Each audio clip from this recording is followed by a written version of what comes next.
Marshall Peak. Chapter 5511, Wreaking Havoc One Last Time. Xiang Shan did not leave them guessing as he answered, Yang Kai. I'm sure you've heard his name before. Everyone nodded in realization. One of them piped up, I heard that he's now in the 8th Order, right? Mi Jingluan nodded, that's right. Yang Kai is now in the 8th Order Open Heaven Realm. He's also the reason why Brother Ouyang Lai and his group were able to return from the Black Ink battlefield. The one who spoke up earlier continued. Even if he's now in the 8th Order, he has only just recently ascended. There's a royal lord standing guard at the No-Return Pass, not to mention countless territory lords as well. How could he do such a thing all by himself? Although this person who spoke knew of Yang Kai and heard about his past exploits, he was unfamiliar with Yang Kai, so it was not surprising for him to feel doubtful. He's no ordinary 8th Order Open Heaven Realm Master. He can easily slaughter innate territory lords, and he's definitely stronger, not weaker than any of you here, Mi Jingluan thought to himself.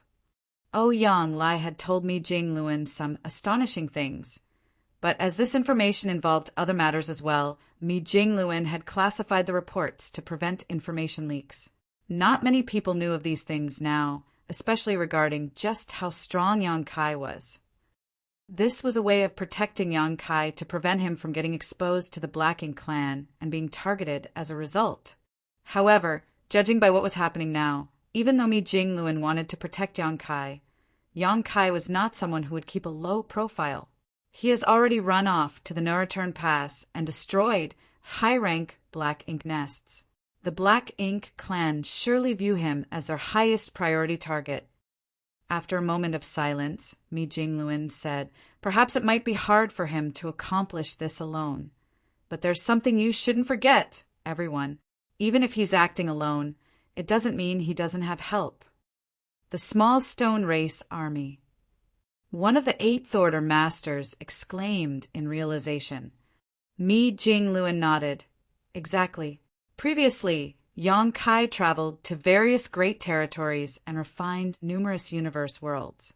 He even gave out a lot of small stone ray soldiers to the cultivators in those great territories for protection, which proved to be a massive boon. Without those small stone ray soldiers, many more cultivators retreating from the various great territories would have died. According to my calculations, Yang Kai gave out at least 40 million small stone ray soldiers, including nearly 100 who had the raw strength of 8th Order Open Heaven Realm Masters. Even though it was not the first time these commanders heard about this, they still could not help but feel thunderstruck when Mi Jingluan brought it up again. 40 million from the small stone race. Nearly 100 on par with 8th Order Open Heaven Realm Masters. Even more that are on par with the 7th Order, 6th Order, and 5th Order Open Heaven Realm Masters.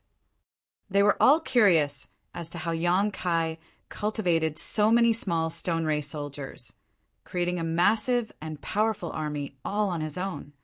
They had already investigated the origins of the small stone race and learned they were a unique species of living beings that came from a certain universe world in the new Great Territory, which was adjacent to High Heaven Territory. They were only found in that small universe world. In fact, there was no trace of the small stone race anywhere else. However, they had also studied the small stone race there, discovering that they were not fully sentient and quite weak as well. When compared to the massive small stone race soldiers that Yang Kai gave away, it was as if they belonged to completely separate races. Less than half of those 40 million small stone race soldiers remained now. The rest had died in the battle against the Black Ink clan. Even so, for the humans, the 20 million strong small stone race army provided indispensable strength in battle. This was especially the case because the small stone race was not susceptible to the corruption of Black Ink strength. When in battle, they fought valiantly with no fear of death. These characteristics greatly benefited the human army in battle against the Black Ink clan. As of now, the small stone race had made a name for itself across all the various battlefields, and the humans had also found a way to control and command them. While this method had not been perfected yet, it was still a lot better than before. It was no longer the same as the way it was last time when people would simply summon small stone ray soldiers and have them freely battle the enemy. Under the original circumstances, once these released small stone soldiers killed off all the black ink clansmen. If they were not collected quickly, they would begin fighting among themselves or simply run away, which made things rather awkward. The human race's failure to command the small stone race partly contributed to the 40 million strong small stone race army's heavy casualties. Once the humans figured out how to control them, though, the loss rate decreased significantly. Since Yang Kai could give away 40 million of them, it meant that he still had some on hand. Given his abilities, and with the help of a large number of small stone ray soldiers, it was not necessarily impossible for him to destroy a few high-rank black ink nests at the no-return pass. Right now, the humans had only barely managed to set up a defense perimeter. They drew in all the forces they had and focused on the fight against the Black Ink clan on a dozen different battlefields, but they could only defend themselves, not having sufficient leeway to launch a counterattack. However, Yang Kai was able to wreak havoc at the no-return pass all by himself. When comparing themselves to him, these veteran 8th Order Open Heaven Realm Masters felt somewhat embarrassed. What a shame! Someone sighed. It was a shame that Yang Kai had become a 5th Order Master back then. Even though he consumed a mid-rank world fruit, increasing his innate limit to the 8th Order, that was still his limit. It would be hard for him to become a 9th Order Open Heaven Realm Master. There was no sign of the Universe Furnace, and no one knew when it would show up. Even if it did, chances were it would lead to an even more frenzied bloodshed, as the Black Ink clan would not let the humans get their hands on the innate Open Heaven pills easily. That brat. Why wasn't he born into a cave heaven or a paradise? Another 8th Order Open Heaven Realm Master remarked lamentably. Back then, it had been clear that Yang Kai could directly ascend to the 7th Order, but in the end he was forced to become a 5th Order Open Heaven Realm Master. Everyone knew the reasons behind this situation. From the looks of it now, the attempt to suppress him back then was a grave mistake. But when considering the cave heavens and paradises' unspoken rules, they simply had no choice. Naturally, it was also partly due to the selfish motives of certain people. Still, if Yang Kai had come from a cave heaven or a paradise, who would have tried to keep him down? Quite the contrary. They would have showered him with resources to allow him to quickly reach the 7th Order Open Heaven Realm. Based on his rate of cultivation, if he had directly broken through to the 7th Order back then, he might have already reached the peak of the 8th Order by now and be set to become a 9th Order Open Heaven Realm Master in the near future. He would surely achieve great things the moment he became a 9th Order Open Heaven Realm Master. Xiang Shan gently rapped his knuckles on the table. There's no point looking back in hindsight now. Why did you bring this up, brother me? Mi Jing Luan wore a serious expression as he commented. When Yang Kai was with the Great Evolution Army, I interacted with him many times. No ordinary cultivator can compare to him. He is a hero who has done many services for the human race. Without him, we wouldn't have purifying light or purifying black ink battleships or purifying black ink pills. Now that he's alone at the no-return pass, what I want to ask is, should we send help over to him? After a pause, Mi Jing Luan added, that boy simply does not know the meaning of the word restraint, so he definitely won't stop. I'm afraid that if something happens to him, we might lose an essential talent. Help him. How are we going to do that? Furthermore, all of our front lines on the battlefield are barely holding on as it is. We can only manage to defend ourselves, so how can we pull a significant force off our lines to send over to him?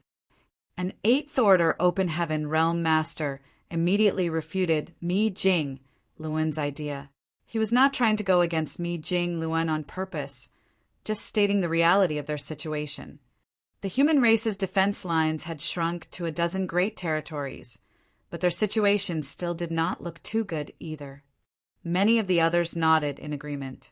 Someone spoke up and said, If we want to help an 8th Order Open Heaven Realm Master like him, we would have to reassign several 8th Order Open Heaven Realm Masters. But each 8th Order Master is indispensable on the current battlefield. Where would we pull them from?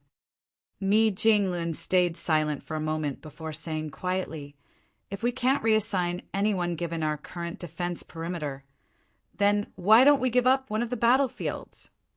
Everyone's jaws dropped at his words, and the one who spoke earlier stared at Mi Jinglun in disbelief. "Brother Mi, do you think the safety of Yongkai is more important than the loss of an entire battlefield?" Countless soldiers had shed blood to hold every single one of the dozen great territories. The front lines were formed from their sacrifices and could not be given up so easily.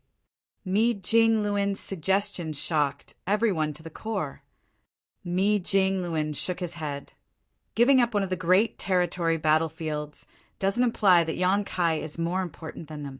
However, we don't have enough manpower to maintain all of our current battlefields as it is. If we give up on one, we will reduce the pressure we are under. Also, everyone, don't forget that Yongkai is the only one who can use purifying light. The 8th Order Masters fell silent, and moments later, the air was filled with divine senses as they began discussing among themselves. Xiangshan gave Mi Jinglun a somewhat helpless glance. This had started as an ordinary conference, but Mi Jinglun was now suggesting that they abandon one of the battlefields. This was no small issue. If they did decide to do this, it would cause a lot of disapproval and dissatisfaction. So many soldiers had died in battle, each of them someone's brother or sister from the same sect. Who among the living did not yearn to avenge these deaths? Who among them was willing to retreat? Even though they would still be heading into battle against the Black Ink clan on a different battlefield, it was not the same. If things didn't go well today, Mi Jinglun would become a target of everyone's anger and reproach. At this moment, Xiangshan sorely missed the purifying light that Yongkai had. The human race were having a hard time maintaining their current lines partially because of the lack of purifying light. The human race had nearly exhausted all the purifying light they had, with the little they had retained stored up inside just a few purifying Black Ink battleships. The Supreme Headquarters had set aside this supply of purifying light for special purposes, such as an army commander or other critically important characters being corrupted by Black Ink strength. They did not have the leisure to use it for day-to-day situations. Although purifying Black Ink pills could purge Black Ink strength when a person had not been fully corrupted, the efficacy paled in comparison to purifying light. Because of this, it felt as if the humans had their hands tied when fighting against the Black Ink clan. "You brat, since you're not dead, hurry back and create more purifying light. Why are you messing around at the no-return pass?" Meanwhile, on the Black Ink battlefield, Yongkai snuck over and was now hiding outside the no-return pass. It had been 6 months since the day he destroyed 5 high-rank Black Ink nests. He had fully recovered from his injuries by now, but upon returning to the no-return pass, he saw that it was still heavily guarded. Along the way, he encountered countless Black Ink clan search teams with many feudal lords and even a number of territory lords patrolling around, keeping a vigilant watch over the surroundings. "The Black Ink clan is being too cautious," Yongkai grumbled to himself. What he did not know was that after the chaos he caused at the no-return pass earlier on, the royal lord flew into an absolute rage. It was not just the territory lords, but even he who was standing guard at the no-return pass, not daring to enter a Black Ink nest to recover from his injuries, because he had to constantly be on alert in case Yongkai launched another sneak attack. The Black Ink clan's caution made things difficult for Yongkai. Originally, he wanted to attack a few more times and destroy as many high-rank Black Ink nests as possible, but from what he was seeing now, this was probably the last time he could act. In that case, let's raise some real havoc one last time. Marshall Peak. Chapter 5512 Bold. Now that Yongkai had made his mind up, he scanned through the no-return pass to find his target. Soon he zeroed in on a high-rank black ink nest on the right side of the no-return pass. Despite not seeing any sign of the royal lord or detecting the latter's aura, Yang Kai knew that the royal lord had to be hiding somewhere, waiting for him to show up. Therefore, as soon as he made his move, he would be on the receiving end of the royal lord's counterattack. However, there was an obstacle in his path this time around. The Black Ink clan had not been on their toes when he attacked the last time. That was how he could easily destroy 2 high-rank Black Ink nests with just one strike. This time, the territory lords had spread out to guard the various Black Ink nests. No matter where Yang Kai showed up, he would immediately encounter a territory lord standing in his way. He chose the high-rank Black Ink nest on the right side of the no-return pass because the territory lord who was guarding that area looked quite worn out. Even his aura was unstable. He's heavily injured, which means he's an easy target. Most of the territory lords at the no-return pass were injured in some way or another. Yang Kai deduced that they had retreated from the battlefields in the 3,000 worlds. He did not study them closely the last time he was here, but after observing them this time, he confirmed his inference. The Black Ink clan had managed to reopen the territory gate to the barren territory, which he had sealed up back then. At the time, Yang Kai thought that he could cut off the Black Ink clan supply lines entirely by simply blocking the portal. Later on, he realized that he had been wrong about that. The Black Ink clan had a way of reopening the sealed territory gates, but it would take some time and they would have to pay a heavy price to do so. To Yang Kai, this was not entirely bad news. Since the portal was open, it provided another escape route for him to take. If he made his way through the territory gate, the royal lord would not dare to chase after him quite so readily. Yang Kai did not need to test the waters with anything else. Launching a swift and direct attack was the best choice under the circumstances.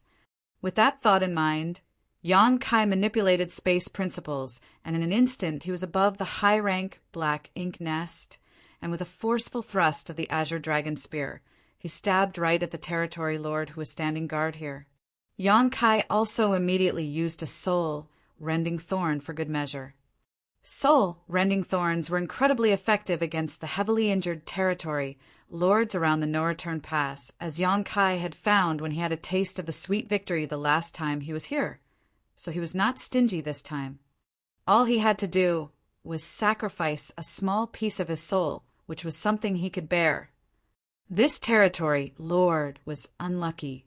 An 8th Order Open Heaven Realm Master had severely injured him when he was on the front lines of the war. Thus, he had no choice but to retreat to the no-return pass to recuperate. However, after only getting to rest for a few days, Yang Kai had rushed in and raised hell. The royal lord had given the order, and this territory lord no longer had the chance to recuperate. He had to keep watch over the area assigned to him in case that 8th Order Open Heaven Realm Master launched another attack. Half a year had passed, and after seeing no signs of the human, this territory lord had become less vigilant. Furthermore, he was quite severely injured. At this moment, he was refining the Black Ink strength that drifted out from the Black Ink nest to slowly tend to his injuries. It was not particularly effective, but it was better than nothing. When space rippled around him and Yang Kai's spear came crashing down, the territory lord could not react immediately as his injury-laden body numbed his ability to sense danger. The next instant, it felt as if a needle had pierced into his head and an agonizing pain coursed through his whole body, causing him to shudder violently and almost knocked him unconscious. The sharp spear grew increasingly larger in his vision as the territory lord wanted to defend himself. But try as he might, he could not draw upon his Black Ink strength. He had to watch as the spear pierced right through his skull. Yang Kai hit his mark with just one strike, and the formidable power behind his blow did not dissipate as it flew out and annihilated the high-rank Black Ink nest below. Another kill. At the same time, the territory lords who were standing guard nearby jumped into action. They charged towards Yang Kai from all directions, and the royal lord's enormous figure burst forth from within the no-return pass as well, a cold and menacing expression filling his face. He had underestimated this human's boldness and recklessness. Initially, he thought that the human would have to stay in hiding for several years, if not longer, but who would have known that he would show up again just 6 months? Thankfully, he did not let his guard down, and thus detected Yang Kai as soon as he showed up. Unfortunately, even though the royal lord reacted quickly, he was not in time to save that territory lord. Yang Kai had killed another territory lord in the blink of an eye. However, the royal lord was not too affected by this. He considered the loss of a single territory lord and a high-rank black ink nest the price they had to pay in order to kill this pesky human right here, right now. No Eighth Order Open Heaven Realm Master could escape with his life in a situation like this when a group of territory lords and a royal lord had him surrounded. The royal lord had also learned from his previous mistake and channeled much of his energy into disrupting the local space to prevent Yang Kai from escaping by using space principles. However, Yang Kai did not intend to escape this time. After destroying the black ink nest, he turned around and rushed deeper into the no-return pass, as if he wanted to have a showdown against the royal lord. The territory lords who were moving to encircle him were dumbfounded, wondering if this human had a death wish. Just as the territory lords were about to celebrate, they saw their closest fellow territory lord to Yang Kai howl in agony as he stumbled unsteadily. Yang Kai quickened his pace, and in a flash he broke through their encirclement. Yet another soul-rending thorn had been used. But Yang Kai did not have the time to kill the second territory lord. Between killing these heavily injured territory lords and destroying high-rank black ink nests, Yang Kai preferred doing the latter. Once he broke out of their siege, Yang Kai raised his spear, and in a burst of light, yet another high-rank black ink nest turned to dust. Bold human! The royal lord who was charging over roared in fury. If he included what happened 6 months ago, there were now a total of 7 high-rank black ink nests that had been destroyed and 3 territory lords who were killed by this single human, and all of this happened right under his nose, which made him feel deeply humiliated. The royal lord no longer wanted to simply rip Yang Kai's corpse apart anymore. He had made his mind up.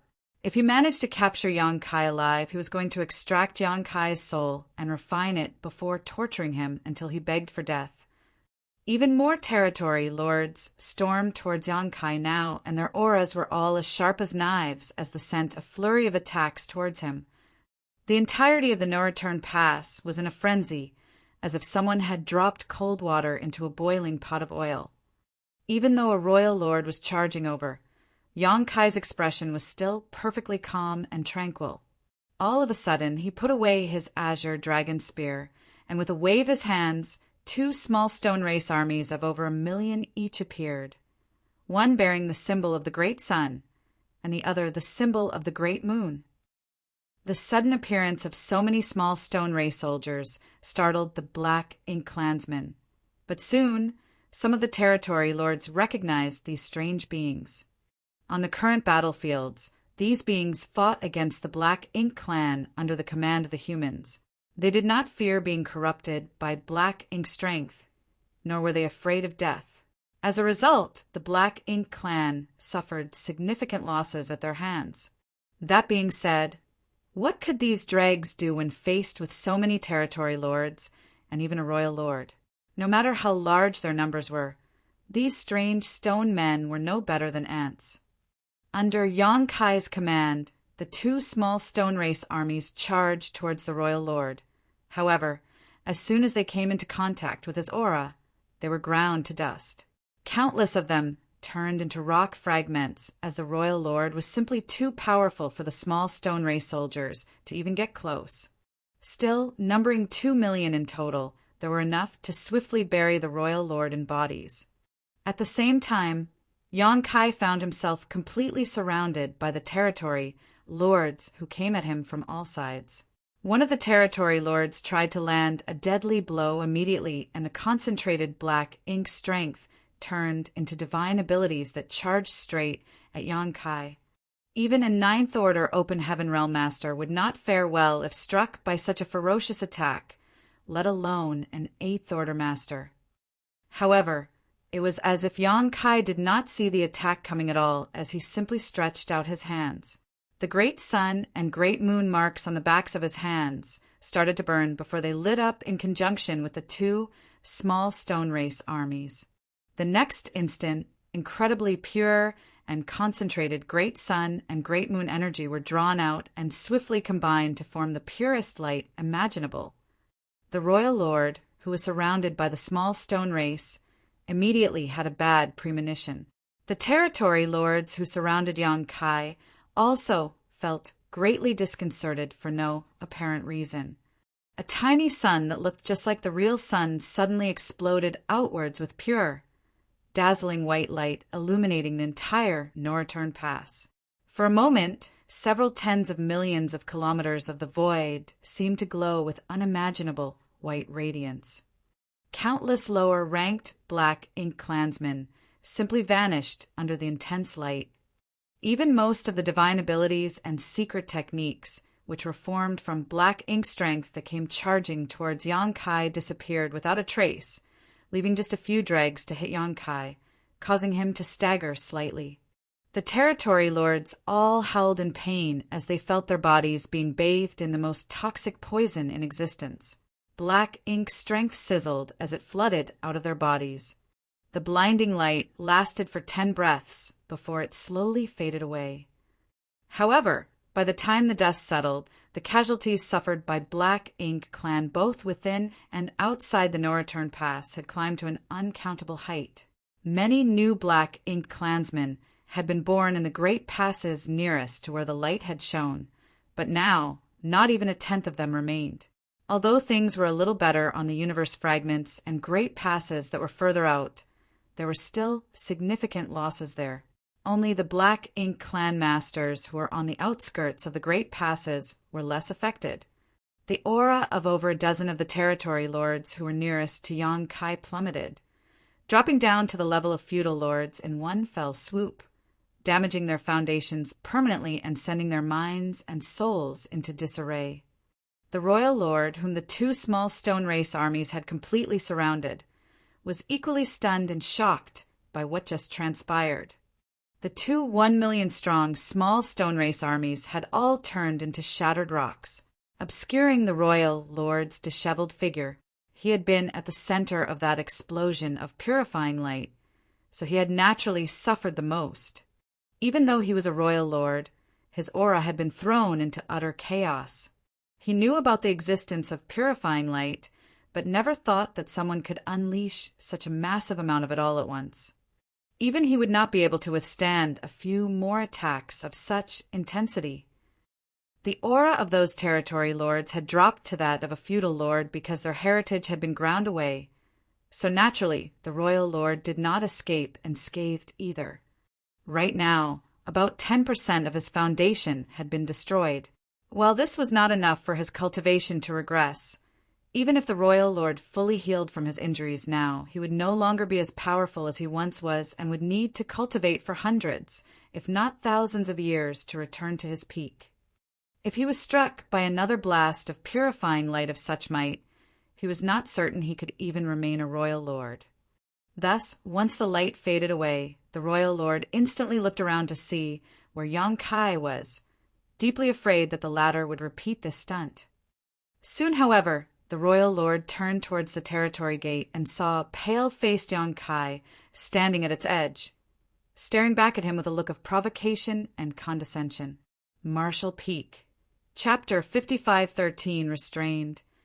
Yonkai and the royal lord locked eyes as Yonkai made a slitting gesture across his neck, childishly taunting the royal lord before turning around and leaping into the portal. The royal lord was so infuriated that he nearly spat blood. He was about to dash after Yonkai when he quickly stopped, his expression darkening as he realized a hard reality. He couldn't leave. The Noreturn Pass was the Black Ink clan's most important base, with all of their high rank and many of their mid-rank Black Ink nests having been set up here. As he was the only surviving royal lord, if an unexpected crisis occurred at the No-Return Pass because of his departure, then it would surely threaten the entire foundation of the Black Ink clan. Thus, even though he wished more than anything to chase after that human and slaughter him, he had to suppress that impulse. "Sir," one of the territory lords approached the royal lord for orders. The royal lord had not given chase, and they did not dare to do so either. Over the last 6 months, 3 territory lords had died at the hands of that human and his spear, despite him not even targeting them. His target had only been the high-rank Black Ink nests, which all of the Black Ink clansmen had figured out by now. If he had intended to assassinate territory lords instead, the number of dead would not be a paltry 3. Their opponent was far stronger than they could ever imagine. If they went after him without the royal lord, what would happen if that human had set up an ambush on the other side of the territory gate? No one wanted to be sent off to their death, just like that. However, if the royal lord gave the order, then they had to give chase no matter how fearful they were. Thankfully, the royal lord had considered the same possibility. He had personally witnessed just how formidable Yang Kai was, and he knew that the territory lords here were mostly injured.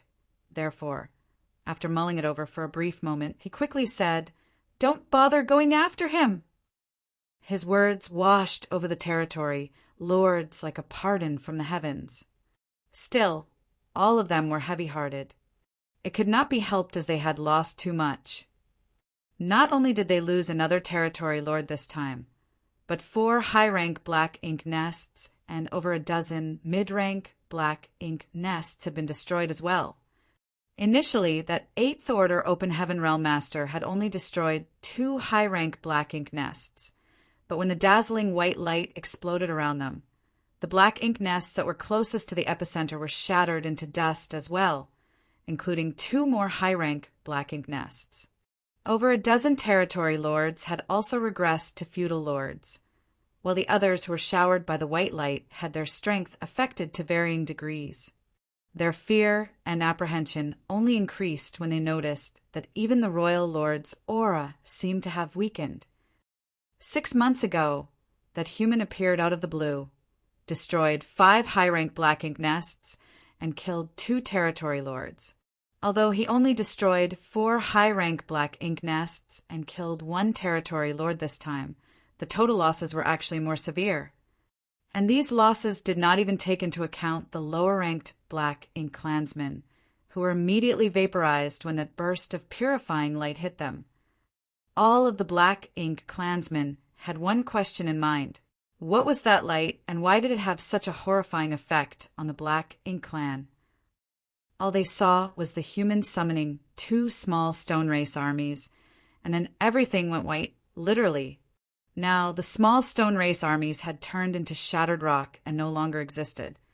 While the territory lords were caught up in their uneasy thoughts, Yang Kai was already waiting on the other side of the territory gate, but to his dismay, no one came after him, even though he waited for quite some time. Once he was certain that the Black Ink clan dared not come after him, he casually sealed the portal again. Although the Black Ink clan had the means to reopen the territory gate, it would take them significant time and effort to do so. Yang Kai was more than happy to make things a little more difficult for his enemy. After taking stock of the outcome, Yang Kai felt fairly satisfied. The only thing he felt bad about was the loss of 2 million small stone race soldiers. Still, this couldn't be helped. There was no way he could avoid making sacrifices if he wanted to oppose a royal lord. The only thing he could do now to face off against a royal lord was to use a large number of small stone races to set off a massive explosion of purifying light. Even the Sun and Moon Divine Wheel could not compare to this in terms of effectiveness. The Sun and Moon Divine Wheel was Yang Kai's most powerful secret technique, but it did not have the special characteristic of being able to directly counter the Black Ink clan. Once the portal was sealed up once more, Yang Kai exhaled lightly. He achieved a lot in this risky gambit of his and suffered significant injuries in the process, as at the last moment he had to focus on igniting the Great Sun and Great Moon strengths inside the small stone ray soldiers. disallowing him to block the attacks from the various territory lords. While most of the attacks were significantly weakened or blocked entirely by the wave of purifying light, with so many territory lords attacking him at once, some of them inevitably hit their mark. However, none of the attacks had been deadly, so Yang Kai simply checked over himself a little without bothering to spend time recuperating. He then turned around and flew in a different direction, where he sensed devastating shock waves emanating from. The last time Yang Kai was in the Barren Territory, the Black Ink clan and the human race were engaged in a fearsome battle that turned the entire Great Territory into a battlefield. Now, all that remained were the scars left from that battle. As he made his way forward, he saw far too many scattered remains belonging to both the humans and the Black Ink clan. There were also lots of wreckage from humans' warships, as well as tufts of black ink clouds of varying sizes. The shock waves would burst forth in irregular intervals, but each time they did, it seemed like the entire barren territory trembled. The closer Yang Kai got to the source, the clearer he could sense what was causing it. At last, Yang Kai stopped and stared into the distance as two enormous figures reflected in his eyes. They belonged to two giant spirit gods. One was Aer, and the other was the Black Ink giant spirit god who revived and came out of the late ancient era battlefield. Yang Kai had surmised as much when he noticed the commotion earlier, but still he was dumbstruck by what he saw. It seemed these two really never tired. They must have been fighting for over 100 years already, yet they had not even paused to take a break. The humans and the Black Ink clan had already retreated from the barren territory, but as the fight between the two giant spirit gods was still perfectly even, they continued duking it out. From the way things appeared now, there was no telling how much longer they intended to continue fighting. It was fortuitous that giant spirit god Aer had suddenly appeared and pinned down this Black Ink giant spirit god. Otherwise, the human race would have suffered catastrophic losses on the barren territory battlefield. The fight between two giant spirit gods was violent and brutal. They did not use any divine abilities or secret techniques, and instead engaged in a simple hand-to-hand battle. But every blow delivered was enough to make everything around them quake and shudder. A region of over 10 million kilometers around these two was filled with volatile void cracks, as space itself seemed unable to withstand the fury of their exchanges. Yang Kai even wondered whether the barren territory would completely collapse if their fight carried on like this for long enough. After silently observing them for a while, he raised his hands to form a cone around his mouth before yelling with all his might, "Aer, kill him!" As if Aer had heard Yang Kai's cheering, even his tuft of hair started giving off a formidable feeling as his attacks became more vicious. Yang Kai chuckled and watched them for a little longer before leaving. He could not get involved in a fight between two giant spirit gods. Though he was in the 8th Order right now, he could not even get close to them without being sent flying. Only 9th Order Open Heaven Realm Masters could involve themselves in such a battle. Yang Kai still had a long road ahead of him. Half a day later, he arrived at a different part of the void. The place here was dark and covered in black ink strength, but strangely, the black ink strength did not scatter or move at all. It was completely concentrated together. The second Black Ink giant spirit god is standing guard here. This Black Ink giant spirit god was the one that Lu En and his companion had revived back in the divine spirit ancestral land. At this moment, the Black Ink giant spirit god was sitting cross-legged in the void. His towering figure looked like a mountain, and in front of it was the passage that led from the barren territory to Wind Mist territory. The Black Ink clan army had used this breach to invade the broader 3,000 worlds. One could even say that this place was the starting point that led to everything that happened later in the 3,000 worlds. When the portal had not been fully opened yet, Yang Kai had rushed to Wind Mist territory in time and tried to stop it, but the Black Ink giant spirit god rushed from the shattered heaven to the barren territory and forced his arm right through the half-open portal, managing to open up the territory gate. Even now, his arm was still stuck in the same position. It was not what this black ink giant spirit god wanted to be stuck here. It was simply that he could not move. Yang Kai looked over and saw abstruse runes that appeared and disappeared along half of that black ink giant spirit god's arm, which was thrust through the boundary wall. These abstruse runes were crawling around like snakes to form a large chain that locked it in place. Yang Kai detected a familiar aura from those runes. After calming his mind and focusing for a moment, it soon dawned on Yang Kai that it was old ancestor Xiao Zhao's aura. It was not just old ancestor Xiao Xiao that he detected either. There was another person's aura which was almost as powerful as old ancestor Xiao Zhao's.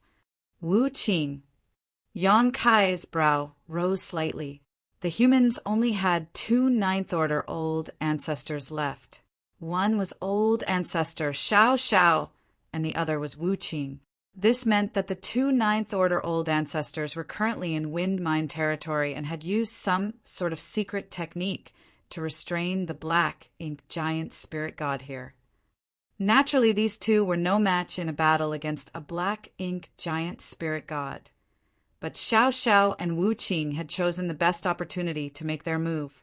Back then, the two of them had commanded the human race army to withdraw from the barren territory before making a few arrangements, and then immediately rushing over to Wind Mist territory.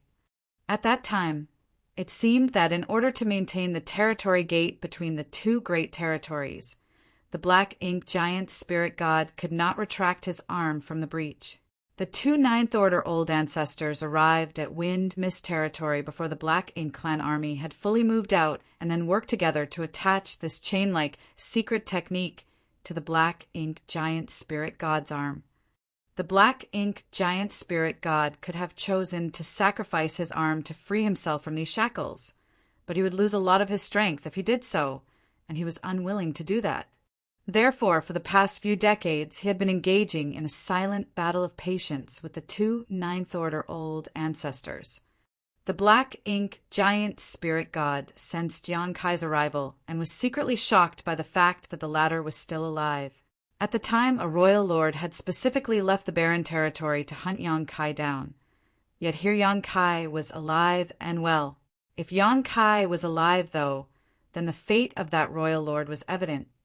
However, the Black Ink giant spirit god showed no inclination of paying any attention to Yang Kai, as most of his focus was on trying to outwit the 2 ninth-order old ancestors. Simply put, he felt no need to spare a puny ant like Yang Kai any mind. He ignored Yang Kai, who did likewise. Yang Kai narrowed his eyes slightly as he quietly took in everything in front of him. Marshall Peak. Chapter 55:14. Who are you? Decades had passed, and most of the traces of that great battle had faded away. But Yang Kai could still sense the tragic atmosphere looming over this place. In the last moments of the battle in the barren territory, 33 old ancestors sacrificed their lives here, along with the Dragon and Phoenix clan leaders. Only old ancestors Xiao Xiao and Wu Qing were spared from that tragedy. The 33 old ancestors managed to kill 44 royal lords and over 1 million Black Ink clan soldiers in their final blaze of glory. There was no denying how tragic the battle had been, and this was the very battlefield where the fight had taken place.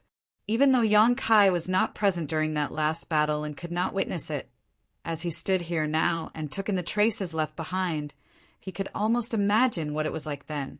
When the Black Ink giant spirit god left the shattered heaven and came to the barren territory, he smashed through the human race army's defense lines and came here before using his arm to force open the passage between the two great territories. This allowed the Black Ink clan army to swarm into Wind Mist territory. For the humans, the battle was lost at that moment, as the invasion of the 3,000 worlds could no longer be stopped. Under those circumstances, the Ninth Order Open Heaven Realm Masters had 2 choices. One was to lead the human race army's retreat and leave the barren territory. They could then preserve their strength to fight another day. They were the most powerful of all the human race masters, and if they chose not to engage in battle, the Black Ink clan could not do anything to them. However, the Ninth Order old ancestors chose the second option. They chose to fight to the bitter end. The 33 old ancestors showed no regard for the cultivation and longevity that they had attained with great difficulty and fearlessly launched a final assault on the Black Ink clan. The Dragon and Phoenix clan leaders followed suit. 44 royal lords had been killed in that battle, which was every single royal lord there was save for the one who left the barren territory earlier to pursue Yong-kai and the one who stood guard over the No-Return Pass.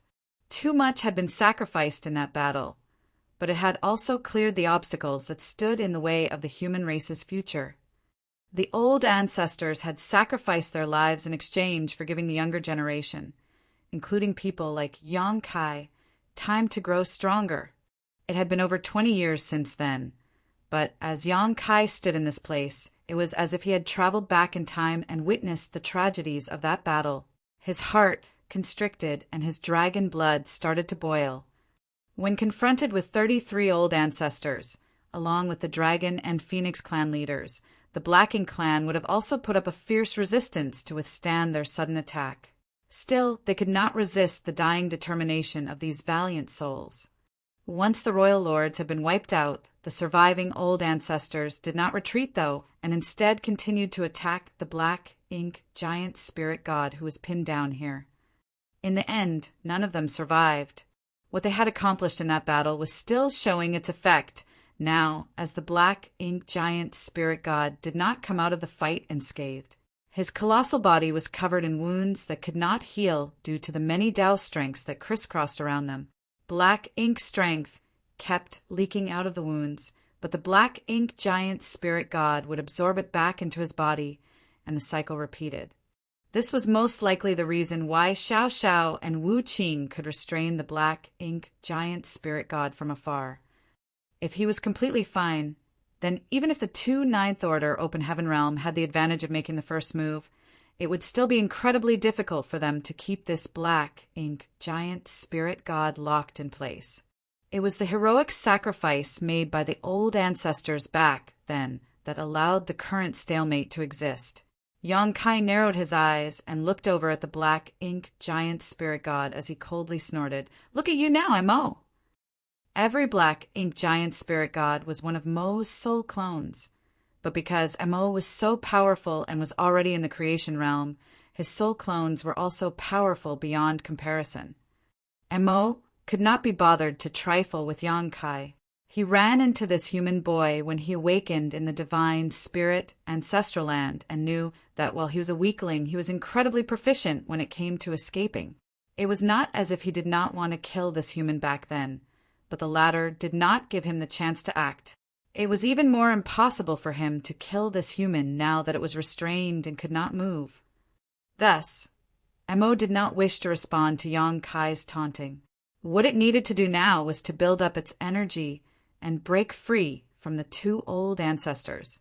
Once it regained its freedom, no one in all of the 3,000 worlds could stop it. However, what Yong-kai said next would put an end to Mo's silence.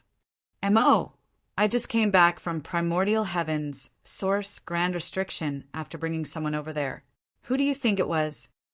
Yong-kai asked with a chuckle.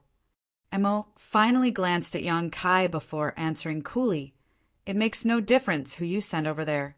Mu's trump card has already been used, and Song is dead.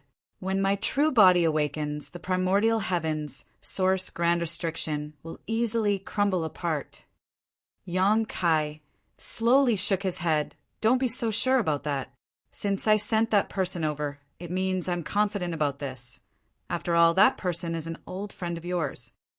Mo's expression changed for a moment, but it soon snorted. "Stop trying to scare me. All of this Supreme One's old friends died long ago. Since a soul clone like you knows that Mu's trump card has been used, then you should also know that Senior Tsong left me something before he died. You've lived since ancient times, so you must be very knowledgeable.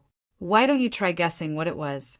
Why did Senior Tsong pass it to me just before he died?" Yong-kai slowly said. Mo stayed silent. Yong-kai continued. How many years will it take before your true body awakens? A few thousand years? Over 10,000 years? What Mu left behind must have been quite powerful, right? But let me give you a word of advice. You should wake up sooner rather than later. Otherwise, it will be too late. Even if your true body wakes up, you still won't be able to do anything if you loiter for too long. Yang Kai was curious to know how much longer Mo's true body would remain unconscious. Wu Kuang had shamelessly boasted that he could become a Ninth Order Master in 3,000 years. But if Mo's true body awakened before then, the situation would become a lot more challenging. If that happened, Yang Kai would have to find a way to take Xiao Xiao and Wu Qing over to see if they could help Wu Kuang. However, if he did that, then the humans' only remaining 2 Ninth Order Open Heaven Realm Masters would be permanently occupied, and the Black Ink Giant Spirit God here would be completely free. Mo remained quiet for a long time before asking, "Who did you bring over there?" Yang Kai chuckled and started to reply, "That person." "Don't tell it too much." A voice suddenly cut in from somewhere else and interrupted Yang Kai.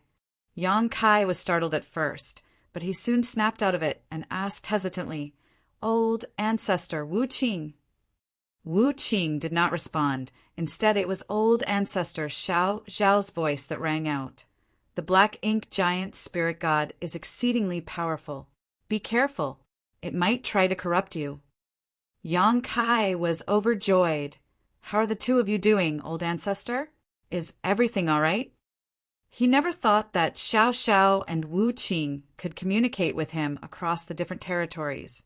But now that he thought about it, the Black Ink Giant Spirit God had cleared the passage between the Barren Territory and Wind Mist Territory, which meant that the passage was open the whole time. It was unsurprising that the 2 Ninth Order Open Heaven Realm Masters on the other side could still communicate through that gap. "We're all right," old ancestor Xiao Xiao replied. "As for you, you should hurry up and return to the star boundary. Your wives miss you dearly." Yang Kai chuckled embarrassedly. "You met them, old ancestor?" "Of course," old ancestor Xiao Xiao responded in a huff. They joined the Great Evolution Army earlier on. "Not only did I meet them, but that Ru Meng, that annoying little girl, never gave me face at all each time we met, always demanding I compensate them for losing their husband." As old ancestor Xiao Xiao recalled this, she felt the urge to give Yang Kai a good beating. "Don't stay here too long," Wu Qing said. Yang Kai nodded and solemnly replied, "Junior understands." Mo had been silent for a time, but now it could not resist cutting in and asking, "Who did you bring over there?" Yang Kai grinned at Mo. "Why don't you tell me how many years it will take for your true body to wake up first?" Mo stared fixedly at Yang Kai and chose not to answer. "Did Song teach you how to control the primordial heavens, source grand restriction?" Why would he be asking about my true body if that wasn't the case? It's obvious that he's afraid my true body will wake up and break open the primordial heavens, source grand restriction. Yang Kai snorted, "Mo, don't waste time on these unnecessary questions. Why would I need Song to teach me how to control the primordial heavens, source grand restriction?" Mo frowned. "What do you mean?" Yang Kai looked at Mo dismissively. "Why would I need someone to teach me what I already know?" Mo's expression changed as a thought flashed across his mind. "Who are you?" he asked quietly. "Take a guess." Yang Kai flashed him a smile. Mo was furious as it realized just how exhausting it was to communicate with the human in front of it. After a moment of silence, though, it said, "I can answer your question, but in return, you must tell me who you are." Yang Kai was startled. There was no rhyme or reason to the things he was saying at random. He merely wanted to see if he could trick Mo into telling him what was going on with its true body. It would be great if he did get the information he wanted, but even if he failed, there was no harm in that either. Plus, his vague and mysterious answers might even serve to rattle Mo. He was just doing it because he could. He did not expect Mo to actually lose its cool this quickly. However, after giving it more thought, Yang Kai realized that this was indeed a child's temperament. Regardless of how old Mo was and how many years it lived, it barely had any life experience. Thus, it had a childish personality which could be seen in the way it kept pressing on to find out what it wanted to know, and was relentless if it did not get what it wanted. Yang Kai nodded at once. That works, but how will I know whether you're telling the truth? Why would I need to lie to you? Mo retorted arrogantly. I can't prove whether you're telling me the truth either. Yang Kai agreed with him on that. Don't tell him any secrets, Wu Qing reminded. Yang Kai chuckled. Rest assured, old ancestor, I know what I'm doing. Wu Qing hummed in acknowledgement and did not say anything else. Yang Kai looked at Mo and said, Go on, tell me what's happening with your true body. Mo scoffed. I won't stoop so low as to lie to you, but how do I know whether or not you'll keep your promise? Yang Kai raised his eyebrows. Shall I swear an oath first? Mo's expression became extremely unpleasant.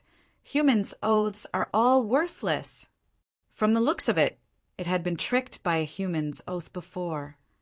Yang Kai shrugged. There's no other way then. You'll just have to take the risk. And Mo stared closely at Yang Kai as if it was trying to see right through him. After a long time, it finally said, There's no harm in telling you anyway. My true body will awaken sometime between 2,000 and 5,000 years from now. Yang Kai frowned. That's such a wide time frame. The answer was of no help at all. If Mo's true body awakened in 2,000 years, then Wu Kuang would definitely not be able to become a Ninth Order Open Heaven Realm Master. But 5,000 would be ample time. And Mo shook his head and said, I'm just a soul clone of my true body and can only make speculations regarding what's happening. How can I be sure of anything? However, my true body created 3 soul clones and was affected by the trump card Mu left behind, so it won't be waking up anytime soon. Marshall Peak, Chapter 5515, Profound Nether Territory. Even though Mo had reached the creation realm, splitting off 3 soul clones were still immensely taxing on it. Furthermore, it was also affected by the trump card Mu had left behind back then, and thus fell into a deep slumber. 2,000 to 5,000 years. Yang Kai silently pondered to himself. 2,000 years from now, he would have to make regular trips to the primordial heavens source grand restriction to check on the situation, as Wu Kuang had no way of getting the word out if something happened there. As Yang Kai was deep in thought, Mo grew impatient and started urging, It's your turn. Yang Kai chuckled and did not speak. However, with a quick flash of a certain secret technique, large amounts of pure black ink strength poured out of Mo's wound, which Yang Kai then absorbed and refined. Mo's expression hardened. Sure? It's you.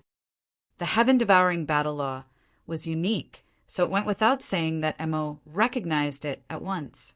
What's more, there was only one person in this world who could use the heaven-devouring battle law, the one who created it. Yang Kai stopped using the heaven-devouring battle law almost immediately, a faint smile lingering on his face as he remained quiet. He noticed that Mo seemed to fear Sure, and after giving it some thought, it made sense to him. The heaven-devouring battle law could refine anything, including black ink strength, which made things difficult for Mo too. As it was, Sure's efforts back then greatly contributed to the reason why the primordial heavens source grand restriction managed to restrict Mo all these years. He kept devouring black ink strength and refining it to weaken Mo. Among Tsang and the others, Mo showed the most respect to Mu, but the one it was most afraid of was Sure. I can't believe you're still alive. Mo stared at Yang Kai incredulously. Yang Kai remained silent with a faint smile on his face. Meanwhile, over in Wind Mist territory, Xiao Xiao and Wu Qing, the 2 Ninth Order Old Ancestors, exchanged glances with puzzled looks on their faces. They knew about the situation in the barren territory, but they had no idea what the black ink giant spirit god was prattling about. Who was Sure? One of the 10 that included Song? What did Yang Kai have to do with this person called Sure? Although the two human Ninth Order Masters could not figure out what was happening, the fact that the black ink giant spirit god was noticeably disturbed was great news to them. They quickly formed hand seals to strengthen their secret techniques, and in the next breath, more runes began creeping up the black ink giant spirit god's arm towards its shoulder. The symbols turned into large chains which were about to lock up its entire torso. Emo snapped out of its reverie and swiftly countered. Immobilizing one of the black ink giant spirit god's arms was already the most that the two Ninth Order old ancestors could achieve, and while they managed to make a move while Emo was distracted, their efforts were neutralized as soon as it fought back. All at once, the glowing runes began flickering, sometimes advancing, other times retreating. Yong-kai saw what was going on, and he swiftly growled, "Stop being so stubborn, Emo!" Then, with a wave of his hand, a highly concentrated wave of purifying light launched straight at Emo. Wherever the light passed, the darkness receded. The pure light entered the black ink giant spirit god's wounds, next, in an attempt to move through its body. Emo let out a series of roars, and black ink strength gushed out once more to fend off the purifying light. The two lights, one bright and one dark, tangled together as they clashed and neutralized one another. Yong-kai did not use his small stone race soldiers this time, as there was no reason for him to do so. Unlike the situation back at the No-Return Pass, Emo was a sitting duck here and could not move at all. All Yong-kai had to do was extract power from the yellow and blue crystals in his small universe and merge them into purifying light. Back at the No-Return Pass, using the small stone race army to confront a royal lord was a surefire way to catch the other party off guard, but the small stone race provided a great advantage, and Yong-kai did not want to sacrifice them unless absolutely necessary. The dazzling white light continued to flow out, depleting massive quantities of yellow and blue crystals. Yong-kai was not in a position to feel bad about using them now, though. In any case, if he ran out, he could just go ask Big Brother Huang and Big Sister Lan for more. He had never used purifying light this way before. The two lights continued their struggle in the void, but despite giving it his all, Yong-kai failed to break through the black ink strength's blockade. It was as if the black ink giant spirit god had endless strength. Thanks to Yong-kai's efforts, though, Xiao Xiao and Wu Qing, the two Ninth Order old ancestors in wind, mist territory, immediately felt the pressure they were facing lighten. While they did not know what Yong-kai did, they could tell that he managed to draw most of the black ink giant spirit gods focused to himself. The two Ninth Order masters naturally did not hold back. World force flowed freely as they worked together, and soon the chains around the black ink giant spirit god's arm became a lot stronger. This showdown lasted for almost an hour, which was long enough that 2 mountains worth of yellow and blue crystals in Yong-kai's small universe were expended. Even the great sun and great moon marks on the back of his hands became burning hot. Initially, Yong-kai had hoped that he could get rid of this black ink giant spirit god by using purifying light, but now that he tried it out for himself, he realized just how much of a dream that was. The black ink giant spirit god's aura did weaken slightly, but by Yong-kai's estimate, even if he used up all of his yellow and blue crystals, it would still be insufficient to vanquish this opponent for good. Moreover, if things carried on like this, Yong-kai could not be sure whether his great sun and great moon marks could hold out. The burning sensation on the back of his hands was getting stronger, and it felt as if his hands were about to explode. Still, his actions were not futile. At the very least, with his help, the two human Ninth Order masters managed to further suppress the black ink giant spirit god. Yong-kai figured this attack would take the black ink giant spirit god at least 100 years to recover from. Perhaps I should come by now and then to ease the burden of the two old ancestors, Yong-kai thought to himself. Since he could not get rid of the black ink giant spirit god for good, he did not persist any longer. He withdrew his 2 marks and stopped drawing strength from the yellow and blue crystals. The dazzling white light lingered for a moment longer before being completely enveloped by black ink strength. Yong-kai looked over at the black ink giant spirit god, whose expression was gloomy. Darkness swirled around the giant figure that was undoubtedly furious. It could have attacked Yong-kai if it had not been immobilized, but after a moment of silence, Mo simply asked, "Who did you send to the primordial heavens, source grand restriction?" Mo was still hung up on this question. Yong-kai could not be bothered to entertain the black ink giant spirit god, and instead turned towards the passage as he called out, "Old ancestors, rest assured, the human race won't lose." He originally wanted to head over to Wind Mist territory to check on the 2 Ninth Order old ancestors, but he did not need to anymore. With the two of them together, it was unlikely that the Black Ink clan would try to stir up trouble with them, so there was no reason to be worried about their safety for the moment. Old ancestor Zhao's voice replied, "Go ahead. As long as Wu Qing and I are still alive, this black ink giant spirit, god, won't be able to leave the barren territory." Yong-kai nodded before smirking at the black ink giant spirit god. "Stay strong, Mo. I'll come back and see you in a few years." Mo glared at Yong-kai in fury without saying anything as it recognized this blatant threat. Yet it could not do anything about it. Yong-kai laughed before his figure flickered and flew off. 2 black ink giant spirit gods were held up inside the barren territory, and the only royal lord alive was standing guard over the no-return pass.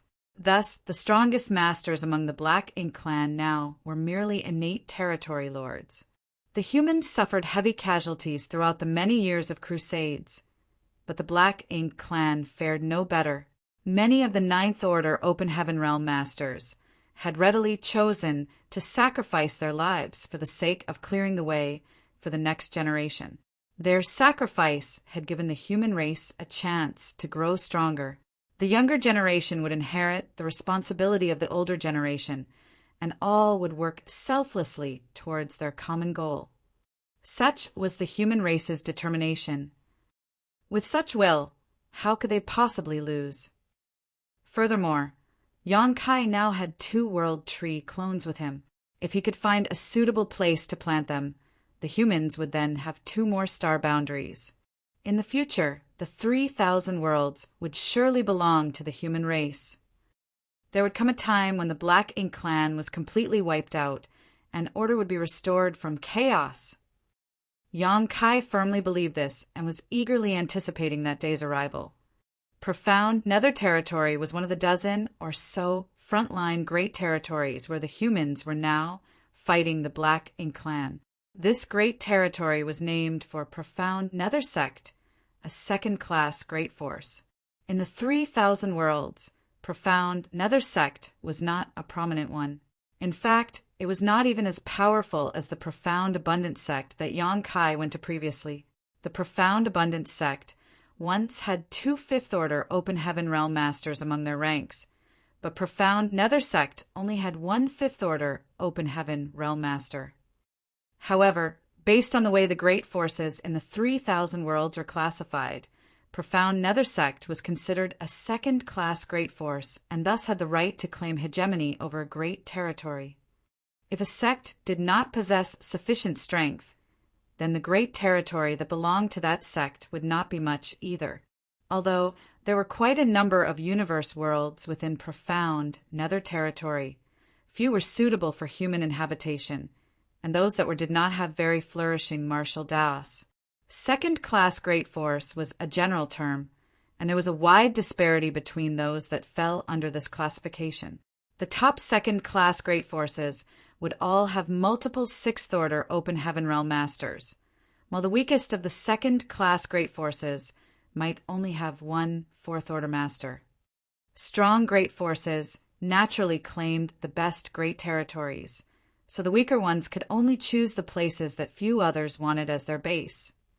Now that Profound Nether Territory was one of the frontline territories in the war against the Black Ink clan, though, the human race had deployed over 1 million masters to this great territory.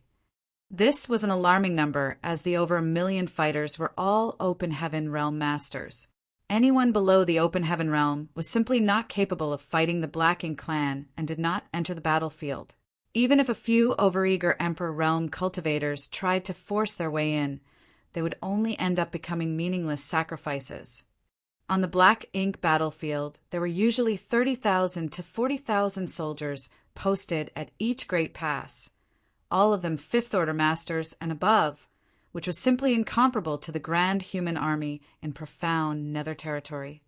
Now that the Black Ink clan launched a full-scale invasion of the 3,000 worlds, though, the order requirement for Open Heaven Realm masters fighting back was not as strict as it was once. Even First Order and Second Order Open Heaven Realm masters could join the battlefield to kill the enemy if they volunteered to.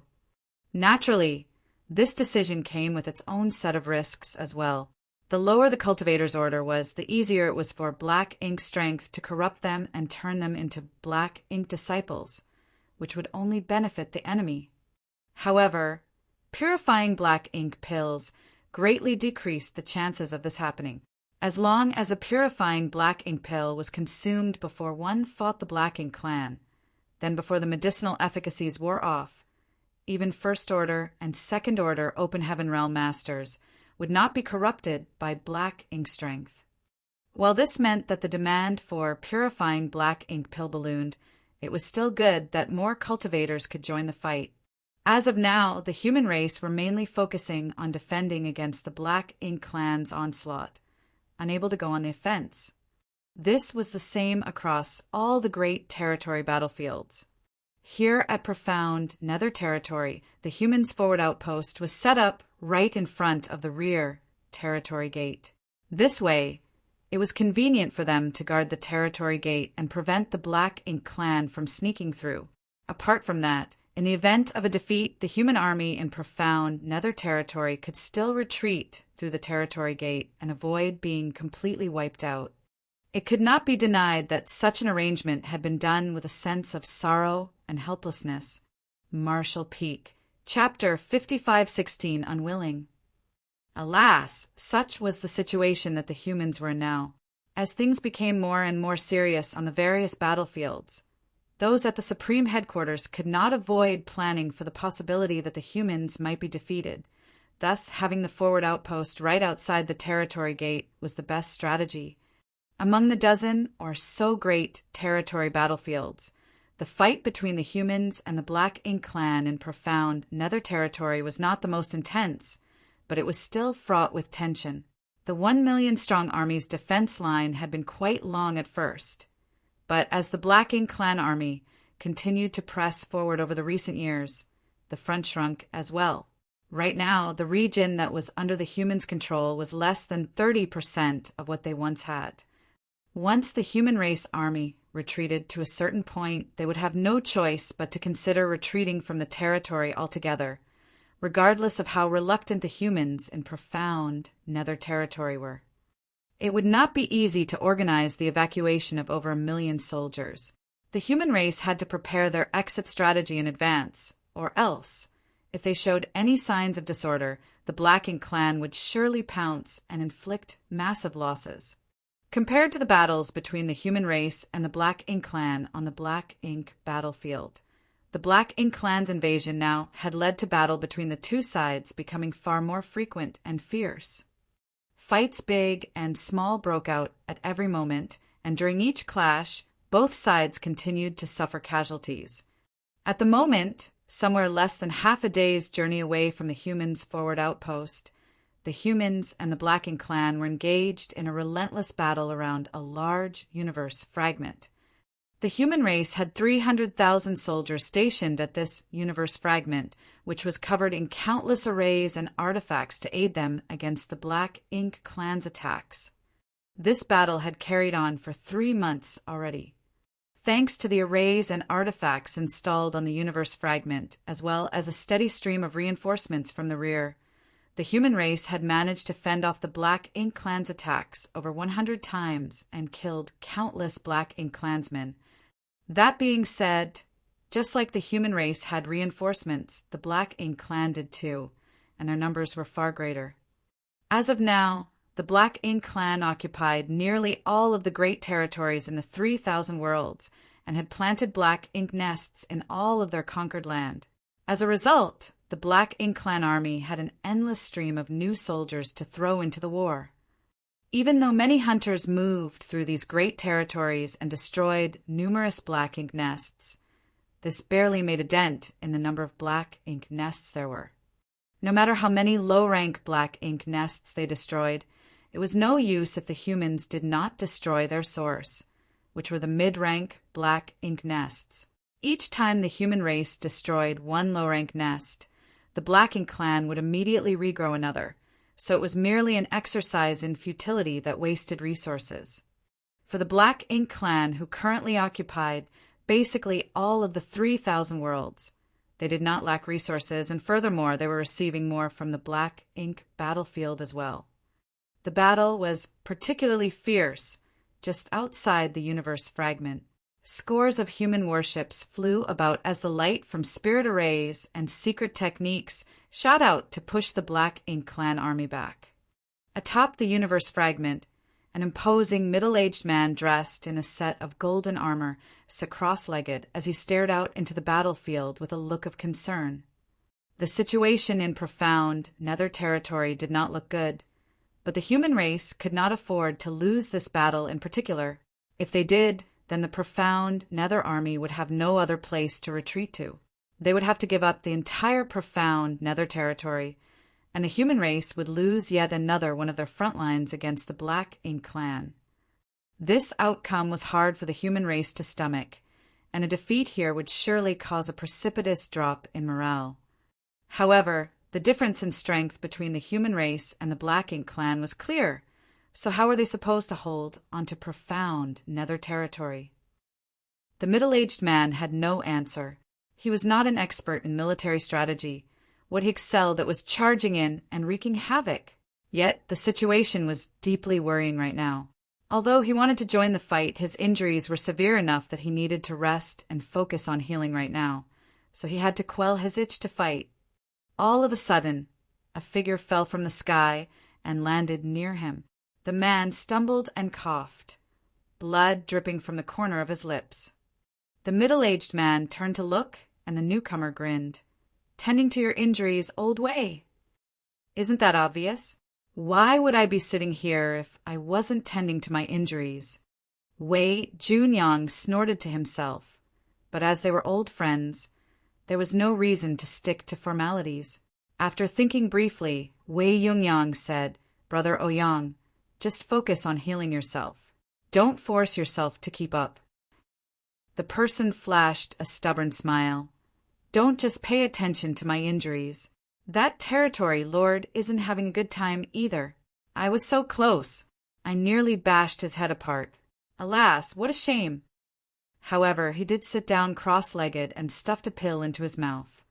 If Yang Kai was here, he would have recognized the person that Wei Junyang addressed as Brother Ouyang. It was Ouyang Lai, the one he brought back from the Black Ink battlefield a few decades ago. They were all well acquainted with each other as their paths crossed numerous times at Great Evolution Pass. The two Eighth Order Masters shared a preference for charging straight towards the enemy. Thus, they got along well and had been friends for many years. There were quite a few Eighth Order Open Heaven Realm Masters in profound Nether territory, as the 1 million-strong human army was made up of the remnants of the armies from over a dozen human Great Passes that fought on the Black Ink battlefield. This included Great Battle Pass and Great Evolution Pass. Wei Junyang was the army commander of the Eastern Army at Great Battle Pass.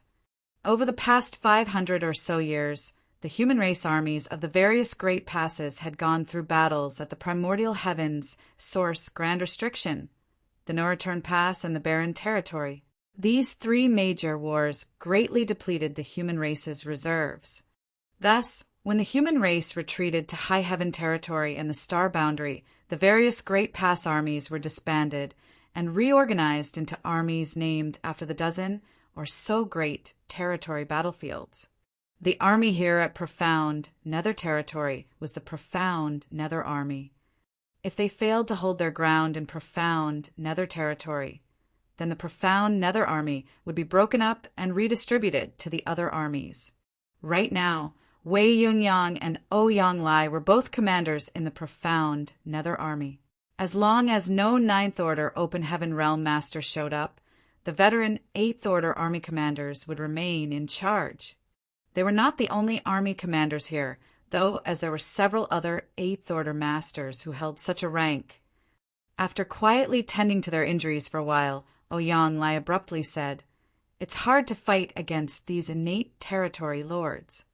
Compared to the territory lords they were used to facing on the Black Ink battlefield, these innate territory lords that came out of the primordial heavens, source Grand Restriction, were far stronger. Back on the Black Ink battlefield, Ouyang Lai could kill average territory lords if he pushed himself to his limits, though he would suffer serious injuries in the process. However, when facing off against innate territory lords whose powers were on par with his, even his most fervent attacks did not achieve similar results. Earlier on the battlefield, he was clashing with an innate territory lord for quite some time, but in the end, both of them were heavily injured and had to withdraw to tend to their injuries. Ouyang Lai and Wei Yungyang both ranked among the strongest Eighth Order Open Heaven Realm Masters. So if this was the case for them, then it was not hard to imagine the pressure the ordinary Eighth Order Open Heaven Realm Masters faced. On the Black Ink battlefield, Eighth Order Open Heaven Realm Masters were generally stronger than territory lords, but now the positions had been flipped. "That's to be expected," Wei Yungyang nodded coolly. "It's said that the innate territory lords are born straight from the Black Ink nests and possess a trace of Mo's source. They are born with immense strength, but have to sacrifice their future for it. Innate territory lords could not become royal lords because all their potential was exhausted from the moment they were created. But due to this, they possessed great strength from the moment they came to be and could stand toe-to-toe against the human race's most powerful Eighth Order Open Heaven Realm Masters." "I know that. I just don't like it." Ouyang Lai grumbled. Humans had to work hard and spend countless years to become Eighth Order Masters. Along the way, they had to brave numerous risks and perils.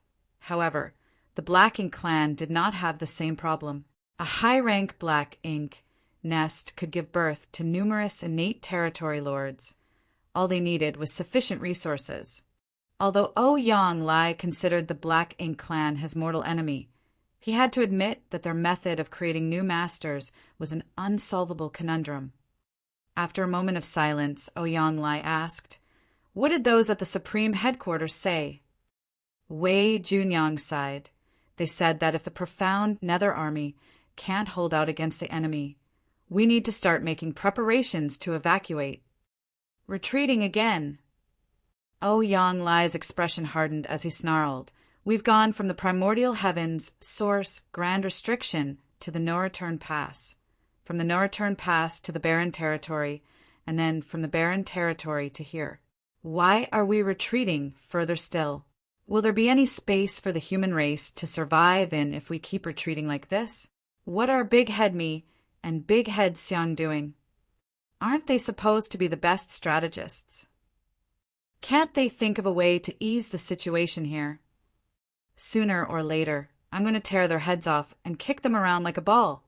Wei Junyang shook his head. "It's not a failing on the army's part if we can't stand against the Black Ink clan. You know the situation that we're in right now. It's not necessarily a bad thing if the profound Nether Army evacuates. The battles in the other great territories are just as intense and worrying. If the profound Nether Army breaks up into smaller units to support the other great territories, we might be able to stabilize the situation. My guess is the Supreme Headquarters is considering giving up on profound Nether territory because the other great territories can benefit from it." Ouyang Lai snorted. "Is that the so-called making sacrifices for the greater good? Don't listen to that nonsense. If they can give up on profound Nether territory today, they can give up on Heavenly Wolf territory tomorrow. And what about the day after tomorrow? Are they going to give up on Twin Poles territory too? Why don't we just give up on all the great territories? Everyone can just hide inside High Heaven territory and gather all of the human race's strength together. I'm sure the Black Ink clan won't be able to force their way in then." Wei Yungyang eyed him and said, "You and I both know that what you just said might very well happen." Yang Lai's expression twitched as he knew that it was a possibility, but still he was unwilling. After centuries of retreating and evacuating, even their spirits had left as well. He did not want to retreat anymore. "What about our reinforcements? The profound Nether Army has 1,000,000 people, but there are only 300,000 here. Where is the rest of the army?" Yang Lai asked. Although he was one of the profound Nether Army commanders, he was a man of action and not someone who could be left in charge of strategy and logistics. When the battle started, all he cared about was fighting the enemy. He did not care about plans or the bigger picture. The way he saw it, why make complicated strategies when you can just kill off all the enemies and be done with it? Thus, Yang Lai did not know much about what was happening with the overall profound Nether Army. Wei Junyang sighed once more. Although there were 1,000,000 of us in the profound Nether Army at the start, over the years of battle, many have died. We now have just over 700,000 left. Some of them need to stand guard at the forward outpost at the territory gate, and some need to fend off the Black Ink clan at the various bases, so we won't be getting any reinforcements. Yang Lai opened his mouth to speak, but in the end, all he could do was curse at the situation. However, I've sent a message to the Supreme Headquarters and requested that they deploy the divine spirits to aid us. Judging by how many days it has been, they should be arriving soon. Divine spirits, Yang Lai raised his brow. There were many divine spirits who fought alongside the human race now, apart from the Dragon and Phoenix clans, which had stood guard at the No Return Pass. There was also a large group of divine spirits who came from the divine spirit ancestral land. What's more, just over a decade ago, some 100 divine spirits suddenly appeared outside the star boundary, which gave the human race masters who were on guard there a huge fright. Marshall Peak. Chapter 55:17. What have you all been doing? These divine spirits were strange as they had appeared out of nowhere. They did not come from the No Return Pass, nor the divine spirit ancestral land. After making contact, the divine spirits specifically stated that they wanted to talk to a woman named Hua Qingxi from High Heaven Palace. High Heaven Palace dared not do anything to slight them, and Hua Qingxi immediately came forward, finally figuring out that it was Yang Kai who convinced these divine spirits and sent them over from the grand ancient ruins boundary to aid them. The human race cheered when they heard this news. They did not have enough combat power right now, so the sudden appearance of over 100 divine spirits was undoubtedly a great boost. Everyone thought that they would be a powerful backup for the army. However, no one would have expected that upon arriving at the star boundary. These divine spirits were not interested in standing with the human race in battle. Instead, they remained inside the star boundary and threw their weight around haughtily. In the end, Fu Guang, who had been tending to his injuries, had to come out and teach them a harsh lesson before they restrained themselves. Following that, Hua Qingxi acted as a mediator and communicated with the divine spirits who came from grand ancient ruins boundary. Eventually, they were willing to help the human race, but they refused to listen to anyone's orders. If the humans needed their help, the human race had to discuss the situation with them in advance, and they reserved the right to refuse. While the process had been difficult, the 100 or so divine spirits were still a force that could not be overlooked. Now, all divine spirits had been separated into several teams, not standing guard over any one battlefield, and instead being deployed by the Supreme Headquarters to any of the battlefields that needed aid. This way, the divine spirit's utility was maximized. There had been several times when the human race's defense lines in various frontline great territories had nearly been overrun when the divine spirits showed up and managed to turn the tide. Thus, one could say that the divine spirits played an essential part in moments of crises that allowed the human race to maintain their current lines. Therefore, when Yang Lai heard that Wei Junyang had already sent word to the Supreme Headquarters to ask for help from the divine spirits, he felt a lot less worried. However, he quickly started having concerns again and asked, the divine spirits who are coming won't be the ones who came out of the grand ancient ruins boundary, right? Those divine spirits were a lot less reliable than the ones from the divine spirit ancestral land and the Noritern Pass. Wei Junyang shook his head. I'm not sure. There aren't many divine spirits. Only 6 teams in total. And it's those at the Supreme Headquarters who have to decide which one to send to us. The two were still talking when something changed on the battlefield. Although the human race was under great pressure, they were still able to maintain a balance with the Black Ink clan. However, all of a sudden, over 10 incredibly powerful auras burst out on the battlefield. The human race army was caught off guard and multiple warships exploded one after the other. Open Heaven Realm Masters were slaughtered as well, and the Black Ink clan swarmed in from over a dozen different directions. Wei Junyan and Yonglai, who had been tending to their injuries, immediately got to their feet with stormy expressions. What are those people at the Supreme Headquarters doing? Yonglai ranted. Why didn't we get any news that over a dozen territory lords are coming over? Although there was a disparity in numbers between the 8th Order Open Heaven Realm Masters and the territory lords on the profound Nether Territory battlefield, it was only a slight difference, and both parties were fully aware of each other's strength. However, the dozen-plus auras that suddenly appeared were all unfamiliar, which meant that they were new and had not been seen on this battlefield before. While over a dozen territory lords was not necessarily a high number, they were all innate territory lords, and with the element of surprise on their side, it was quite possible for them to break through the defense lines. Wei Yungyang's expression was also dark as he quickly said, perhaps they did not come from other territories. Every now and then, some territory lords disappear after suffering heavy injuries. Those at the Supreme Headquarters have guessed that they might have gone back to the Noritern Pass to heal, as they have many high-rank Black Ink nests there, which makes it easier for them to rapidly recover. There's a high chance that these territory lords came from the Noritern Pass. Both parties were stuck in a deadlock across all the various battlefields, so if over a dozen innate territory lords left any one of the front lines, there was no way that the Supreme Headquarters would not have noticed. Since the Supreme Headquarters did not send out any warnings, it meant that they did not know about the presence of these territory lords either. It was quite likely that these dozen or so territory lords came from the Noritern Pass.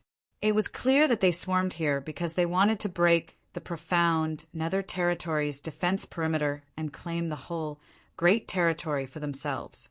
The 2 8th Order army commanders could not spare any more time to tend to their injuries and immediately shot off into the sky, each of them heading for one of the newly appeared territory lords. At the same time, 8th Order Open Heaven Realm Masters from all directions shot out as well.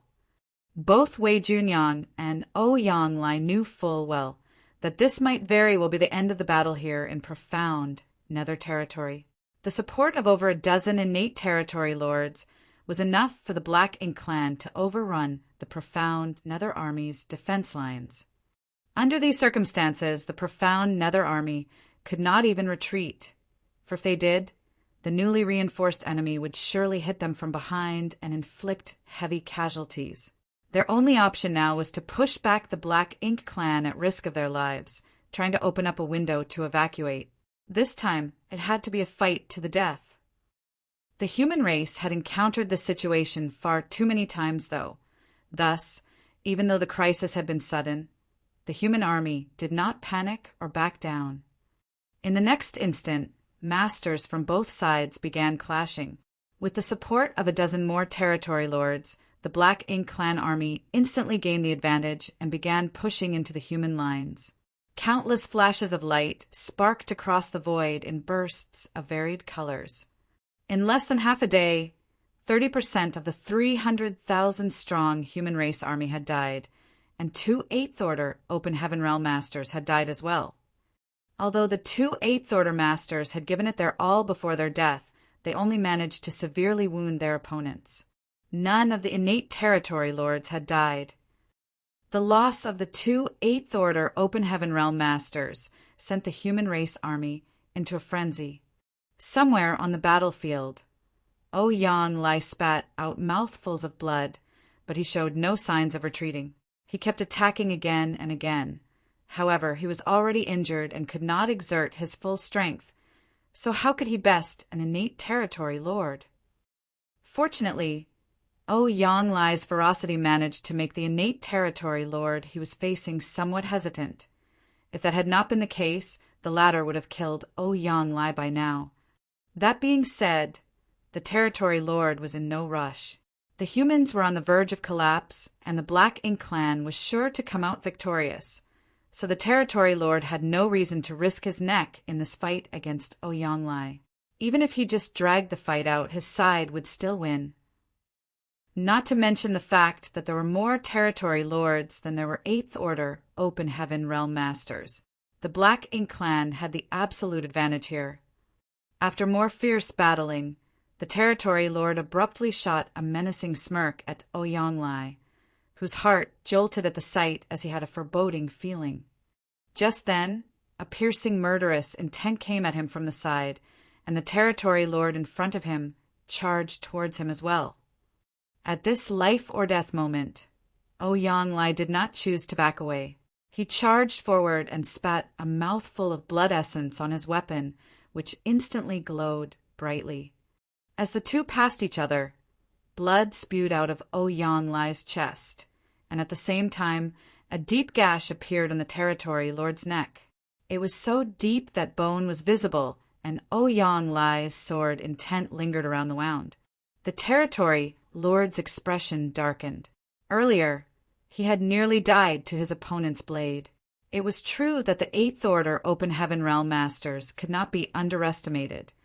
Ouyang slowly turned around and looked at his opponent, who had another innate territory lord beside him now. It was the one who had snuck up on him just now. As it was, Ouyang could barely hold his own in a one-on-one fight, let alone if he had to fight two of them. What a pity! Ouyang sighed lamentably to himself. If he had managed to kill his first opponent just now, his death would not have been in vain, but now it was unlikely that he would have the chance to do so. He looked around and saw Wei Junyang fending off two enemies despite his injuries. He was at a great disadvantage, and many of the other Eighth Order Open Heaven Realm Masters were in similarly hopeless situations. How many of the profound Nether Army could survive this battle today? Ouyang vision was blurred by the blood dripping down his face, but he could still see that the two territory lords did not want to waste any more time and were charging at him together. Want to kill me, huh? One of you is coming down with me. Ouyang laughed maniacally as the blade in his hand shattered into a burst of light that exploded across the void. This was an artifact that he had cultivated for many years, and now that it was shattering on purpose, the sudden surge of power it released was quite terrifying.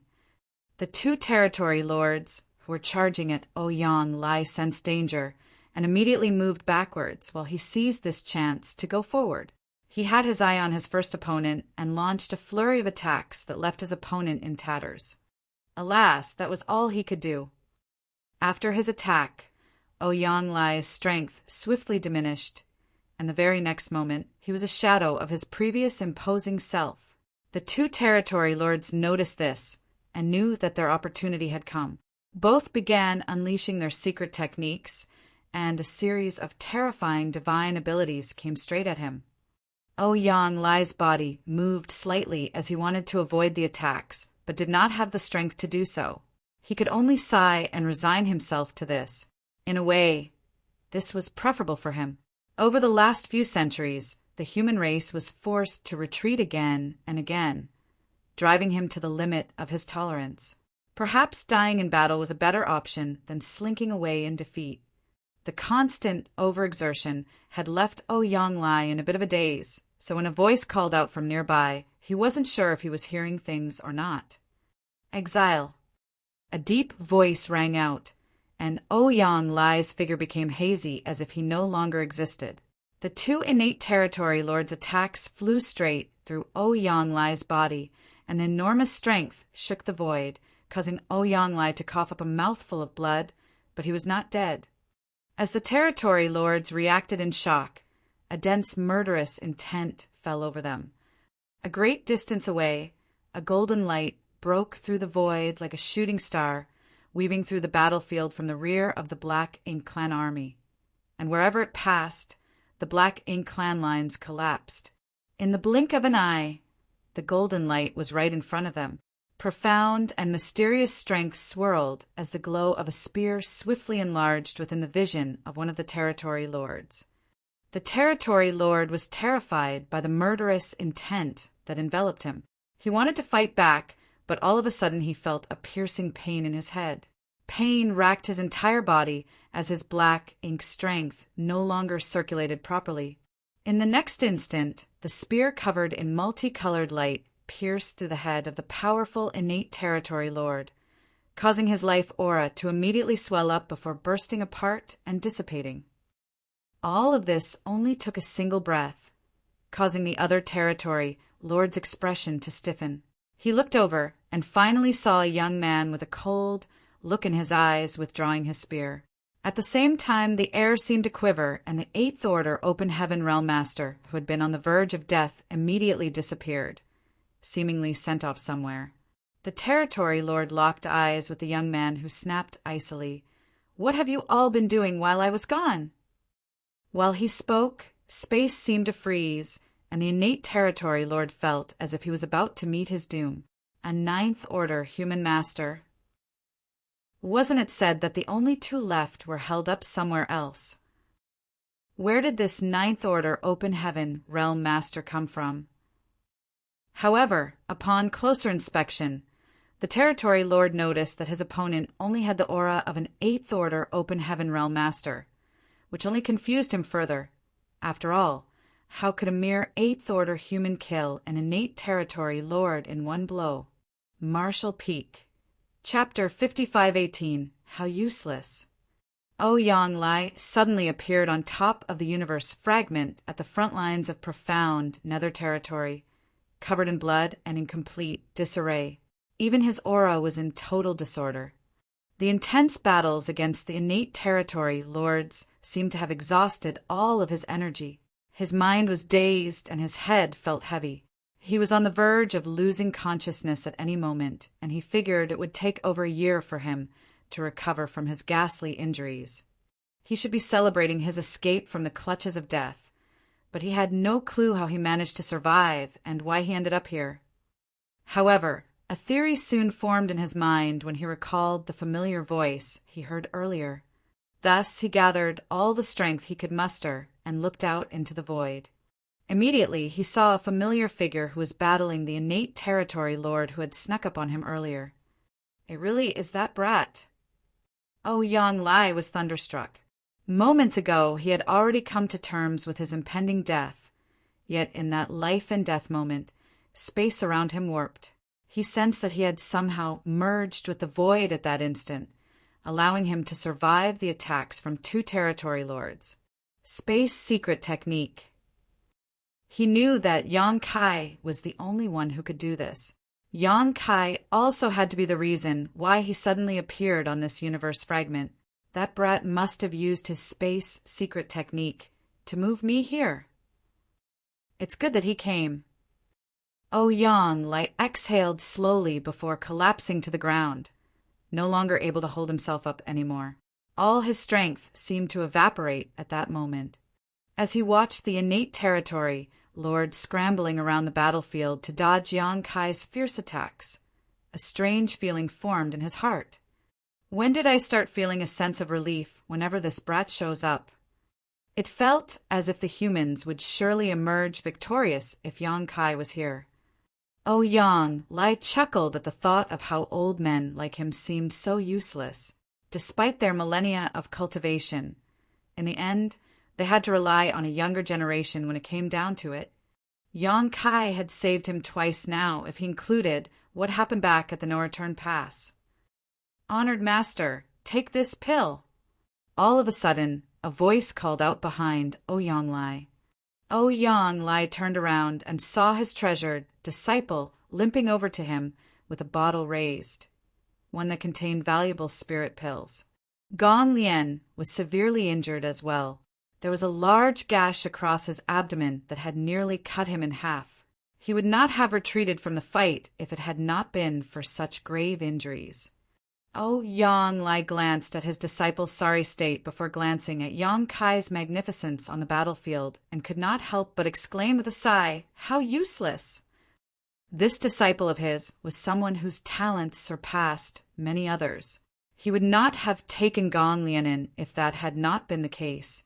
Gong Lien was now a 7th Order Open Heaven Realm Master after Yang Lai took him under his wing and put a lot of thought and effort into training him. While Gong Lien was indeed a remarkable talent, that was still nothing in comparison to Yang Kai's achievements. Why did I not consider taking Yang Kai as my disciple? Gong Lien had purposely come over to give his honored master some medicine. He thought that this would lead to a touching moment between the master and disciple, so he did not expect to be criticized in such a manner instead and felt rather aggrieved. Honored master, the speed of this disciple's cultivation is already fast enough.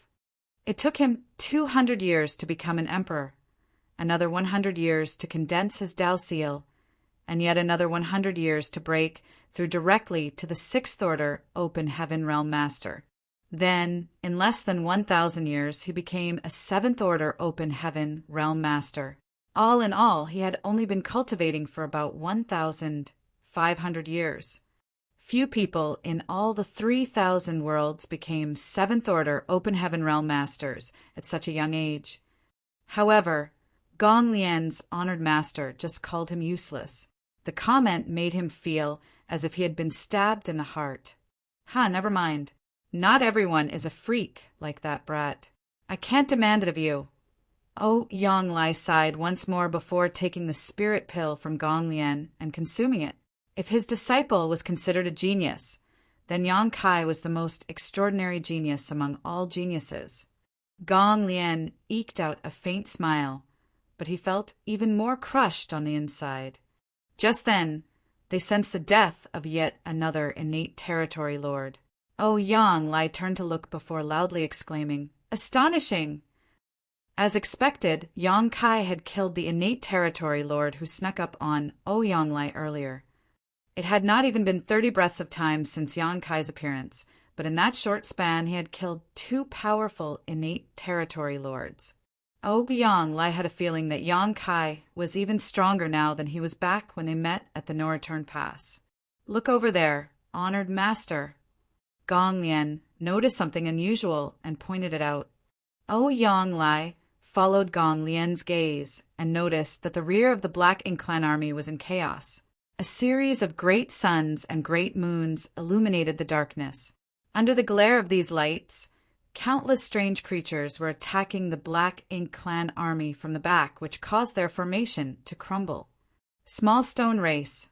Yang Lai's eyes brightened as he quickly figured out that Yang Kai must have brought these creatures here. In general, the human race masters did know that Yang Kai had many small stone race soldiers with him.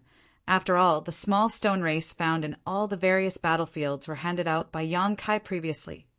There were even some small stone race soldiers here in profound nether territory, though their numbers were fairly small. After so many years of fighting, a significant number of the small stone race that Yang Kai had given away back then had died.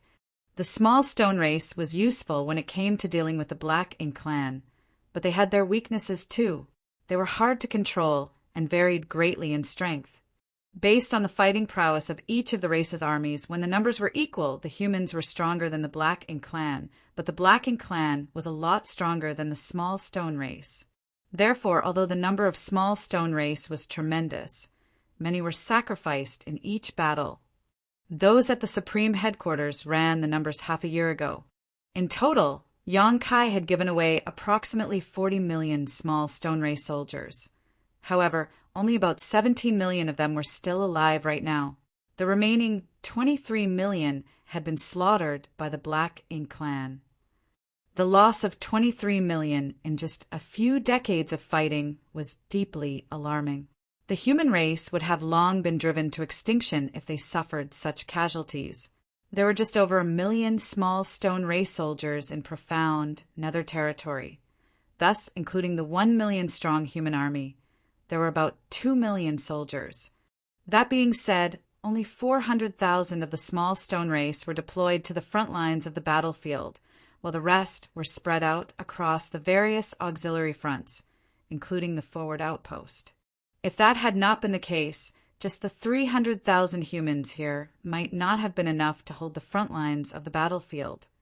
After the fierce battle, it was quite likely that most of the 400,000 small stone race would be sacrificed. Nevertheless, right now, countless great suns and great moons were streaking across the sky behind the Black Ink Clan army, their blinding light illuminating nearly half of profound nether territory. How many small stone race soldiers did it take for such a display? Millions? Tens of millions? Ouyang Lai and his disciple did not know for sure, but they were certain about one thing. The Black Ink Clan in profound nether territory was in serious trouble. Come with me. Let's charge out at our enemies once more. Ouyang Lai's fervor for battle bubbled up once more. But as he stood up, blood gushed out of his wounds. Gong Lien jumped in fright. Don't do anything reckless, honored master. You're severely injured right now and can barely exert 1/10 of your strength. How can you possibly join the fight? You should be focusing on tending to your injuries right now. Ouyang Lai smacked Gong Lien across the head. Enough of your nonsense. I know very well what my condition is like right now. I can't kill any territory lords, but I can still kill a few feudal lords. Hurry up. Saying so, he rushed off without a moment's hesitation. Gong Lien was speechless, but since his honored master had rejoined the battle, he could only follow along behind him. The changes on the battlefield, which included the sudden emergence of a massive small stone race army behind the Black Ink Clan, caused the entire flow of the battle to change. What's more, the death of 2 innate territory lords in a burst of golden light had caught everyone's attention. With this sudden change of fortunes, the Black Ink Clan was fully aware that a powerful master had come to aid the humans, a master who could kill territory lords as if they were random chickens or dogs. The other territory lords were both shocked and furious. The Black Ink Clan had been planning this operation in profound nether territory for some time now, and had even secretly sent out the over a dozen territory lords for this purpose. They were right on the cusp of success, but none of them expected a sudden twist at the critical moment. None of the territory lords could accept this outcome. As the streaks of powerful divine sense weaved through the void, the territory lords could not decide whether to retreat or to continue the attack. Before they could discuss what to do, though, the aura of yet another territory lord swelled up before vanishing.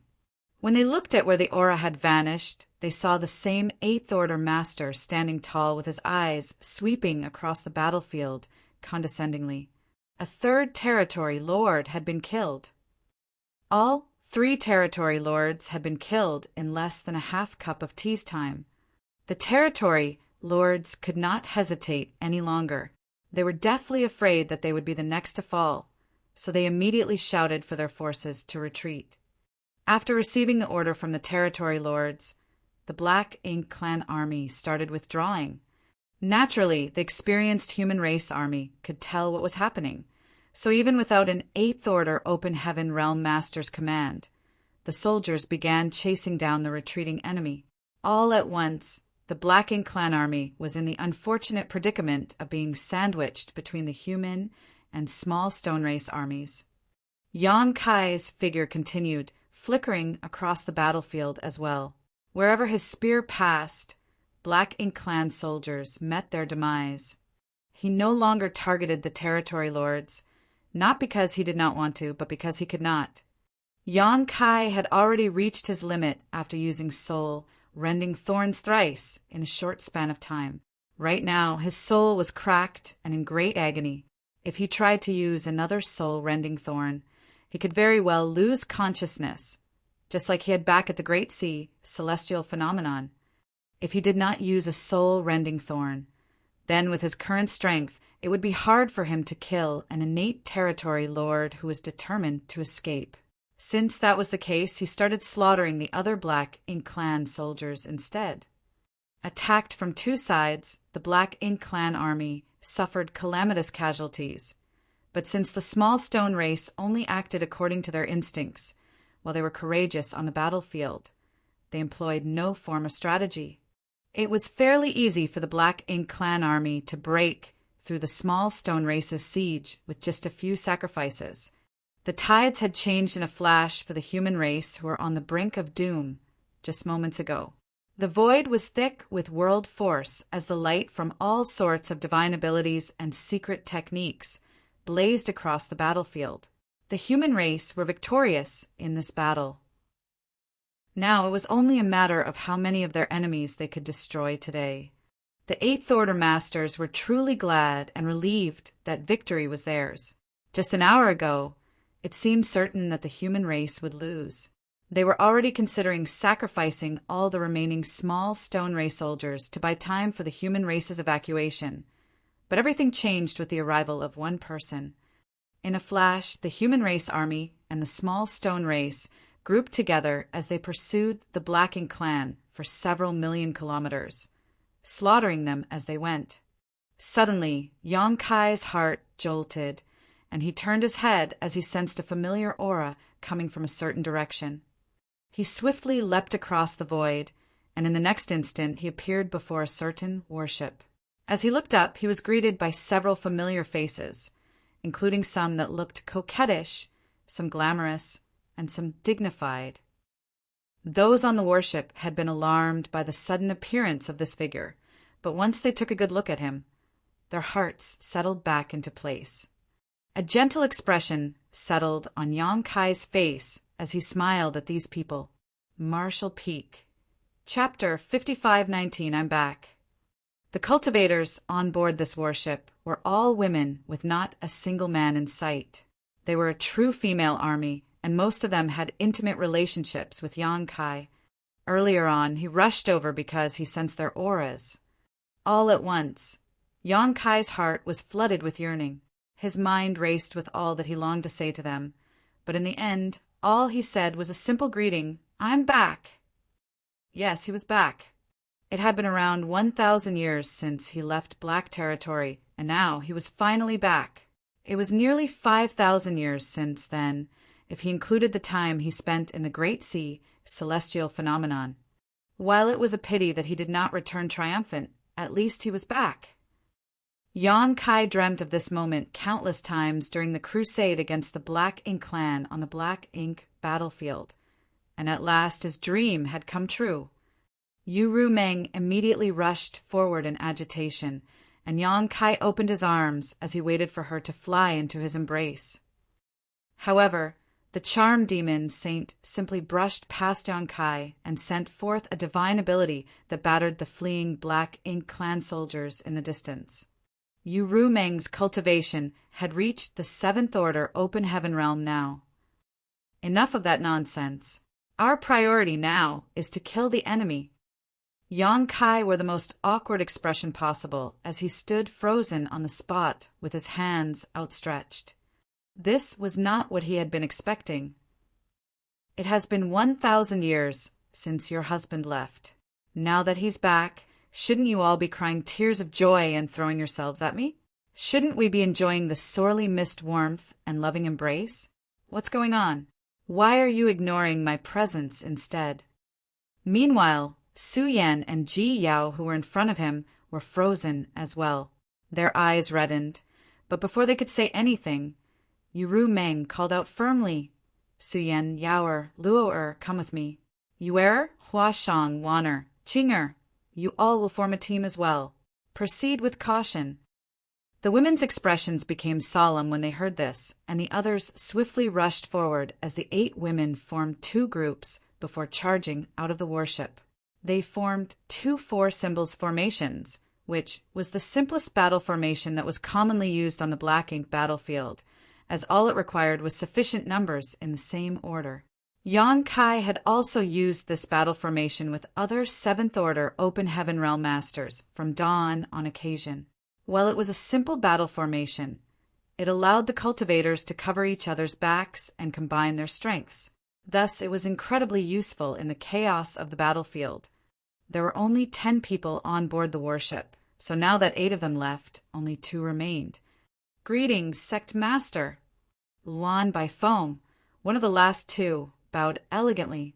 Yang Kai nodded with the sternness that befitted his position as the Sect Master and waved his hand, at ease. Alas, it seemed his subordinates were more reliable. As for the madams, they seemed to be showing signs of rebellion. However, Yang Kai could understand their reactions. After all, he did basically abandon them for 1,000 years. It was not surprising that they were upset about it. These women had every reason to react the way they did. "Young Master!" He called out with a choked voice. Yang Kai walked over and stroked her head with a smile. "Good. You're a 7th Order Open Heaven Realm Master now. I see that you didn't neglect your cultivation." He was not the only one who was now in the 7th Order. In fact, all 10 women aboard this warship were in the 7th Order. It was not unexpected in the case of He, and Luan by Feng. They were already in the 6th Order when Yang Kai left, and during this time neither Void Land nor High Heaven Palace lacked the resources for cultivation. There was also a World Tree clone in the Star Boundary as well. For those in the Open Heaven realm like He, and Luan by Feng, the clone's feedback effects did not give them any boost to their innate talent, but the environment still boosted their cultivation speed. Ru Meng and Yang Kai's other wives had directly become 6th Order Open Heaven Realm Masters, and a number had even become disciples of ancestors from the Cave Heavens and Paradises. Naturally, their cultivation would rapidly increase since they did not lack the resources or guidance they needed. This team of 10 consisted entirely of people Yang Kai trusted implicitly, so it was clear that someone had arranged this on purpose. No other squad could possess such a luxurious lineup. If 10 7th Order Open Heaven Realm Masters joined forces, they were even able to face off against a territory lord for some time. This was probably the reason why none of these women showed any signs of serious injury. Of course, there was another reason for this as well. Their warship was a little unique, and Yang Kai sensed it as soon as he came over. Based on age alone, he was much older than Yang Kai. After all, she had already been a veteran 5th Order Open Heaven Realm Master when she first met him. However, the moment Yang Kai stroked her head, she could not stop her tears from flowing as she stared at him with a teary-eyed smile. "Kill!" Ru Meng shouted fiercely from in front of the warship. She did not hold back at all as she mercilessly slaughtered the Black Ink clan. Smelly man, how can he still be getting all sentimental at a time like this? Does he not know the meaning of the word death? Yang Kai bowed. "Senior, you must have had a hard time all these years. Many thanks for your care." The warship trembled slightly as an old voice rang out with a slightly teasing tone. This old master didn't have to do much.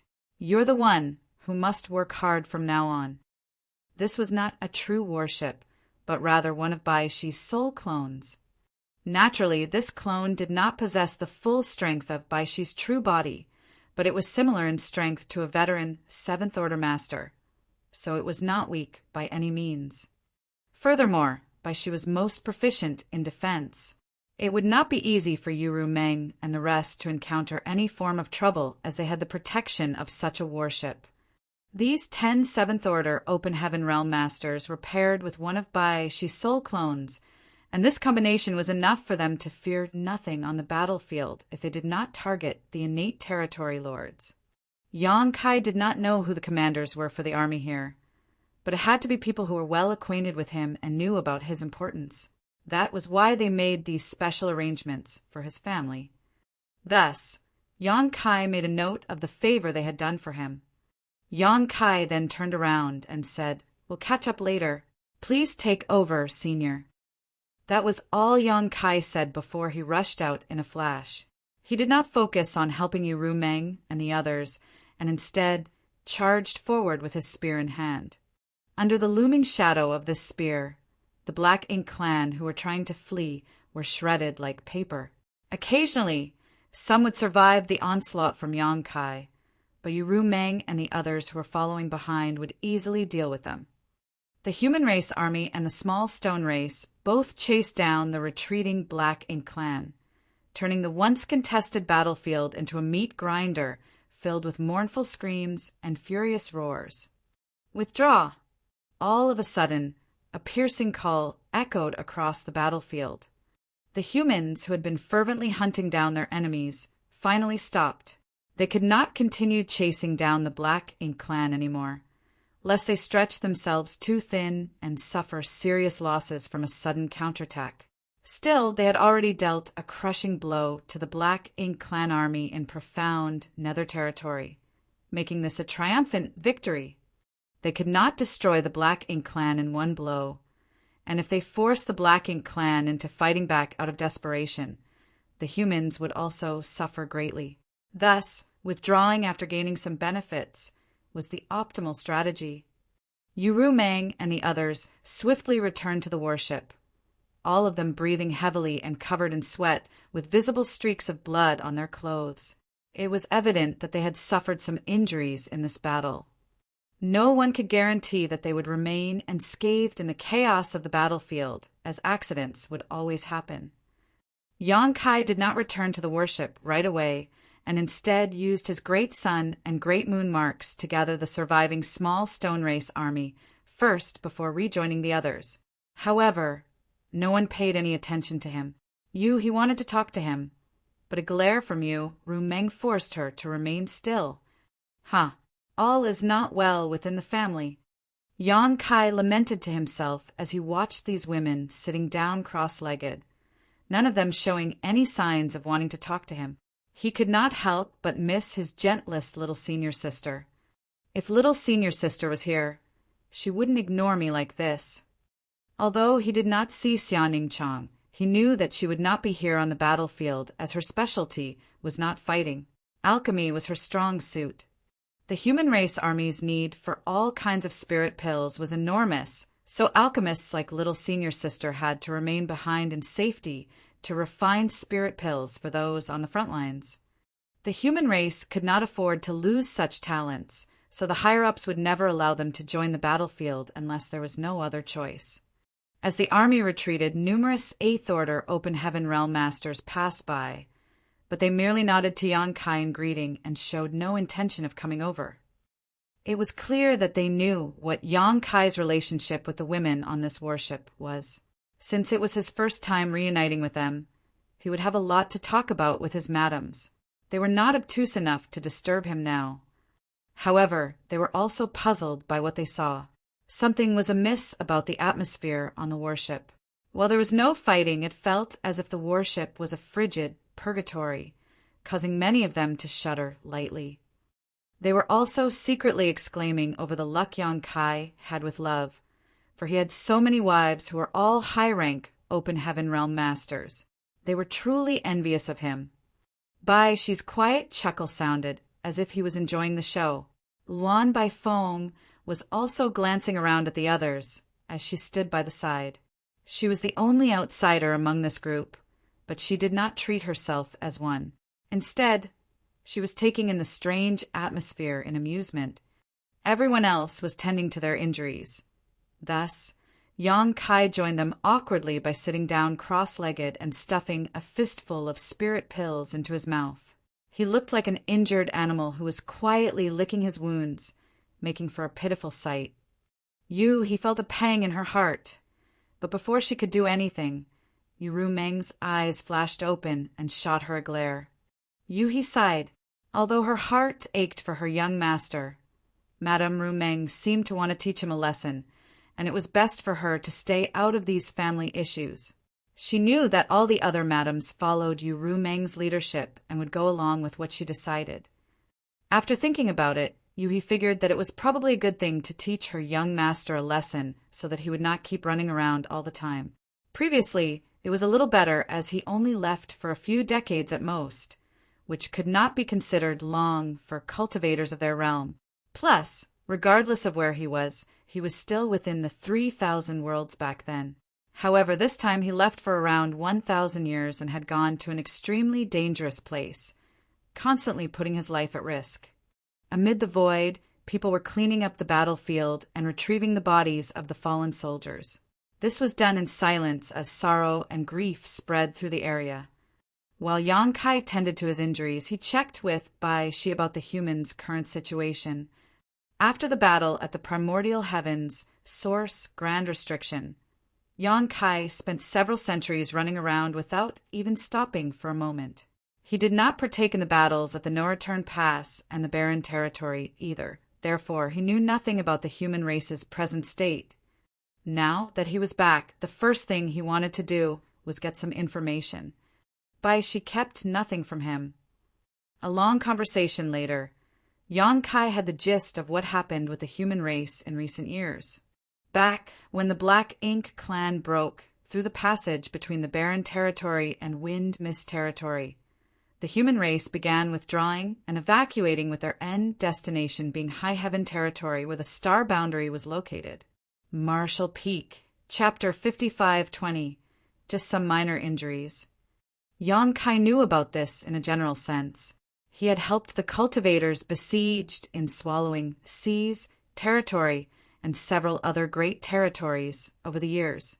Many would not have been able to deal with the Black Ink clan if it had not been for his assistance and the small stone ray soldiers he gave them to aid in their evacuation. This was something Yang Kai often did as he went around refining over 2,000 universe worlds in several hundred great territories. One could tell just how many evacuating great forces he must have run into solely based on the fact that he had given away some 40 million of the small stone race. Most of the cultivators in the great territories had already evacuated, saving those forces in their entirety. However, many had also been set upon by the Black Ink clan army on the way, wiping them out as a result. There was nothing that could be done about this. The Black Ink clan had invaded the entire 3,000 worlds, and few great territories could defend themselves from such an attack. The weaker cultivators from the scattered second-class great forces could not put up a fight against a massive and organized Black Ink clan army. All hope for the human race's future depended on the star boundary, as it was a true open heaven realm cradle. This was the reasoning behind the evacuation plan set by the human race's leaders. Otherwise, there was no reason why, out of all the great territories in the 3,000 worlds, the human race had to head for High Heaven Territory, where the star boundary was. However, not all of the great forces could be housed within High Heaven Territory. Firstly, High Heaven Territory did not have a great number of universe worlds that could sustain life. That being said, the new great territory could ease some of this burden as it neighbored High Heaven Territory, and the conditions there were much better, including the cultivation environment. It also had a lot more habitable universe worlds than High Heaven Territory did. The new great territory could only be accessed from High Heaven Territory, so Yang Kai had set up a restriction back then to only allow those from Void Land and High Heaven Palace inside. Of course, this restriction was taken down now, given the current circumstances. As long as the human race did not lose its hold on High Heaven Territory, the Black Ink clan couldn't invade the new great territory. Secondly, the humans could not resign themselves to surrendering without a fight. If they did stop trying to fight back, then all the Black Ink clan had to do was target High Heaven Territory. This would put the human race in a far too vulnerable position. Thus, the many leaders of the human race came to a decision. They gathered as many open heaven realm masters as they could and formed over a dozen armies based on the framework of the remnants of the armies from the Black Ink battlefield. These armies were then posted to defend the surrounding great territories, with High Heaven Territory at the center. Profound Nether Territory was one of these battlefields, along with Heavenly Wolf Territory, Twin Poles Territory, and several others. Profound Nether Territory was said to have an army of 1 million soldiers, but after many years of fighting, that was no longer the case, unless the surviving small stone race were counted as well. Throughout the past few decades, Profound Nether Territory and the other frontline Great Territories were in a constant state of battle. While the humans did pay a heavy price in the process, they managed to gather most, if not all, of their strength in these dozen or so great territories and just barely managed to maintain their current perimeter. However, from the way things were progressing, the situation was gradually deteriorating. Over a dozen territory lords had appeared out of the blue and joined the main battle in Profound Nether Territory. The human race army had been caught off guard and suffered significant casualties as a result. Chances were they would have failed to hold onto Profound Nether Territory if the tides had not turned following Yang Kai's arrival. If the humans lost Profound Nether Territory, it would be a crushing blow not only to their army, but to their morale as well. The human race army in Profound Nether Territory was formed from over a dozen remnants of previous armies, including the Great Evolution Army, Great Battle Army, Nine Stars Army, and Purple Jade Army. These armies had previously gone through the three major wars at the Primordial Heavens Source Grand Restriction, the No Return Pass, and the Barren Territory. Thus, they were truly veterans with a wealth of experience. They formed the core of the Profound Nether Army, with cultivators from other various great forces making up the rest of the numbers. This was the reason why Yang Kai ran into Yurumeng and the others here. Back then, the cultivators from Void Land and High Heaven Palace had joined the fight in the Barren Territory, and old ancestor Xiao Xiao personally recruited them into the Great Evolution Army. Thus, they could be considered soldiers who belonged to the Great Evolution Army. After hearing everything, Yang Kai was secretly relieved. He could have chosen any of the numerous routes that would have taken him back to the star boundary. But as he wanted to get there as quickly as possible, he chose the shortest one, which meant that he had to pass through Profound Nether Territory. He was filled with lingering dread at the thought of how terrible things would have been in Profound Nether Territory if he had not made it here in time. Thanks to your preempting back then, those from Void Territory were able to prepare in advance. Therefore, when the order to evacuate was given, all of the great forces of Void Territory were able to leave safely. But it's a shame when we think about the other living beings in those universe worlds. Bai, she sighed mournfully. The human race could not bring all the living beings in those universe worlds along with them when the Black Ink clan invaded, so they must have been turned into Black Ink disciples by now. I've already refined those universe worlds, Senior. You don't need to feel bad about them, Yang Kai said. Void Territory was considered Yang Kai's territory, so he would not stand by and do nothing when it faced this existential crisis. When Yang Kai went to Void Territory back then, he purposely checked on Void Land. When he realized that Void Land had completely disappeared, he figured that she must have evacuated everyone. At the time, the Black Ink clan had not invaded Void Territory yet, so Yang Kai refined all the universe worlds and took them with him. She froze for a moment, not quite understanding what Yang Kai meant when he said he refined the universe worlds. But just as he was about to ask, he saw Yang Kai turning ashen-faced before coughing up a mouthful of golden blood. His aura swiftly deflated as he slumped backwards. She was alarmed while cries rang out from all directions. However, Yang Kai did not end up falling to the ground as a soft and nimble figure caught him. Yang Kai's eyelids parted slightly, and he saw Yurumeng's anxious expression. The others swiftly gathered around him, with similarly concerned looks in their eyes. "Husband, what happened?" Yurumeng asked with a trembling voice. The demon saint's previous coldness was now replaced with great fear and worry. Yang Kai opened his mouth to respond, but before he could say anything, he spat out another mouthful of blood that dyed Yurumeng's clothes gold. Then he rasped, "I am fine. It's just some minor injuries." He tapped his finger ever so gently against the deck of the warship. She was startled for a moment before he quickly exclaimed, "How can you call that a minor injury? Your aura's unstable, and your world force circulation is a mess right now. Did you get hit by one of those territory lords' final counterattacks?" "It's all right, it's nothing serious," Yang Kai insisted weakly. The more he insisted, though, the more fraught the women around him became. Earlier on, they witnessed from afar the way Yang Kai had slaughtered 3 territory lords in quick succession. It went without saying that an 8th Order Open Heaven Realm Master like Yang Kai would have had to pay a heavy price in order to kill 3 territory lords like this. It was just that he had been hiding his injuries and putting up a strong front earlier. Healing pills! Yu Rumeng cried out, and Su Yang quickly stuffed a few high-quality spirit pills into Yang Kai's mouth.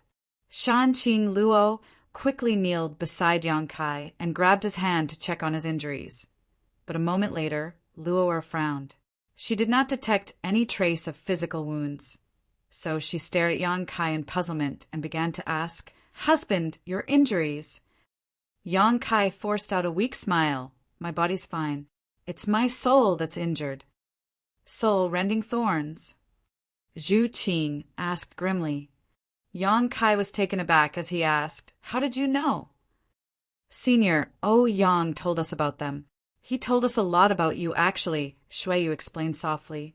"Senior, Yang Lai?" Shuiyu nodded. Yang Kai came to a sudden realization. Since there were remnants of the great evolution army here in the profound Nether Army, it was not unusual that Yang Lai was here as well.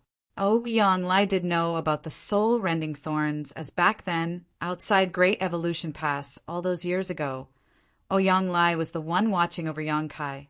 With just his 7th Order Open Heaven Realm cultivation, Yang Kai managed to kill and critically wound numerous territory lords and 8th Order Black Ink disciples inside the Black Ink nest space with the help of the soul-rending thorns. From the looks of it, it had most likely been Yang Lai's doing that led to Rumeng and the rest forming this special squad. Rumeng noticed that Yang Kai wanted to ask more questions, so she quickly blocked his mouth with her hand. "Stop talking. You should be focusing on tending to your injuries now." Yang Kai paused before nodding lightly and settled into a more comfortable position in Rumeng's arms before closing his eyes.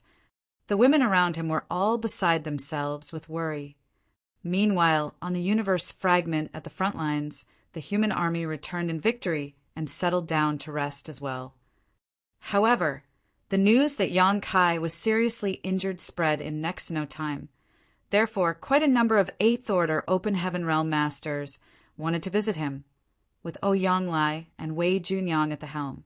However, Rumeng and the others stopped them by saying that their husband was too injured and could not see anyone as he had to focus on his recovery first. Naturally, Yang Lai and the others were understanding enough. They asked about the cause of Yang Kai's injuries, and when they found out it was the price he had to pay to be able to slaughter 3 territory lords, they were deeply troubled. One of the 8th Order Masters brought out some special spirit pills he had been safekeeping and passed them to Rumeng before assuring her that she could focus on tending to Yang Kai. Rumeng accepted the pills and thanked him.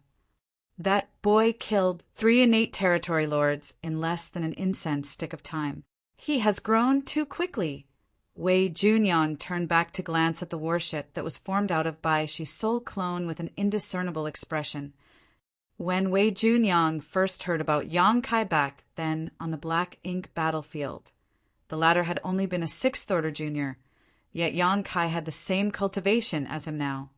However, Yang Kai was even stronger and more formidable in battle, as he could slaughter innate territory lords who were a lot stronger than ordinary territory lords.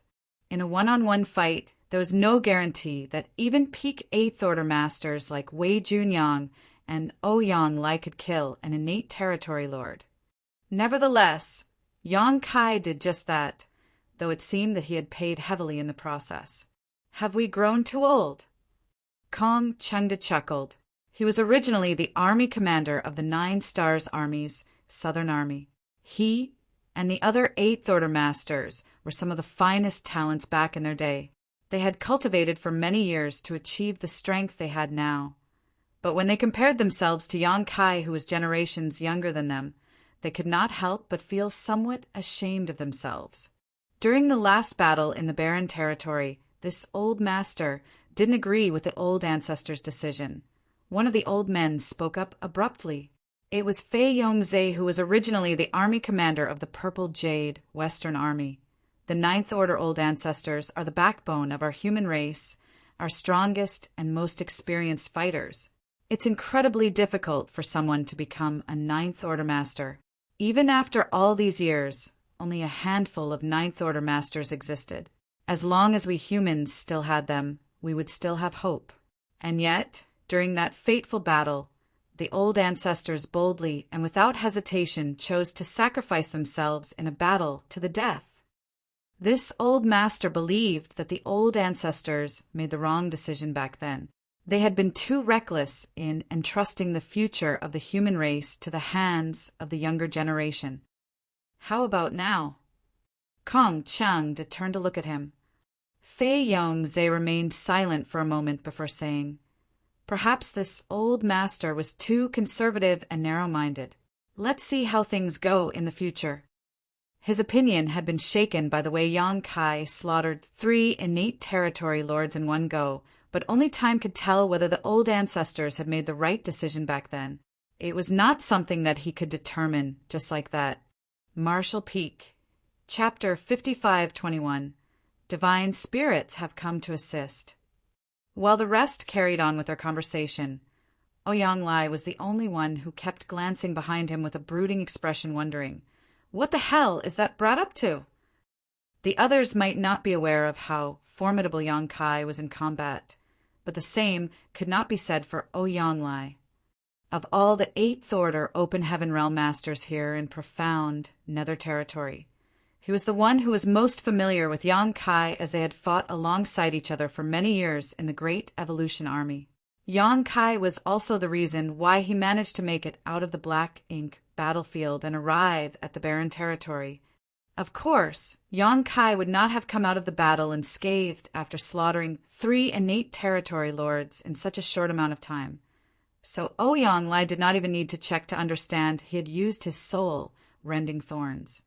Injuries in battle were unavoidable, but nevertheless, Ouyang Lai did not believe that Yang Kai's wounds were as severe as they seemed to be. He had witnessed just how indomitable Yang Kai had been when they stormed the no-return pass. However, Yang Kai's aura was currently as frail as a candle's flame amid a terrifying storm. It was almost as if he would die at any moment. Is he really that wounded? Ouyang Lai threw a glance in that direction once more, and his eyes flashed perceptibly as a thought occurred to him. Soon he chuckled and snickered. Crafty brat. What did you say? Wei Junyang turned to Ouyang Lai. It's nothing. Ouyang Lai slowly shook his head. Although he deduced that something mischievous was afoot, he was not about to expose it, as this involved someone else's private affairs. If he did, then he would be offending Yang Kai for no reason. Ouyang Lai was certain. That brat's injured, all right, but his injuries are definitely not that severe. Since Ouyang Lai did not wish to elaborate, Wei Junyang did not try to pry it out of him. Everyone fought hard in this battle. Let's return and tend to our injuries first, so that we can return to our peak as soon as possible, lest the Black Ink clan starts getting ideas again.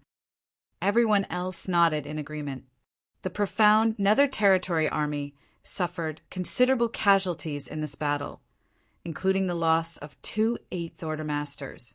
Even though 3 territory lords had been killed as well, there were more territory lords than 8th Order Open Heaven Realm masters to begin with. The injuries that Ouyang Lai, Wei Junyang, and the others suffered were fairly serious, so it was true that they needed to hurry up and tend to their wounds. However, before they moved away, a figure fell from the sky and landed in front of them before cupping his fist as he announced, "Sirs, the Divine Spirit's reinforcement team has arrived." Ouyang Lai could not resist snapping. What excellent timing! What was the point if the Divine Spirits only arrived when the battle was over? Were they here to help clean up the battlefield? If they came earlier, the profound Nether army would not have suffered such heavy casualties. Ouyang Lai could not be blamed for feeling resentful, while the other 8th Order Open Heaven Realm Masters felt the same to varying degrees. There had been no sign of these divine spirits earlier when the battle was at its fiercest, and the profound Nether army was on the verge of defeat. That was the time when they needed reinforcements the most. Fortunately, Yang Kai had arrived and managed to drive the Black Ink clan back with his unstoppable strength. Yet it was only now that the divine spirits showed up. However, though they were dissatisfied, they knew the situation could not be helped. There were only so many divine spirits, and the human race needed all the help they could get on all the different battlefields. The divine spirits who had to rush everywhere to offer assistance were under a lot of pressure too. Without the support of the divine spirits, at least 2 or 3 of the humans' current frontline great territories would have been lost. The divine spirits had contributed greatly to the human race's success in holding off the Black Ink clan. Wei Junyang sighed. They're having a hard time too, Brother Ouyang, so let's not mention such things. I know, Yang Lai huffed. No one was having it easy. They were all pitifully fighting in a bid for survival. He was just grumbling for the sake of it. Even under these circumstances, while the divine spirits might have been late, they would not have been too late. If Yang Kai had not shown up, the profound Nether Army would likely still be stretched thin, and the risk of defeat would be looming over their heads right now. The divine spirits' arrival would surely have provided them with much-needed help. And if the divine spirits were powerful enough, the profound Nether Army might even manage to turn things around and score a victory. Bring them over, Wei Junyang instructed. The messenger nodded quickly and did as he was instructed. Soon, a group of 50 or so divine spirits who did not bother reigning in their imposing presence approached. All the soldiers nearby backed away from the heavy presence of these divine spirits. Yang Lai frowned as he exchanged looks with Wei Junyang, both thinking the same thing, it's them. Previously, Wei Junyang said that the Supreme Headquarters was sending a team of divine spirits over as reinforcements. Yang Lai had asked if these divine spirits were the ones who came from the Grand Ancient Ruins boundary, but Wei Junyang did not know the answer. It was those at the Supreme Headquarters who made the arrangements. Thus he had no say in the matter. From the looks of it, the divine spirits were indeed the ones from the Grand Ancient Ruins boundary. It was easy enough to tell. Although these divine spirits had a domineering presence, they were basically all on par with 7th Order Open Heaven Realm Masters in terms of strength. Only a few of them were on par with 8th Order Open Heaven Realm Masters. Furthermore, only these divine spirits would behave this arrogantly. All the divine spirits who sided with the human race came from one of 3 places. They were either from the No Return Pass, Divine Spirit Ancestral Land, or Grand Ancient Ruins boundary. Overall, the divine spirits from the Grand Ancient Ruins boundary were weaker than those from the No Return Pass and the Ancestral Land. It was not because they were weaker by nature, but they had only just left the Grand Ancient Ruins boundary, so they had yet to fully adapt to the principles of the 3,000 worlds, meaning their strength was somewhat suppressed. This had been the case with Zhu Jioyin back then. Her true strength had been on par with an 8th Order Open Heaven Realm Master. But once Yang Kai brought her out of the Grand Ancient Ruins boundary, it dropped to that of a 7th Order Open Heaven Realm Master, and it took her many years before she returned to her peak. Thus, upon seeing that these divine spirits mostly had 7th Order Open Heaven Realm cultivations, Yang Lai and the others easily figured out where they were from. They belonged to the group of divine spirits who came out of the Grand Ancient Ruins boundary, but this was not all of them. These divine spirits were not all that reliable. When they first arrived at the Star boundary after leaving the Grand Ancient Ruins boundary, they caused quite a bit of trouble. It was Fu Guang of the Dragon Clan who had to step up and teach them a harsh lesson before they reined themselves in. Many unverifiable rumors regarding these divine spirits circulated among the 8th Order Open Heaven Realm Masters. Apparently, they were cowardly in the face of death and did not do their best in the battle against the Black Ink clan. Even though they now allowed the Supreme Headquarters to send them out as reinforcements to various front lines, somehow they often did things that bungled the human race's chances of winning the battle. Those at the Supreme Headquarters would not choose to dispatch these divine spirits unless absolutely necessary. In fact, they considered splitting up the divine spirits from the grand ancient ruins boundary and assigning them to the other divine spirit teams. But in the end, they could not do so as these divine spirits refused to be separated. If the Supreme Headquarters tried to force the issue, then it would only backfire. Divine Dragon Fu Guang was now recuperating in seclusion, so there was no one around who could exert authority over these unruly divine spirits. Furthermore, they were related to Yang Kai, so even Xiang Shan and Mi Jingluan did not want to push too hard when dealing with them.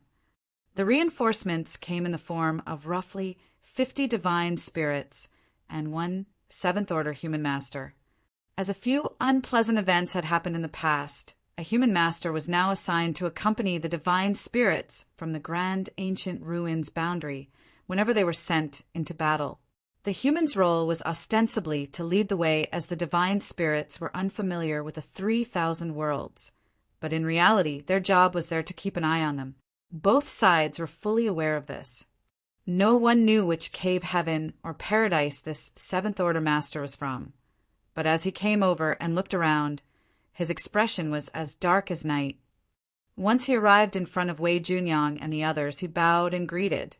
"Supreme Headquarters, you Zhen greets, sirs." Wei Junyang smiled and reached out to raise him from the bow before nodding lightly at the eighth-order divine spirits who stood in front. "Many thanks for making the effort to come here." Of the divine spirits who took the lead, the one who took the form of a middle-aged man chuckled. It was no effort at all. Rather, did the battle here end so quickly? I thought you humans were at risk of being overwhelmed. An unexpected incident occurred, and we managed to repel the Black Ink clan, Wei Junyang replied, but he showed no inclination of sharing in further detail.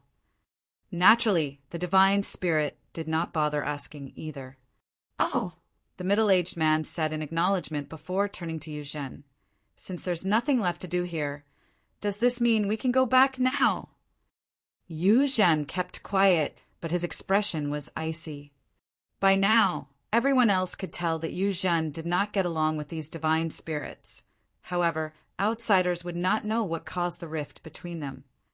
Still, it was rather hard to think favorably of the divine spirits from the grand ancient ruins boundary. They were different from the divine spirits from the ancestral land and the Noreturn Pass. It would have been more surprising if the humans heard that Yu Zhen, the seventh-order master who was supposed to keep an eye on these divine spirits, had gotten along with them. Perhaps they had shunned him during the journey over here. "We came all the way here for nothing." A young man among the group of divine spirits grumbled in dissatisfaction. "What a waste of all our efforts to rush over as quickly as possible. The Black Ink clan here are so weak. They should have held out a few more days." "Stop trying to talk big, Hodo. If you really had to fight against the Black Ink clan, you might end up peeing your pants. Everyone knows you're a coward who's afraid to die." A burst of laughter rang out. The divine spirit named Hodo immediately retorted, "As if you're any better, Yen Mo. During the last battle, you were wailing your head off and begging for mercy when that territory lord chased after you." Yen Mo turned bright red. "That was a territory lord. He's even stronger than an eighth-order human. I haven't fully restored my strength yet, you know. Once that happens, why would I need to fear a territory lord?" The divine spirits, thus, continued bickering among themselves. Wei Junyang and the others frowned. They had fought alongside many divine spirits during the battle at the Noreturn Pass, and even though those divine spirits were just as haughty and prideful, always looking down on the humans, when it came to actually fighting, they were reliable comrades in arms whose strength in combat could not be denied. This was even the case with the Dragon and Phoenix clans. As for the divine spirits in front of them now, were they nothing more than a farce? They were standing on the front lines of a battlefield where the human race had suffered countless losses during the earlier battle, and even more of them were injured. And yet these divine spirits turned it into a place where they bickered over who was the bravest. Still, despite their discontent, Wei Junyang and the others could not make any comments, as these divine spirits had come here as reinforcements. Yu Zhen seemed to be accustomed to the divine spirits bickering, so he just turned to Wei Junyang and asked, "Sirs, is there a need for us to stay here in profound nether territory in case the Black Ink clan mounts a counterattack?" Wei Junyang glanced in the direction where Yang Kai was resting and shook his head. "That won't be necessary. The Black Ink clan suffered significant casualties this time around, so they most likely won't be coming back anytime soon. Even if they did, with him around, it would not be hard to defend profound nether territory. The other battlefields might have a greater need for reinforcements." "Did we achieve a sweeping victory here?" Yu Zhen exclaimed in surprise. This was something that had not happened in a very long time. Though the human race emerged victorious now and then throughout the various battlefields, those were generally hard-fought wins. After all, if they wanted to force the stronger and numerically superior Black Ink clan into retreat, they would have to pay a heavy price in the process. Marshall Peak. Chapter 5522. What about me? Yu Zhen was ecstatic. If the human race achieved a sweeping victory in profound nether territory, the good news was bound to improve the morale of the armies on the other battlefields. Wei Yungyang shook his head and corrected with a bitter smile. It was a costly victory. It could have been considered a sweeping victory if they had not lost 2 Eighth Order Open Heaven Realm Masters. But they did, so the victory was no longer as sweet. Yu Zhen paled when he heard this. Did we lose an Eighth Order Open Heaven Realm Master? Wei Junyang nodded morosely. 2. Yu Zhen's figure rocked ever so slightly. Ever since the human race army established the current frontline battlefields, including profound nether territory, they had only lost 10 Eighth Order Masters in total. Those 10 had been lost throughout the many decades of fighting. However, 2 Eighth Order Open Heaven Realm Masters had been sacrificed in just this one battle alone. Regardless of how much the human race managed to achieve in return, it was still a costly victory. It was not easy to become an Eighth Order Open Heaven Realm Master. Those who did were the most talented cultivators among the human race, and yet it still took several millennia for one to reach such a height. Far too many Eighth Order Open Heaven Realm Masters had died throughout the years of battle, so the surviving ones were now the human race's pillars of strength. Yet 2 Eighth Order Open Heaven Realm Masters died in the battle in profound nether territory. Yu Zhen lowered his head and clenched his fists. His voice quavered as he said, "The 2 sirs need not have died. If we had only arrived sooner." Upon seeing that Yu Zhen blamed himself for this, Ouyang Lai went forward and patted him on the shoulder. "Our 2 brothers died honorably. You don't need to let their deaths weigh too heavily on you. It wasn't your fault." Although 2 Eighth Order Open Heaven Realm Masters were sacrificed in battle, they managed to gravely injure their opponents before they took their last breath. Dying on the battlefield was an honorable way for them to go. Yu Zhen slowly shook his head before all of a sudden. He glared at the divine spirits with bloodshot eyes.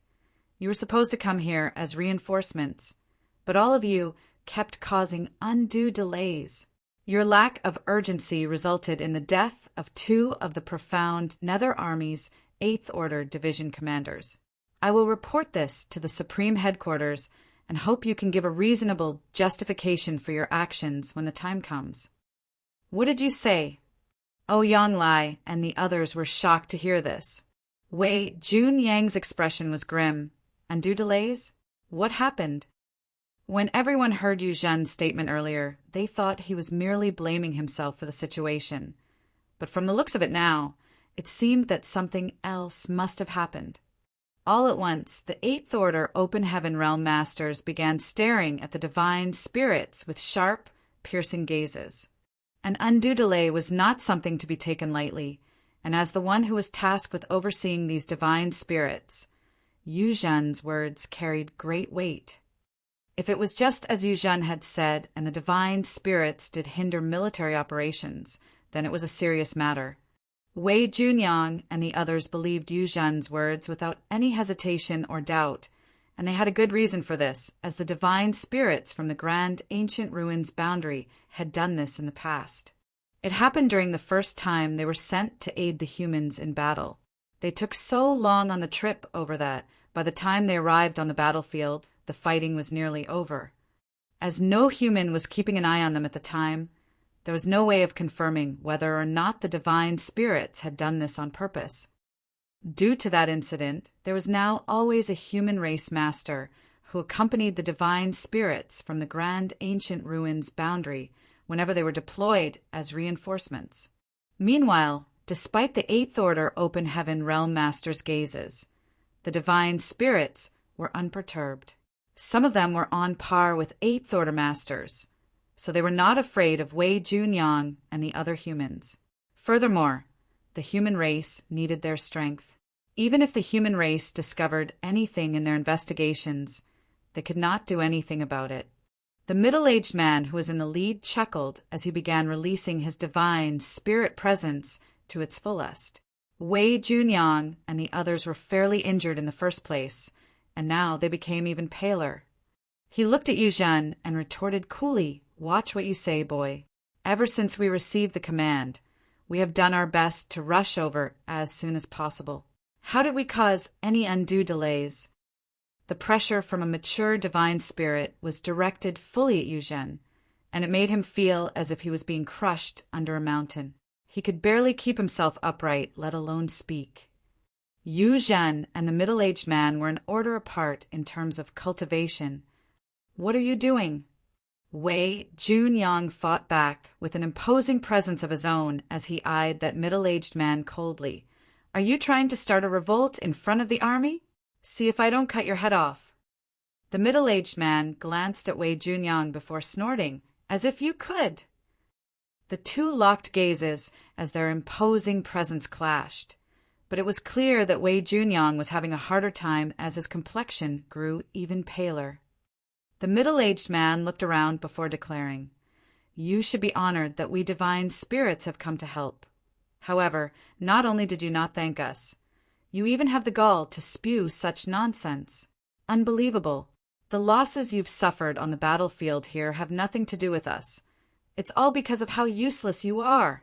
Even if we did arrive sooner, so what? If you're useless, you're useless. You should just die and move on to your next life instead of sticking around and embarrassing yourselves." Everyone immediately flew into an uproar. Yonglai was on the verge of throwing fists, but he knew that he was in no shape to fight another battle right now, so he forced himself to hold back. Still, he roared in fury, "The Black Ink clan has invaded the 3,000 worlds. Both the humans and the divine spirits have to fight together to survive. If we humans are driven into extinction, do you think the divine spirits will be any better off? Well, we're here, aren't we?" The middle-aged man smirked. "We're only a little late. It's not a big deal. It's not as if they lost profound nether territory anyway. Just a bunch of ants, whining incessantly. He would have attacked them by now if it had not been for a few things he had to be wary of." Yu Zhen spoke up from behind Wei Junyang.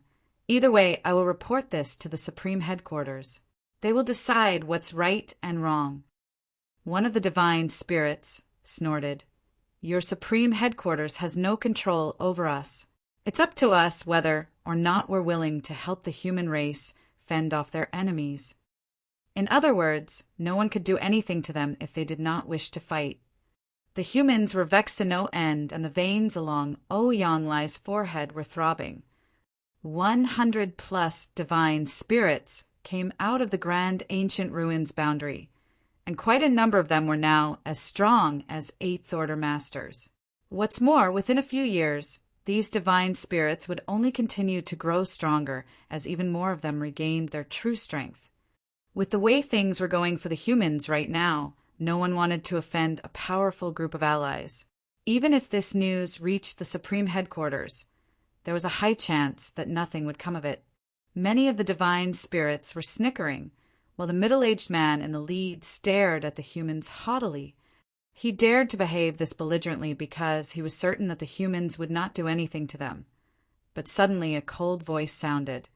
"Even if those at the Supreme Headquarters can't do anything, what about me?" The divine spirits all froze when they heard this voice, and their expressions changed as they swiftly turned towards the direction where the voice came from. They saw a familiar figure approaching. The middle-aged man frowned. "Why is this little bastard here?" He did not detect Yang Kai's aura when he first arrived. However, upon closer inspection, he realized why that was. Yang Kai was heavily injured, and his aura was quite feeble. It was no surprise he had overlooked him when he was in such a state. As Yang Kai came closer, the divine spirit's expressions kept changing. It had been some 20 years since Yang Kai sent them out of the grand ancient ruins boundary and delivered them to the star boundary. But during that time they heard nothing from Yang Kai, and no one knew where he went. There were only two individuals that these divine spirits feared, Fu Guang of the Dragon Clan and Yang Kai. The former was strong, so strong they could not afford to offend him. As for the latter, well, they had sworn a bloodline oath with him that they had to abide by. A group of women were gathered beside Yang Kai, with Yiru Meng and the others looking on in concern.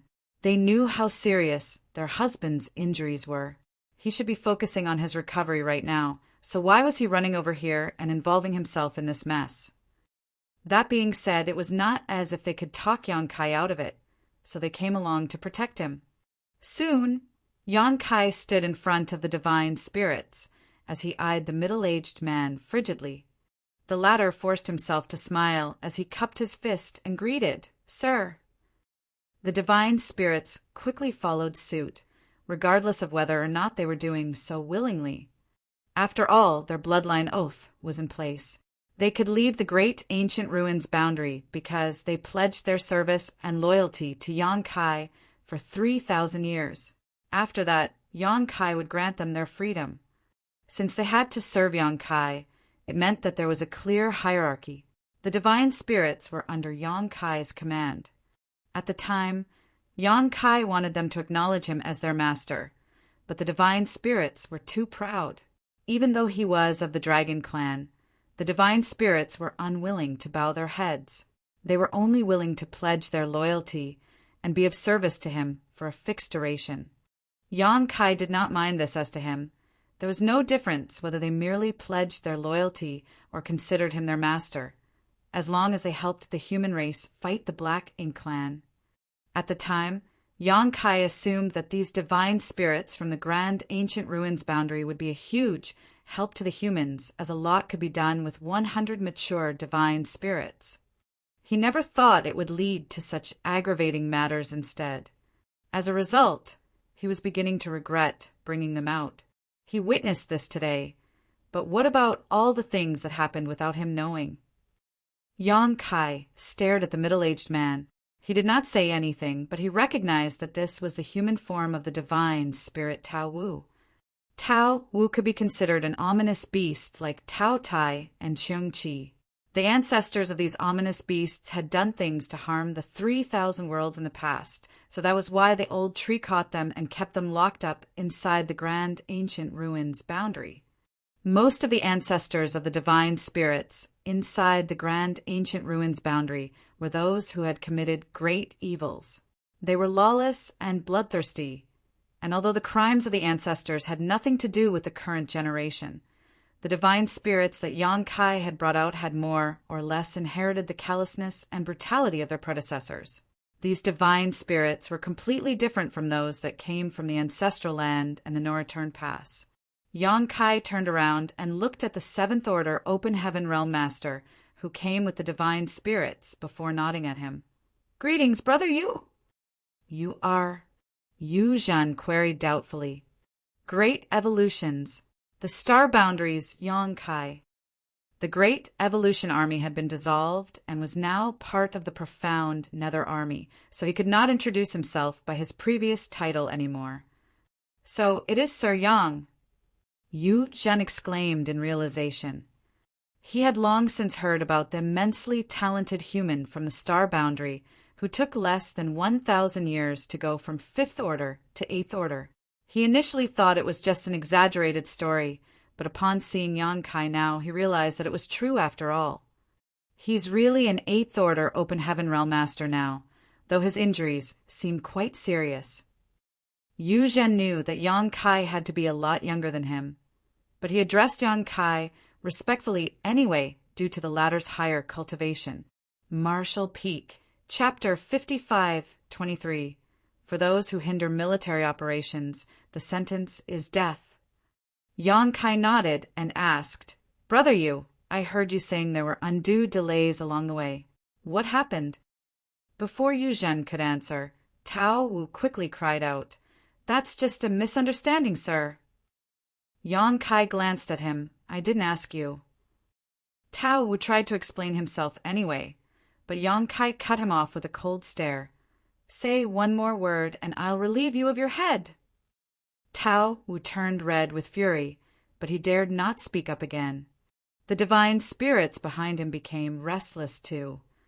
Yu Zhen was shocked. Sir Yang possesses such authority. Tao Wu is the strongest of all the divine spirits, who came out of the grand ancient ruins boundary. He is as strong as our 8th order Open Heaven Realm Masters, which is why the other divine spirits follow his lead. Even those at the Supreme Headquarters dared not impose on these divine spirits too much. Yu Zhen could not believe that Tao Wu did not fly into a rage, even though Yong-kai showed such disdain for him. Furthermore, the divine spirits had addressed Yong-kai respectfully as sir when he first came over. What's going on? Everyone knew that Yong-kai was the one who brought over the divine spirits from the grand ancient ruins boundary, but none knew what their true relationship was. Tao Wu and the others did not go around talking about it either. They were divine spirits, and it would be a huge loss of face for them if others knew that they pledged their loyalty to a human. No one looked into the matter either, as divine spirits were proud and arrogant beings, so it was already a blessing that they were somewhat willing to help the humans in battle.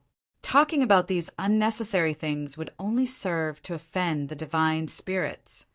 Thus, everyone was taken aback by what they now saw happening. "Brother Yu, please speak freely." Yong-kai turned back to Yu Zhen. Yu Zhen pursed his lips before cupping his fist and recounting. "Supreme Headquarters issued orders for us to immediately make for the profound Nether Territory battlefield to aid the soldiers here. If we stuck to the original schedule, we could have reached here a day earlier and joined the battle. But on the way over, they spent half a day resting after claiming that both their physical bodies and their spirits were drained. After that, we encountered a few scattered black ink clansmen, and they insisted on hunting them down, which caused even more delays. That's why we only arrived here today." Physically and spiritually drained, Yong-kai scoffed. The divine spirits were the epitome of strength and health. Even though they had not fully restored their peak strength yet, how could it be possible for them to be physically and spiritually drained just from traveling? He eyed Tao Wu and the other divine spirits coldly. Many of them had sheepish expressions, as they probably felt that the excuse was too flippant as well. Were there any territory lords among those scattered black ink clansmen? Yu Zhen shook his head. There were only a few black ink clansmen reserves who were led by some feudal lords. Yong-kai nodded lightly. By now, Wei Junyang, Oyanglai, and the others gathered around were livid. If what Yu Zhen said was true, then the team of divine spirit reinforcements could have arrived a day earlier, and if they had, the profound Nether Territory army would not have suffered nearly as many casualties. The two 8th Order Open Heaven Realm Masters might not have had to sacrifice their lives either. Earlier on, when Wei Junyang and Oyanglai spoke while tending to their injuries, Oyanglai asked about the reinforcements, and Wei Junyang said that they should be arriving soon. However, neither one of them would have thought that the reinforcements should have already arrived by then, but had purposely delayed themselves. Why would they need a group of divine spirits to hunt down scattered black ink clan reserves that were only led by feudal lords? The divine spirit's task was to aid the humans on the front lines of profound nether territory. The main battlefield would have been the highest priority, even if they did run into a territory lord along the way, let alone a few enemy scouts. Their most important mission was to aid the humans on the profound nether territory battlefield. They did not have to bother with anything else.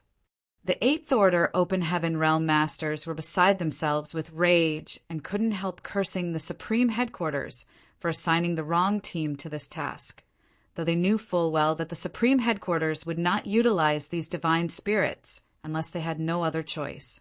Chances were that no other reinforcements could be sent over, so that was why they had to deploy these divine spirits. Yang Kai's expression remained neutral. After hearing what Yu Zhen said, he turned to Tao Wu. "What do you have to say for yourself?" Tao Wu remained silent, not even trying to claim it was a misunderstanding anymore, as he still had his own sense of pride. It was one thing if no one exposed what had happened, but since his deeds had been brought to light, he did not stoop so low as to deny them. After a while, he declared, "The humans at the Supreme Headquarters only told us to come and aid the humans in profound nether territory, and it hasn't been lost." He did not say anything else, but it was easy enough to decipher what he was implying. Since profound nether territory had not been lost, then even if they did cause unnecessary delays when coming over, it was not a big deal as it did not change the overall outcome. Yang Kai nodded. "That means you admit to delaying your arrival on purpose." Tao Wu frowned. "Why are you harping on this? Even if I admit it, so what? Are the humans going to kill us divine spirits? You wouldn't dare."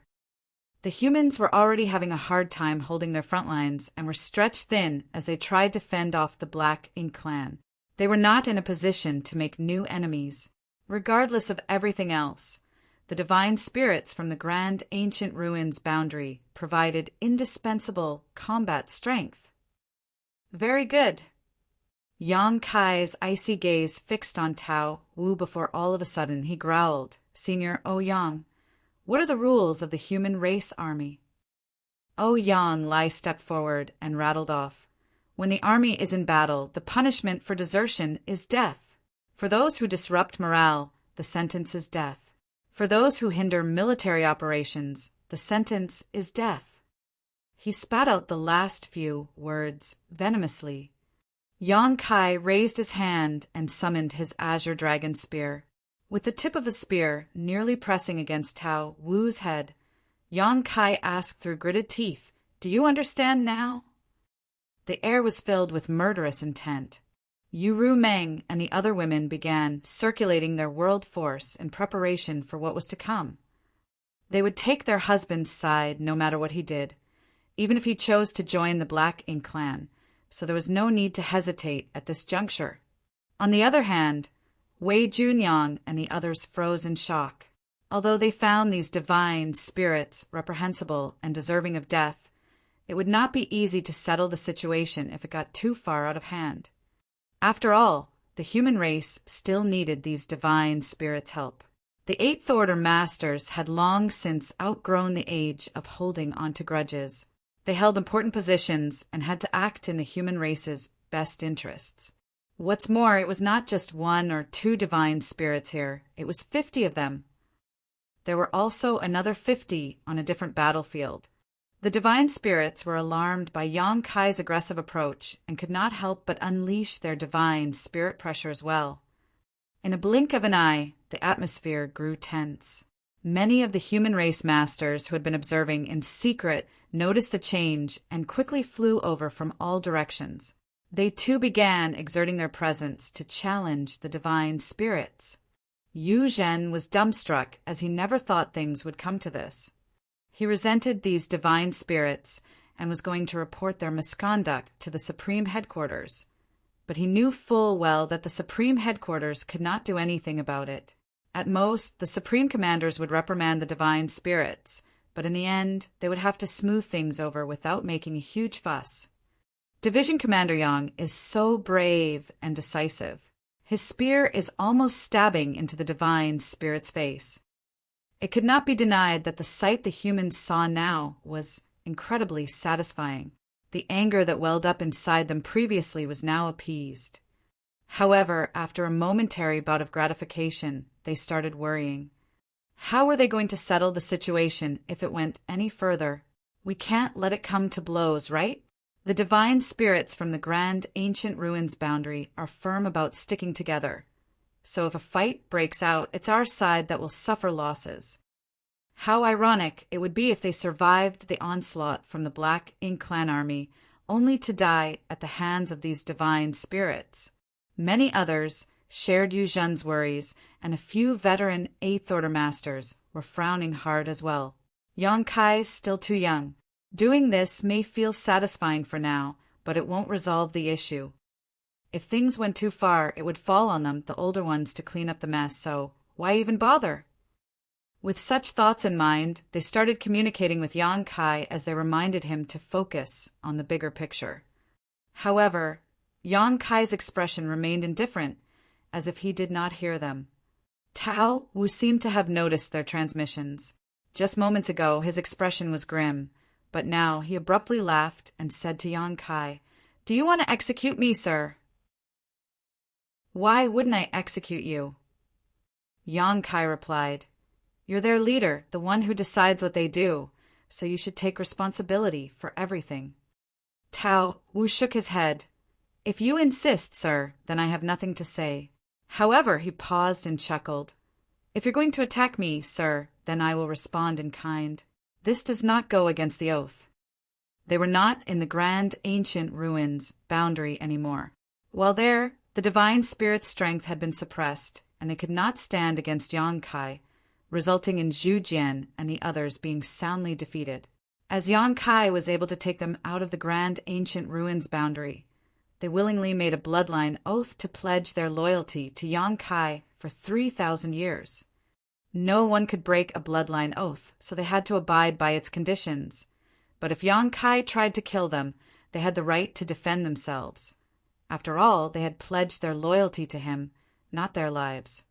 It would be far too unreasonable for them to have to die at Yang Kai's whim. So what if this brat is an 8th Order Open Heaven Realm Master? Is my strength not equal to his? Tao Wu thought. Furthermore, Tao Wu was certain that Yang Kai was merely trying to scare him. For if Yang Kai did want to go through with it, he wouldn't need to make such a grand spectacle of things. He would have just thrust his spear out and been done with it rather than wasting his breath on all this nonsense. Tao Wu actually readily welcomed the possibility of Yang Kai attacking him. That way, he would no longer have to abide by his oath and would have the chance to rid himself of the need to serve for 3,000 years. Many of the divine spirits shared the same thought as Tao Wu. 3,000 years was a long time, so if this was their chance to break the chains that shackled them, then it was a good thing, as they would be able to regain their freedom. Go ahead and fight back.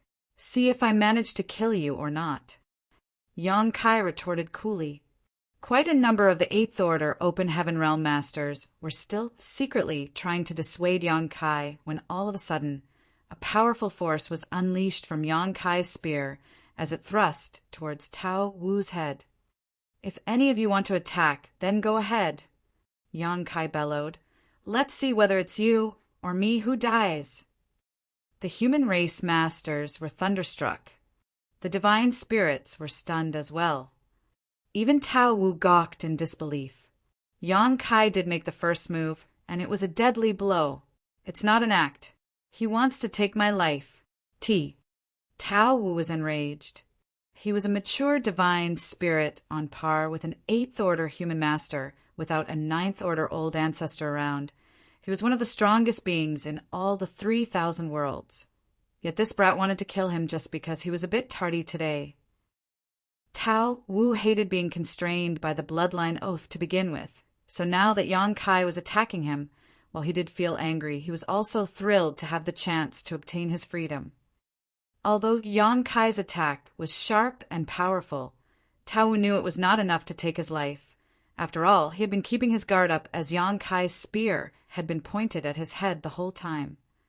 Thus, as soon as Yang Kai launched his attack, Tao Wu reacted by unleashing his strength as a divine spirit and moved to dodge the spear. At that exact moment, though, a piercing pain coursed through his head, like his soul was being torn apart. He felt dizzy and his vision grew hazy, and even his movements became sluggish. Marshall Peak. Chapter 5524 really killed. It would not have been as bad for Tao Wu if that was all. The force unleashed by Yang Kai's spear was brutal and relentless, but it was still not enough to kill him. At most, he would be heavily injured. Yet, all of a sudden, a mysterious force shrouded Tao Wu, causing over half of his strength to instantly be suppressed. He was already in agony over his soul being ripped apart, and now his divine spirit strength was nullified as well. It meant he could not withstand the menacing blow from Yang Kai's spear. A muffled sound rang out as the azure dragon's spear pierced right through Tao Wu's skull, his eyes still wide with fear and disbelief. His strength diffused into the air as his blood essence spurted out, filling the void with a heavy scent of metal. The human race masters gasped in shock, while the divine spirits showed a similar reaction. He really killed him. Tao Wu, a divine spirit who was as powerful as an 8th Order Open Heaven Master, had been executed on the spot. Before this happened, both the humans and the divine spirits thought it was unlikely that Yang Kai would follow through with his threat. They assumed he simply wanted to intimidate Tao Wu. Otherwise, he would not have exposed his murderous intent. Tao Wu was not weak by any means, and any sane person would have their guard up when they sensed such potent murderous intent being directed at them. Wei Junyang and the others had already prepared what they were going to say. They were going to wait until Yang Kai had finished with his threats before they came in and smooth things over. That way, Yang Kai would have a valid reason to hold himself back, and the divine spirits would not feel too offended. Everyone would still be able to work together in the future under such circumstances. It never crossed their minds that Yang Kai would kill Tao Wu just like that. However, Wei Junyang and the other humans were even more confused as to why Tao Wu seemed so weak. It was not the same when Yang Kai killed the innate territory lords. Although Yang Kai had killed those innate territory lords swiftly and decisively, one could consider it a sneak attack of sorts due to the soul-rending thorns.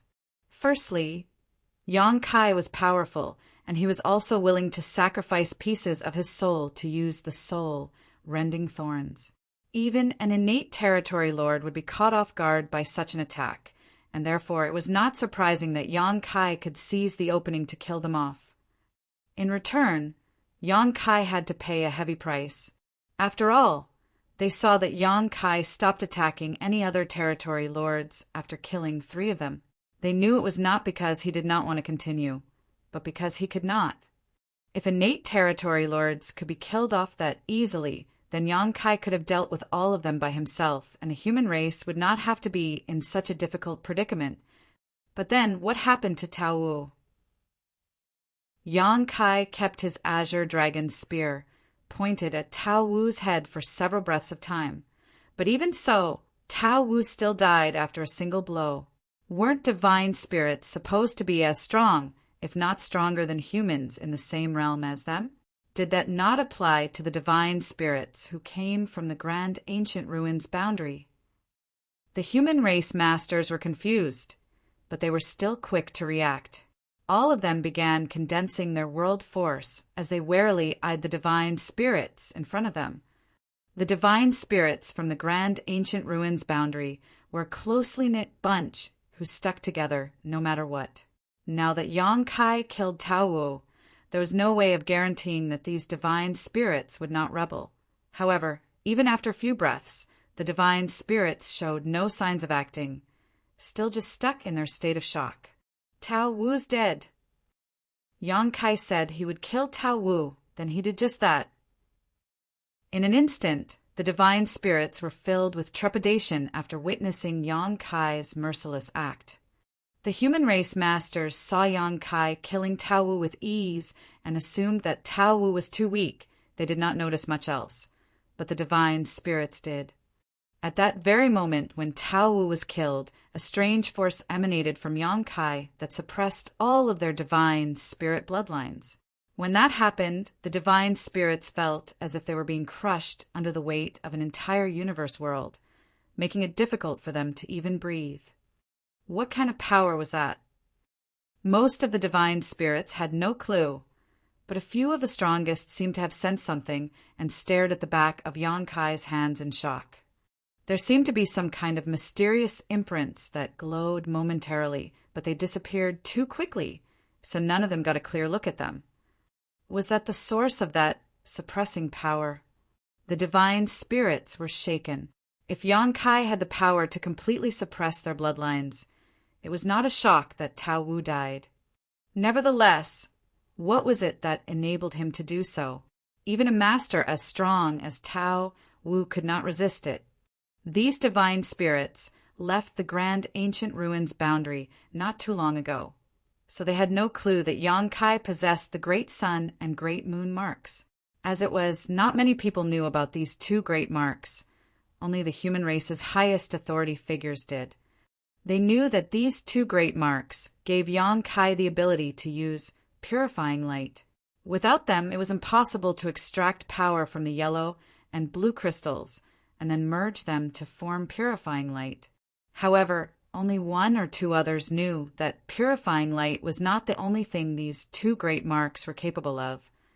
After all, these two marks were personally bestowed upon Yang Kai by the sun's burning light and moon's serene glimmer, and were formed from those two supreme beings' source strength.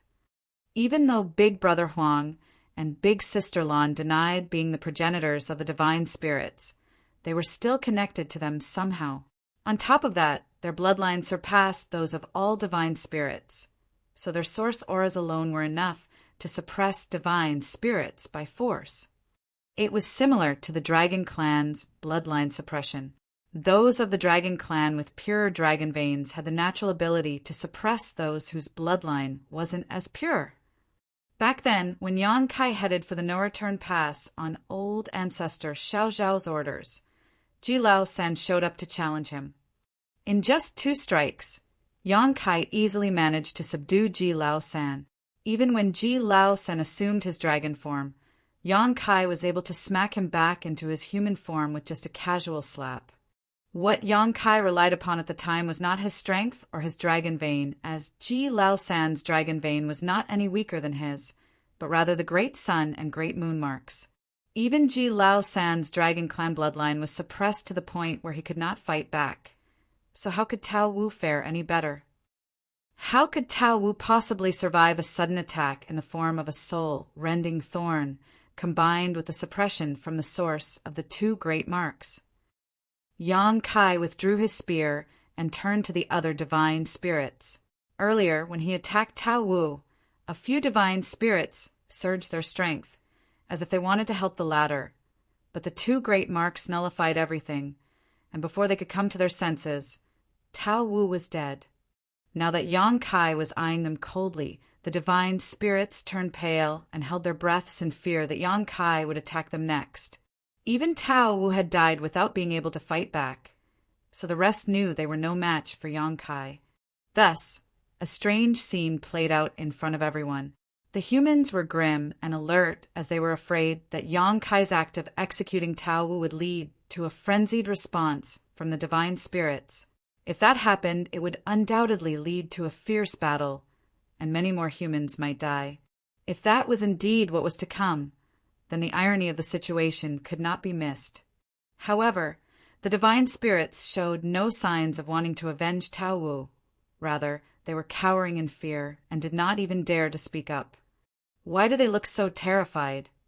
Wei Junyang and Ouyang Lai exchanged nonplussed glances.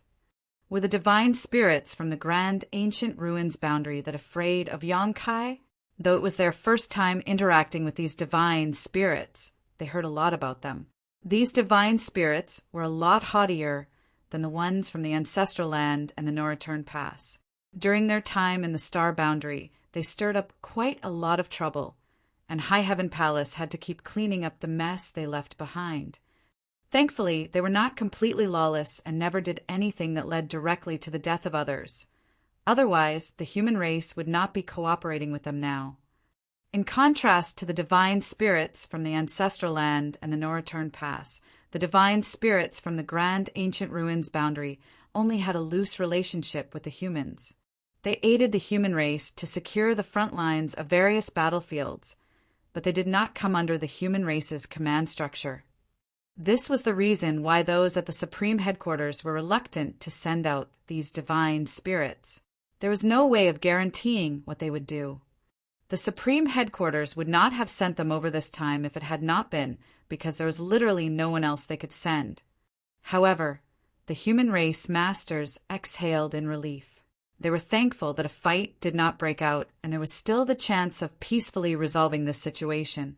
They now waited to see how Yang Kai wanted to settle the matter. The atmosphere was fraught with tension as the divine spirits stared at Yang Kai with complicated expressions. They were fearful and cautious, but they were also on guard lest Yang Kai attacked again. Zhu Jian. After a long time, Yang Kai finally spoke up again. A burly, pot-bellied man who was one of the divine spirits standing in front mustered up the courage to step forward. He cupped his fist and called out, "Sir, tell me what all of you swore to me when we were still in the grand ancient ruins boundary." Yang Kai stared at Zhu Jian with a neutral expression. Zhu Jian was the first divine spirit that Yang Kai subdued in the grand ancient ruins boundary. He came along with this team of reinforcements, and even though he was now in his human form, Yang Kai recognized him right away.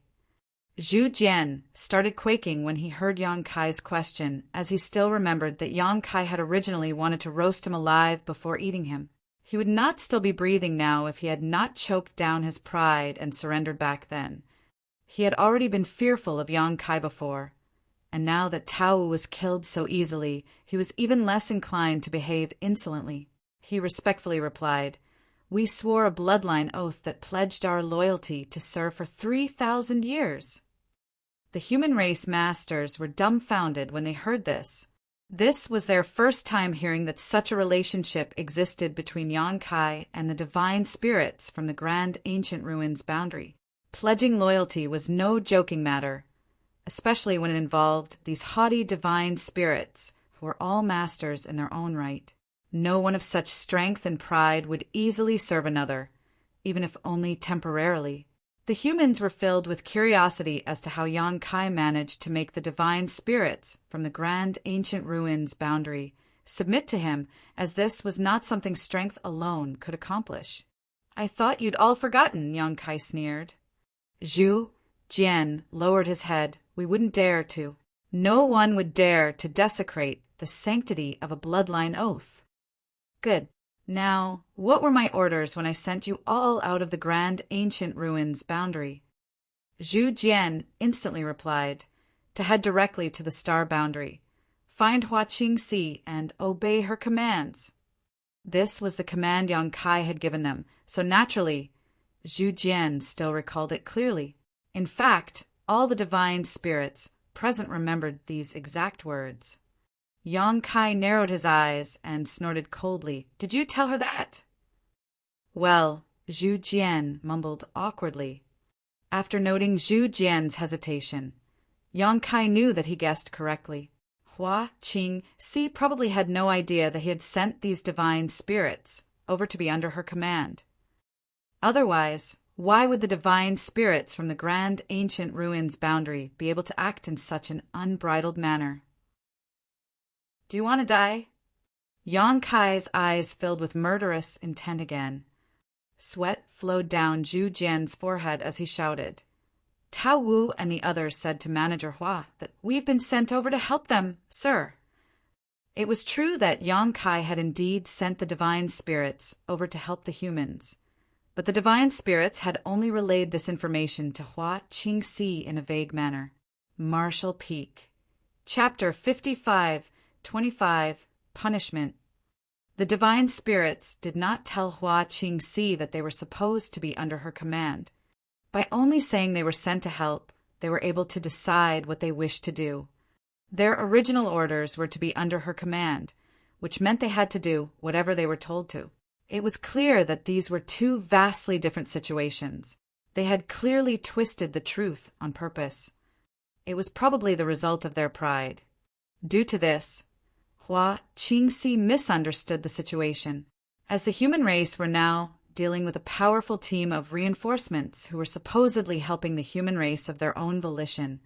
The humans would compromise and put up with a lot of things. This allowed the divine spirits from the grand ancient ruins boundary to behave even more wantonly. That was why they could establish a so-called collaborative relationship with the human race's leaders, rather than one of subordinates and superiors. You're all quite shrewd, aren't you? Yang Kai sneered. Yang Kai knew he was partly to blame for this too. He had been in a rush to take Wu Kuang to the primordial heavens, source grand restriction, so he opened a passage with the help of the old tree and sent the divine spirits to the star boundary without going along with them to ensure things went smoothly. None of this would have happened if he had just taken a moment to return to the star boundary and explain the situation to Hua Qingxi. Still, it was impossible for him to have predicted these divine spirits would act so shamelessly. What did Manager Hua instruct you to do? Yang Kai asked. Zhu Jian was sweating. Manager, Hua told us to join the battlefields and work together with the human race army. Yang Kai coldly snorted. Is this how you work together with them? The battle in profound nether territory rapidly intensified when the Black Ink clan snuck in a large number of territory lords, causing the human race army to fall into a critical disadvantage. But you lot purposely delayed your arrival. Profound nether territory might have been lost to the enemy if I hadn't returned by coincidence. Now it was Wei Junyang and the others who looked ashamed. Yang Kai was right. If it had not been for his sudden appearance, they would have most likely decided to abandon profound nether territory and retreat in order to preserve as much manpower as possible, though the efficacy of such a strategy was questionable at best. Yang Kai's cold gaze swept across the group of divine spirits, but none of them dared to speak. Yang Kai was boiling with rage and wanted nothing more than for one of them to jump out and refute him, which would give him the chance to set another example, but none of them dared to come forward. Tao Wu said that the Supreme Headquarters had no control over your actions, but since Manager Hua told you to work together with the humans, it very much meant they have the right to command you. As your leader, Tao Wu hindered military operations and caused the human race army to suffer heavy casualties, so I executed him for his crimes. Do any of you have a problem with that? This was a redundant question, as who among them would have the gall to protest now? After hearing what Yang Kai said, not only did the divine spirits not voice any dissatisfaction, but many of them even relaxed. Although Yang Kai had not stated things clearly, his words implied that he was only going to punish their leader, Tao Wu, for this. Now that Tao Wu was dead, Yang Kai was unlikely to execute the other divine spirits. Sir has made a wise decision. Zhu Jian cupped his fist. Yang Kai slowly continued, as the leader of the grand ancestral ruins boundary divine spirits. Tao Wu's death is justified, although the rest of you do not deserve to be executed for your misdeeds. That does not mean you can be absolved of responsibility so easily either. Instantly, the divine spirits started fretting once more as they did not know what Yang Kai would do to them. Senior Wei. Yang Kai abruptly turned to Wei Junyang. We lost 2 8th Order Open Heaven Realm Masters in this battle, correct? Yang Kai had not known about this earlier, but he found out after overhearing the conversation between Wei Junyang and Yuzhen earlier when he was tending to his injuries. Wei Junyang's expression was grim as he nodded. Indeed. The human race had lost 2 8th Order Division commanders, while the Black Ink clan lost 3 territory lords. It seemed as if they were not the ones who lost the most, but in reality, all 3 territory lords had died at Yang Kai's hands. If it had not been for Yang Kai's serendipitous arrival, the profound Nether Army would have suffered a devastating defeat. Yang Kai turned back to Zhu Jian and the other divine spirits. You heard that, he snarled coldly, 2 8th Order Open Heaven Realm Masters died because you were late. Zhu Jian and the other divine spirits felt aggrieved, but they dared not refute him. Within 3 months, I want to see the heads of 2 territory lords. I don't care how you do it, where you do it, or when you do it. The method is up to you, but if you fail to do so, Yang Kai eyed them once more, it will be your heads that start rolling. The divine spirits paled. Don't think I'm joking about this, Yang Kai continued icily. There are a total of 49 of you, and 3 of you have reached the level of 8th Order human masters. It should be easy enough for you to kill 2 territory lords. Of course, feel free to try and run. If you flee, then perhaps I won't be able to find you in the vastness of the 3,000 worlds. We wouldn't dare. Zhu Jian replied bitterly. Who would dare to run when their bloodline oath was still in effect? Would it even be possible for them to run? But to kill 2 innate territory lords, even though the divine spirits were fairly strong, it was not easy to kill a territory lord. All the territory lords were accompanied by Black Ink clan armies, which were at least 100,000 strong. If they wanted to kill a territory lord, they would first have to deal with the army under their command. Zhu Jian was livid as he thought to himself, Tao Wu didn't just smash open his own head, he dragged us down with him too. Why did he have to cause those delays anyway? He's dead now, but we're being punished in his place. However, despite grumbling on the inside, Zhu Jian knew that the divine spirits had been caged up inside the grand ancient ruins boundary the whole time, and now that they finally had a chance at freedom, none of them wanted to risk their lives in any way. They valued their lives more than anything. This was why the divine spirits from the grand ancient ruins boundary were even more cowardly than the divine spirits from other places. Maybe you can surrender yourselves to the Black Ink clan and support them instead, Yang Kai suggested with a smile as he surveyed the divine spirits. Not a peep was heard from the divine spirits. After all, there was no way they were going to do that. If they chose to side with the Black Ink clan, that would mean offering themselves up to be corrupted by Black Ink strength. Even though they had a lot more resistance to Black Ink strength than humans did, they wouldn't be able to withstand being corrupted forever. I'm tired. I will take my leave now, sirs. Yang Kai waved at Wei Junyang and the others before heading back to buy Shi Soul Clone. He kept coughing up blood as he walked, looking like he was on the verge of death, and this brought even more heartache to Su Yan and the others. He was already injured. Even though it looked as if he easily killed off Tao Wu, who knows what kind of price he had to pay to do so. Soon, Yang Kai was back inside the warship that was made out of by Shi Soul Clone. He looked deathly pale as he sat down to rest, while Su Yan sat behind him so that he could lean against her. The other women crowded around, expressing their concern and fussing over Yang Kai as he wheezed and gasped. Yuru Meng, on the other hand, stood back and watched the scene unfold with a clear gaze, scoffing on the inside. Yang Kai managed to fool her earlier, and as a result, she had been on edge for quite some time. However, she realized that he did not seem like an injured person at all when he killed Tao Wu. No physical injuries, but an injured soul instead was it. She knew very well that he had the soul-warming lotus. She had been too concerned earlier, and it had been around 1,000 years since they last met. So it did not occur to her then, but it did now. No matter how injured his soul is, nothing will happen because he has the soul-warming lotus to protect and heal it. He will recover sooner or later. But there he is, acting as if he's about to die. Yuru Meng snorted when she saw the looks of concern on Su Yan and the other women's faces. Naive women, fawning all over him like that. It's really true. The longer the hair, the shorter the wits. Have you all forgotten how he abandoned us for 1,000 years? Get a move on. Do none of you have any injuries to tend to? Meanwhile, Wei Junyang ordered the human masters to disperse.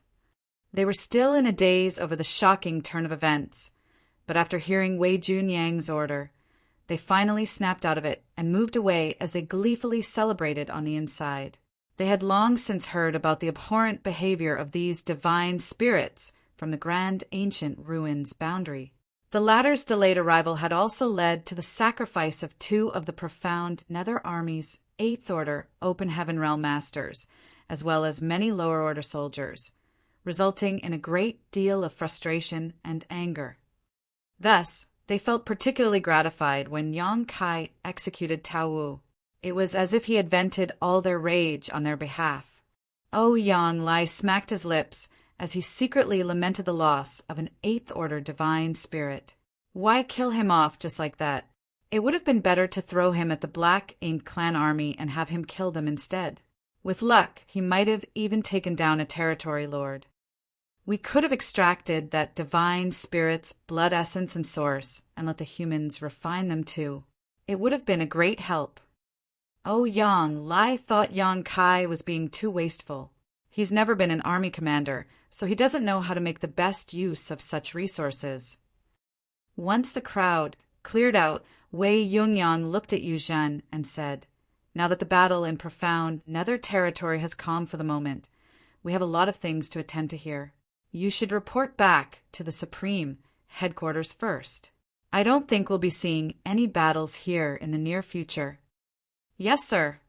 Yu Zhen cupped his fist and carried out his orders, turning to leave without paying any attention to the divine spirits. However, he had not gone very far away when the divine spirits caught up to him. Zhu Jian even went over to Yu Zhen with a sheepish smile. "Brother Yu, Sir Yang has asked us to kill 2 territory lords in 3 months, but it's not easy to kill them. Do you have any advice for us?" Yu Zhen eyed him coldly and said, "How could I possibly dare to give you advice? Aren't you divine spirits supposed to be so high and mighty? On the way over, when you weren't ignoring me, you were insulting me, even when I urged you to focus on our mission. Tao Wu just berated me for it. Yet, here you are being so courteous with me." Everyone knew that it was hard to kill a territory lord, as all the surviving territory lords were innate territory lords. Every single one of them was powerful, not any weaker than a peak Eighth Order Open Heaven Realm Master. Why would we need you if those territory lords were easily killed? Yu Zhen was appeased by the fact that Yang Kai had given the divine spirits a challenging task, so the anger and contempt he felt had mostly dissipated. Zhu Jian sighed and said, "We were wrong, Brother Yu. This old ox apologizes on behalf of all my fellow divine spirits. Sir Yang is angry now, so if we don't kill 2 territory lords in 3 months, I'm afraid we might not be able to keep our heads. Sir Yang cannot be underestimated." He had noticed this during his initial encounter with Yang Kai back at the Grand Ancient Ruins boundary. This incident just reminded him how vicious and merciless Yang Kai could be. Yang Kai executed Tao Wu without even the slightest hesitation. As Zhu Jian thought about it now, he began to think that Yang Kai was not just trying to scare him when he said he would slaughter him and eat his meat. Zhu Jian was certain that if he had refused Yang Kai back then, he would have ended up in Yang Kai's stomach. Zhu Jian felt chills, as if he had survived a narrow brush with death. "What does that have to do with me?" Yu Zhen retorted coolly. He was only there to keep an eye on them. When it came to actual strength in combat, he was a lot weaker than these divine spirits. Zhu Jian sighed. "Brother Yu, although what we did was wrong, having us around benefits the human race too. Otherwise, Sir Yang wouldn't have brought us out of the Grand Ancient Ruins boundary in the first place. Wouldn't it have been fine to let us live there in peace? If Sir Yang does kill us because we failed to accomplish the task he gave us, it will only benefit the opponent instead. Don't you think so?" Yu Zhen glanced at Zhu Jian in surprise. This old ox looks like he's nothing but a musclehead, but it seems he does have some wits about him. Even though Yu Zhen did not want to bother with these divine spirits anymore, he knew that Zhu Jian was right. The divine spirits could be a great help to the human race, and it would be a waste if Yang Kai just killed them all. Furthermore, The fact that Yang Kai had given them 3 months to kill 2 territory lords was something to be taken seriously. If the divine spirits managed to do this, it would be wonderful news for the human race, and all past grievances between them could be considered settled. But if they failed to complete this task, then Yang Kai would be put in a difficult situation. Marshall Peak, Chapter 5526. From now on, I'll call him Big Head Yang. Yang Kai had given the ultimatum in front of an entire crowd of human masters. But was he truly going to kill all the divine spirits if they failed to meet his demand? The divine spirits would not take such an act lying down, and after seeing what happened to Tao Wu, they might very well choose to rebel to defend themselves if they had no other choice. If that happened, it would be extremely detrimental to the human race and only benefit their common enemy, the Black Ink clan. Thus, even though Yu Zhen was somewhat reluctant, he softened his tone and said, 3 months isn't very long, and it will be hard to kill 2 territory lords in that time. I'm just a 7th Order Open Heaven Realm Master, so I can't help you with it. You don't need to help us with the act, brother Yu, Zhu Jian quickly said. However, you're aware of our situation. We don't have much information about the different battlefields. We didn't pay much attention to the battles back then, but now that Sir has given us an order, we'll surely do our best to meet his expectations. How's this? When you go back to the Supreme Headquarters, please put in a good word for us, brother Yu, and find out which battlefield requires the most assistance right now. We'll head over at once, and we won't stop until we kill a few territory lords. Yu Zhen stared at Zhu Jian in surprise, as if he was startled to find that Zhu Jian had a brain after all. Zhu Jian just flashed him a simple-minded smile. It was indeed a good strategy. The human race were clashing with the Black Ink clan on over a dozen different battlefields, and the fights were getting more intense by the day. Those at the Supreme Headquarters had overall command of the war, so naturally they knew exactly what was happening on all the fronts. If Yu Zhen could find a way to get some information from the Supreme Headquarters and give the divine spirits a few pointers, then it would be fairly easy for the latter to kill 2 territory lords within 3 months. After all, these divine spirits could not be considered weak, and there were many of them. Yu Zhen was laughing happily on the inside. Those at the Supreme Headquarters had been extremely resistant to sending out the divine spirits from the Grand Ancient Ruins boundary because they were too unreliable. The human race would not have sent these divine spirits to profound nether territory as reinforcements if they had other options available. Even though Yu Zhen was sent along to supervise the divine spirits, they were still able to play a few tricks.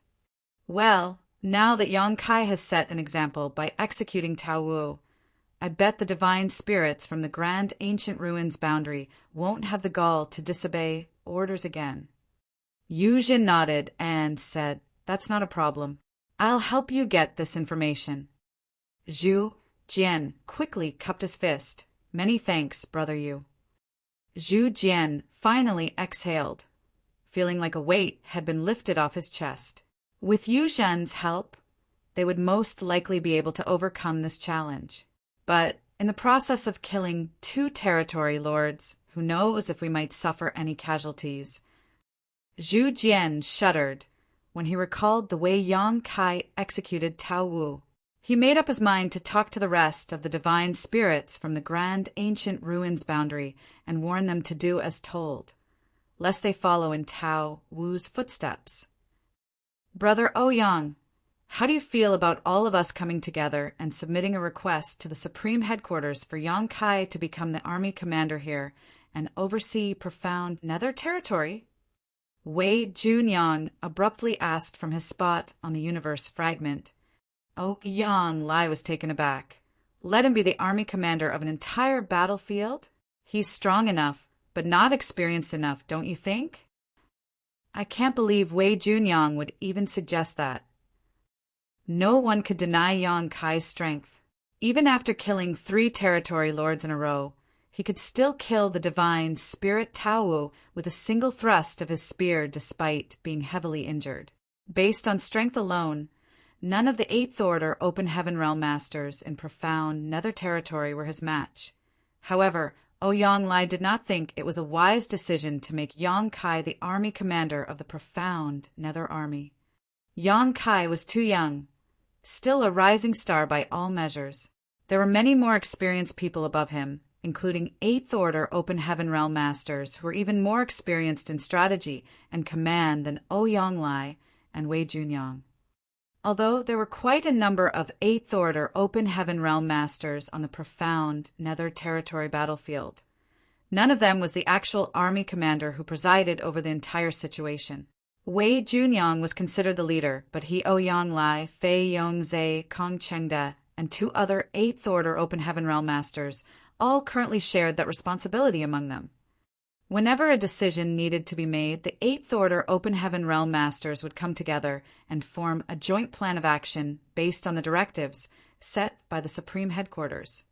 As it was, Ouyang Lai was mainly a silent member of this team of commanders.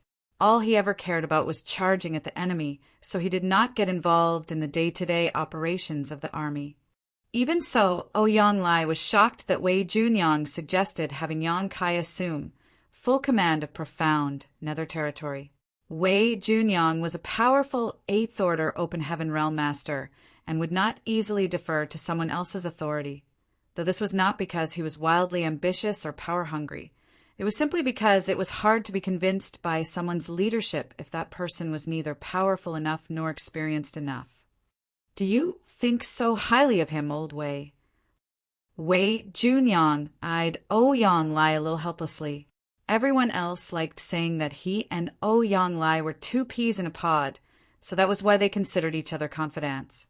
Still, why would the Supreme Headquarters feel it was safe to let him be in charge at profound Nether Territory if he did not have some wits about him? Brother Ouyang is the only one who doesn't think at all. Why do you think Yang Kai executed Tao Wu?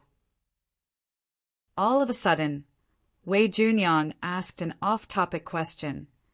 Ouyang Lai stared at him blankly.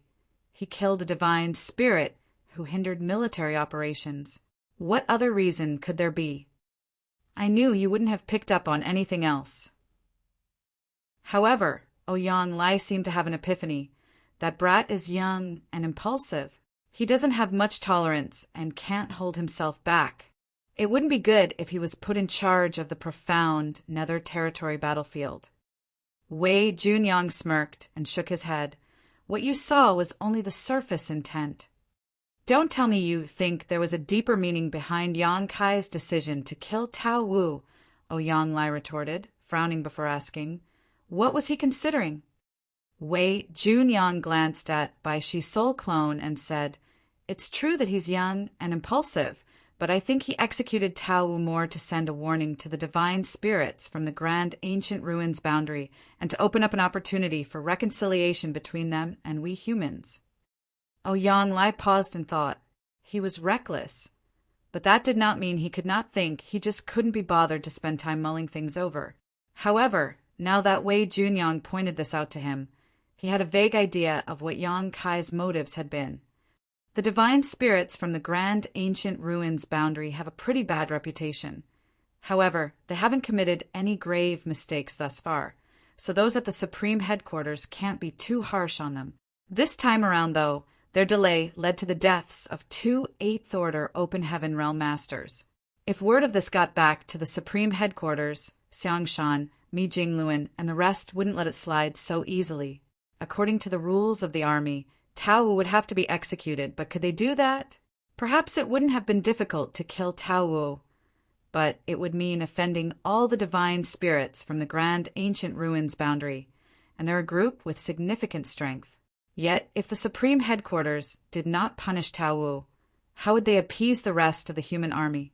They would have had to choose between 2 extremely difficult decisions if Yang Kai hadn't executed Tao Wu. Ouyang Lai nodded in agreement. Yes, that's right. That's what I thought too. As if you can think of this with that dull head of yours. Wei Junyang ignored him and continued. Once the news got out, it would have caused a rift between the humans and the divine spirits. Now that the Black Ink Clan has invaded the 3,000 worlds, the humans and the divine spirits need to stand together. But this rift might even affect the divine spirits from the ancestral land and the no return pass, since at the end of the day, they're also divine spirits, just like the ones from the grand ancient ruins boundary. With how things are going in the 3,000 worlds, who knows when the tides will turn against us? If the humans and the divine spirits can't work together to fend off our common enemy, then it'll lead to endless troubles. Oh, Yang Lai nodded fervently, and that's just what I was thinking. That's why Tao Wu had to die, and Yang Kai had to be the one to kill him. That way, the human race wouldn't bear animosity towards the divine spirits even after the fact. Oh, Yang Lai slapped his thigh. That brat takes after Big Head Xiang and Big Head me. From now on, I'll call him Big Head Yang. He turned around and eyed Gong Lien, who was right behind him, and admonished him sternly. You should learn from your senior brother Yang. Don't rush into the battlefield like a fool. Use your brain more often. Gong Lien was so exasperated he could only feel tired. I'm not the one who rushes into the battlefield like a fool. That would be you, honored master. Also, when did Yang Kai become senior brother Yang to me? He's a lot younger than me. Well, he's stronger than me now, so I guess it's not wrong to call him senior brother. Naturally, Gong Lien dared not refute Ouyang Lai aloud. Yes, this disciple will remember. Thus he just respectfully replied. After telling off his disciple, Ouyang Lai began discussing with Wei Junyang. I don't mind if Yang Kai becomes the army commander here, but I'm not sure how old Fei and the others will feel about this. Wei Junyang chuckled and said, What's there for them to think or feel about it? The old ancestors are tied up in wind-mist territory and can't leave, and all the battlefields lack capable people who can take charge and be the pillar for others. Yang Kai is powerful and has an enormous, small stone race army with him. If he assumes command over profound nether territory, then he will be the rock that everyone can depend on. Old Fei and the others would want nothing more than that. That's true. Ouyang Lai imagined what the situation at profound nether territory would be like in the future and grinned. It's decided then. Let Yang Kai be in charge of profound nether territory. We'll be his subordinates and run his errands for him. He did not care about prestige or glory. Even though Yang Kai was younger than him, he believed that the profound nether army would be blessed to have Yang Kai as their commander. Out of the blue, though, a thought occurred to him. Would Yang Kai be willing to take up the role? He will, Wei Junyang declared with full confidence. And even if he isn't, he will have to. Aboard the warship made from Bai Shi's soul clone, Yang Kai closed his eyes and focused on recuperating while Su Yan and the others gathered around him as they did the same. In reality, if Yang Kai heard Wei Junyang's analysis about appeasing the human race army and mending the rift between the humans and the divine spirits, his response would have been simple. What the hell are you talking about? He did what he did without considering anything else. He executed Tao Wu simply because the latter disobeyed orders. In Yang Kai's mind, it was all very straightforward. I brought you out of the grand, ancient ruins boundary to help us kill off our enemies. So why would I keep you around if you don't put in the effort to do just that? Of course, he did mean for it to serve as a warning to the rest of the divine spirits, and he was fairly certain that they would not have the courage to behave impudently again. Right now, however, Yang Kai was facing a far more difficult challenge. Even though he was focusing on his recovery, he could sense that Ru Meng was glaring at him. Ru Meng, your beloved husband is truly injured.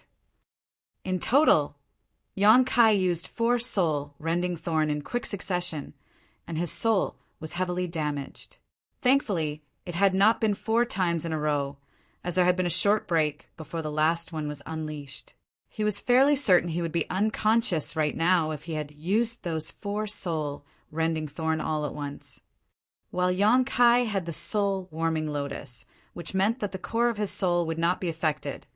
Ripping out 4 large pieces of it within a few days was by no means easy. It would take him quite some time to recover. Ru Meng needs to be taught a lesson. Yang Kai fumed to himself. swearing to spend many long, arduous nights with her doing just that once he recovered. The human race army was busy tending to their wounds and other cleanup tasks after the battle, though the profound Nether army suffered significant casualties in this battle. The Black Ink clan did not have it any better. After such an intense battle like this one, it was likely that profound Nether territory would experience a long period of calm. If nothing unexpected occurred, then it was unlikely that a huge battle would break out for many years, though smaller skirmishes were inevitable. This was not only true of profound Nether territory, but also of all the other great territory battlefields. Marshall Peak, Chapter 5527, Xiangshan's Arrival. More than 10 days passed in the blink of an eye, and Yang Kai's condition had stabilized. Though the injury to his soul hadn't fully healed, he had the soul-warming lotus continuously nourishing it, so all that was required was time. He had used soul-rending thorns many times by now and was used to getting injured in this fashion. Moreover, after having torn apart his soul countless times, his soul had become more robust and resilient than before. When he thought about it, this was something that happened often because the path of martial Tao usually followed the principle of tribulation before success. So the process of constantly tearing apart his soul and restoring it could be considered a type of cultivation. It was just that such a cultivation method wasn't widely usable by others. At this moment, Yang Kai was summoning purifying light and sealing it into a purifying black ink battleship. Now, all the battlefields were strained because there were a large number of troops but limited logistical resources. When fighting against the Black Ink clan, the first hurdle the humans had to cross was the corruption of black ink strength. Purifying black ink pills could solve the greater half of that issue.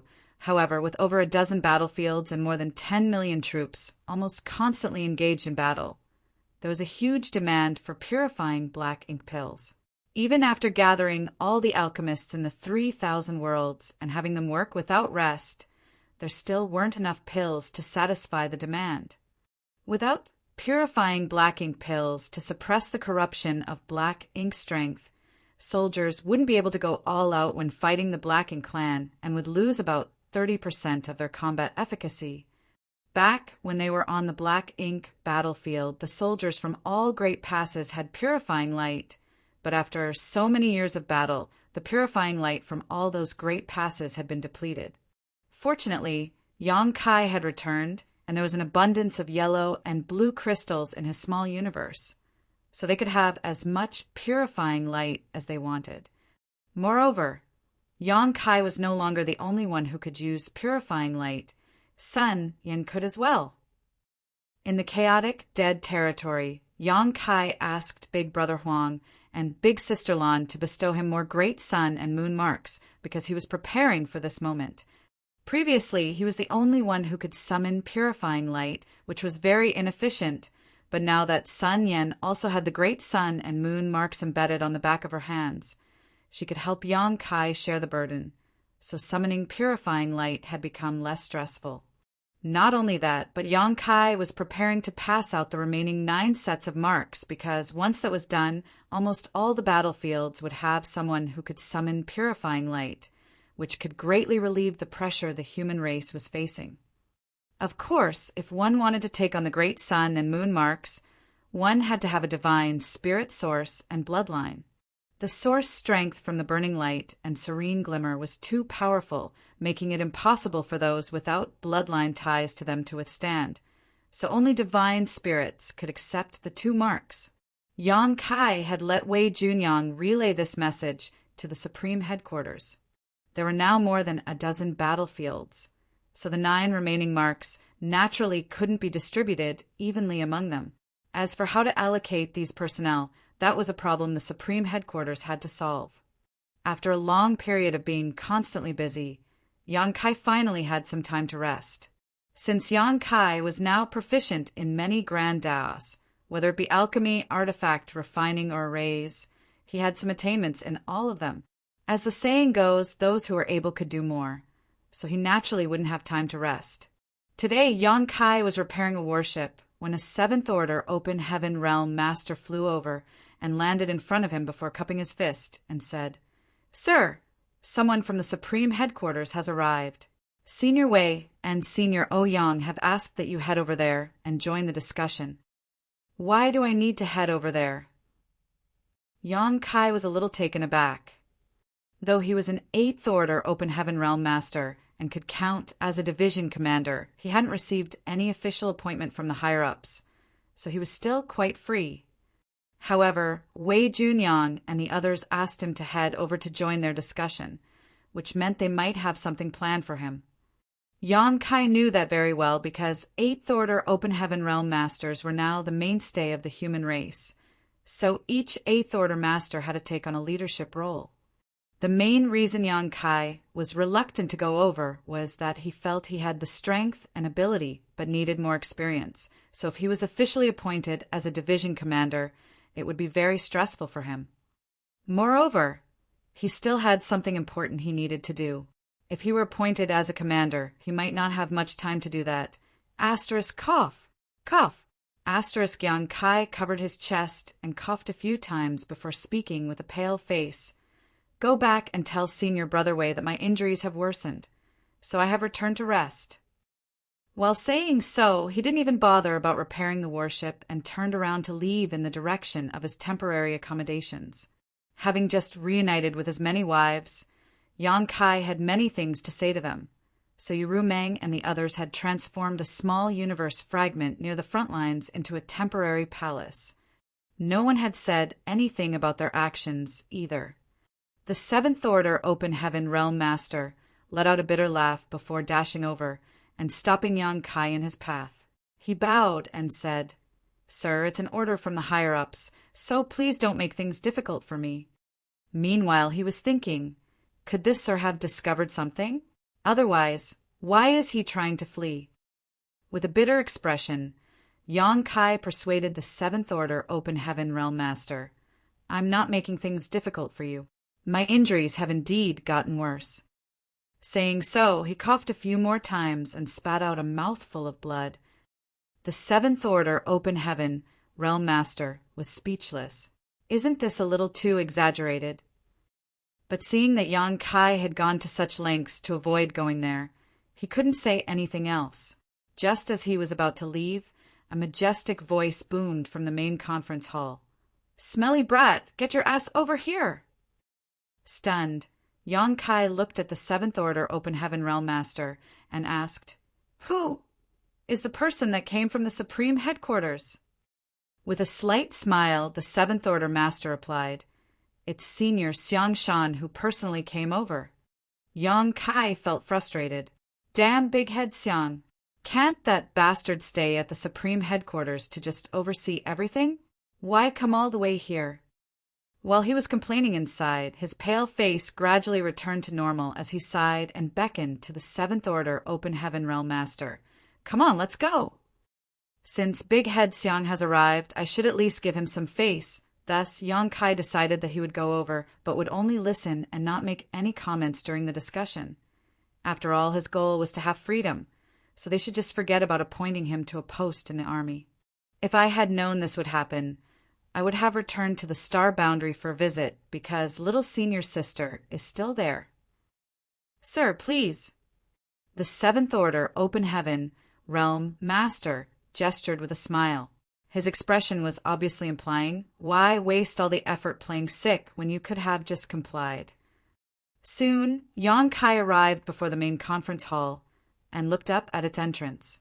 This main conference hall was also temporarily built, so it didn't have any strong defensive abilities.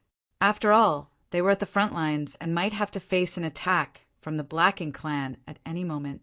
There was no telling when this front line would be broken through, so building a sturdy conference hall was unnecessary. This conference hall was built so that the higher-ups had a place to hold discussions, so even a tent would do. "Senior Brother Yang." A familiar voice sounded from beside Yang Kai, so he turned to look over and saw that it was indeed someone he knew. Or, to be more precise, a divine spirit he knew. It was Ji Lao San from the Dragon Clan. This guy had stopped Yang Kai in front of the no-return pass, but was then humiliatingly defeated. However, since Yang Kai's disappearance after saving him, Ji Lao Sen no longer held a grudge against Yang Kai. Now, Ji Lao Sen greatly admired Yang Kai, but his admiration had nothing to do with Yang Kai's life-saving grace, because after spending some time with Yang Kai, Ji Lao Sen had seen Yang Kai's full abilities. Not only was Ji Lao Sen there, but there were also 8 other figures of which all looked quite familiar. Amongst them was a colorful robed young woman who was squinting her eyes at Yang Kai, making her look quite playful. Huang Xinyang, the one from the Phoenix clan at the no-return pass. She was the one who gave Yang Kai one of her tail feathers. Standing beside Huang Xinyang was the stern-looking Feng Lulang. It seemed these two were inseparable and went everywhere together. However, Yang Kai didn't know if they were a real couple. All 9 of these familiar faces were divine spirits. More importantly, most of them were from the Dragon and Phoenix clans. Having understood the situation, Yang Kai knew that the Supreme Headquarters had chosen the divine spirits who would be receiving the Great Sun and Moon marks. Also, it seemed like Xiang Shan coming here personally might have something to do with this as well. These divine spirits did not join the humans in the conference hall, but chose to wait outside. Brother Ji. Yang Kai bowed and then proceeded to greet Huang Xinyang and Feng Lulang. Since he was unfamiliar with most of the other divine spirits, he only nodded at them as a greeting. It seemed like the divine spirits also knew why they came, so they were naturally polite to Yang Kai. After exchanging some formalities, Yang Kai asked, "Brother Ji, how are Senior Fu Guang's injuries?" There were originally 2 divine dragons in the Dragon Clan, but the current Dragon Clan leader had died in the battle on the barren territory, so only Fu Guang was left. Now, not only was Fu Guang the pillar of the Dragon Clan, but he was also the leader of all divine spirits. Yang Kai had long since heard that Fu Guang was injured, but he didn't know how serious his condition was. Hearing that, Ji Lao San sighed. After the battle in the barren territory, our clan leader died in battle, while Senior Fu Guang sustained heavy injuries and almost didn't make it. He has been restoring his health all these years, but at his level of strength, it is just as hard to heal as it is to be hurt. Yang Kai nodded. It was true that cultivators with great strength were not afraid of minor injuries, but if they sustained heavy injuries, it would be even more difficult for them to restore their health. Moreover, judging by Ji Lao San's words, it seemed like Fu Guang was injured by the black ink giant spirit god and almost didn't survive. Is he recuperating inside the dragon pool? Yang Kai asked. Ji Lao San nodded. The dragon pool was the origin of the Dragon Clan, so it wasn't strange for Fu Guang to be restoring himself in there. Back in the day, the divine spirits that came from the grand ancient ruins boundary were causing so much chaos in the star boundary that it actually alerted Fu Guang. In the end, Fu Guang came forward and deterred them from making trouble, which made the divine spirits from the grand ancient ruin boundary quiet down. Otherwise, those divine spirits would have stayed in the star boundary and continued to cause chaos. Although the human race now had Fu Guang as one of their strongest masters, they wouldn't disturb him unless it was the last resort. After a moment of silence, Yang Kai could only sigh as he couldn't do anything to help. Turning to look at Huang Xinyang, he took out a tail feather that had lost all spirituality. "Many thanks for giving me this tail feather, Xinyang. It has now returned to its owner." Huang Xinyang chuckled. "I, too, wanted to take a look at the view outside, so there's no need to thank me." While saying that, she reached out and took the tail feather. The Dragon and Phoenix clans took a bloodline great oath, so they couldn't easily leave the no-return pass. When Huang Xinyang took advantage of a bet with Feng Lulang to give Yang Kai her tail feather, which in truth was a type of soul clone, she did so with the thought of wanting to head outside the Great Pass and take a look at the scenery. But now that the no-return pass had been lost, the Dragon and Phoenix clans no longer had to abide by their oath anymore. The two clans had mixed feelings about the no-return pass because they had been guarding it for eons and now saw it as their home. However, the no-return pass was also a cage to them. Though they wanted to leave the no-return pass, they didn't want to be forced out in such a way. Sooner or later, they would storm in and snatch the no-return pass back from the Black Ink clan. Marshall Peak. Chapter 5528, Enormous Announcement. It was all laughs at the entrance of the main conference hall. Whether they were people Yong-kai knew or not, they all swarmed over to talk to him. This couldn't be helped, because they all knew the reason they were gathered here. Yong-kai had received 9 pairs of marks from the Burning Light and Serene Glimmer, and was about to give them out, so now they owed Yong-kai. Moreover, the divine spirits were guessing that the source marks from the Burning Light and Serene Glimmer might not only allow them to summon purifying light, but might also have the effect of purifying their bloodline. Before today, the divine spirits had gone through a selective trial because of the matter of who would receive the marks. In the end, it was these 9 who prevailed. Stop chattering. Yong-kai, get inside. Xiang Shan's voice came from the main hall, obviously knowing why Yong-kai was staying outside with no intentions of coming in. With a bitter laugh, Yong-kai cupped his fist at the divine spirits and announced, "Let's continue our conversation another day. Please make yourselves comfortable." The divine spirits didn't object. When Yong-kai stepped inside the main hall, he felt several dozen pairs of eyes instantly fall on him and look at him as if he was some kind of strange being. Inside the main hall were all 8th Order Open Heaven Realm Masters, with no exceptions. There were few that Yong-kai recognized, but more that he didn't. Sitting upright at the end of the table was Xiang Shan. Yong-kai didn't feel nervous because he was now an 8th Order Open Heaven Realm Master too, and all of them might not be his match when it came to strength, except for Xiang Shan. He didn't know how strong Xiang Shan was because they had never fought each other, but Big Head Xiang had climbed back up after having fallen once, so his ability might have increased even more.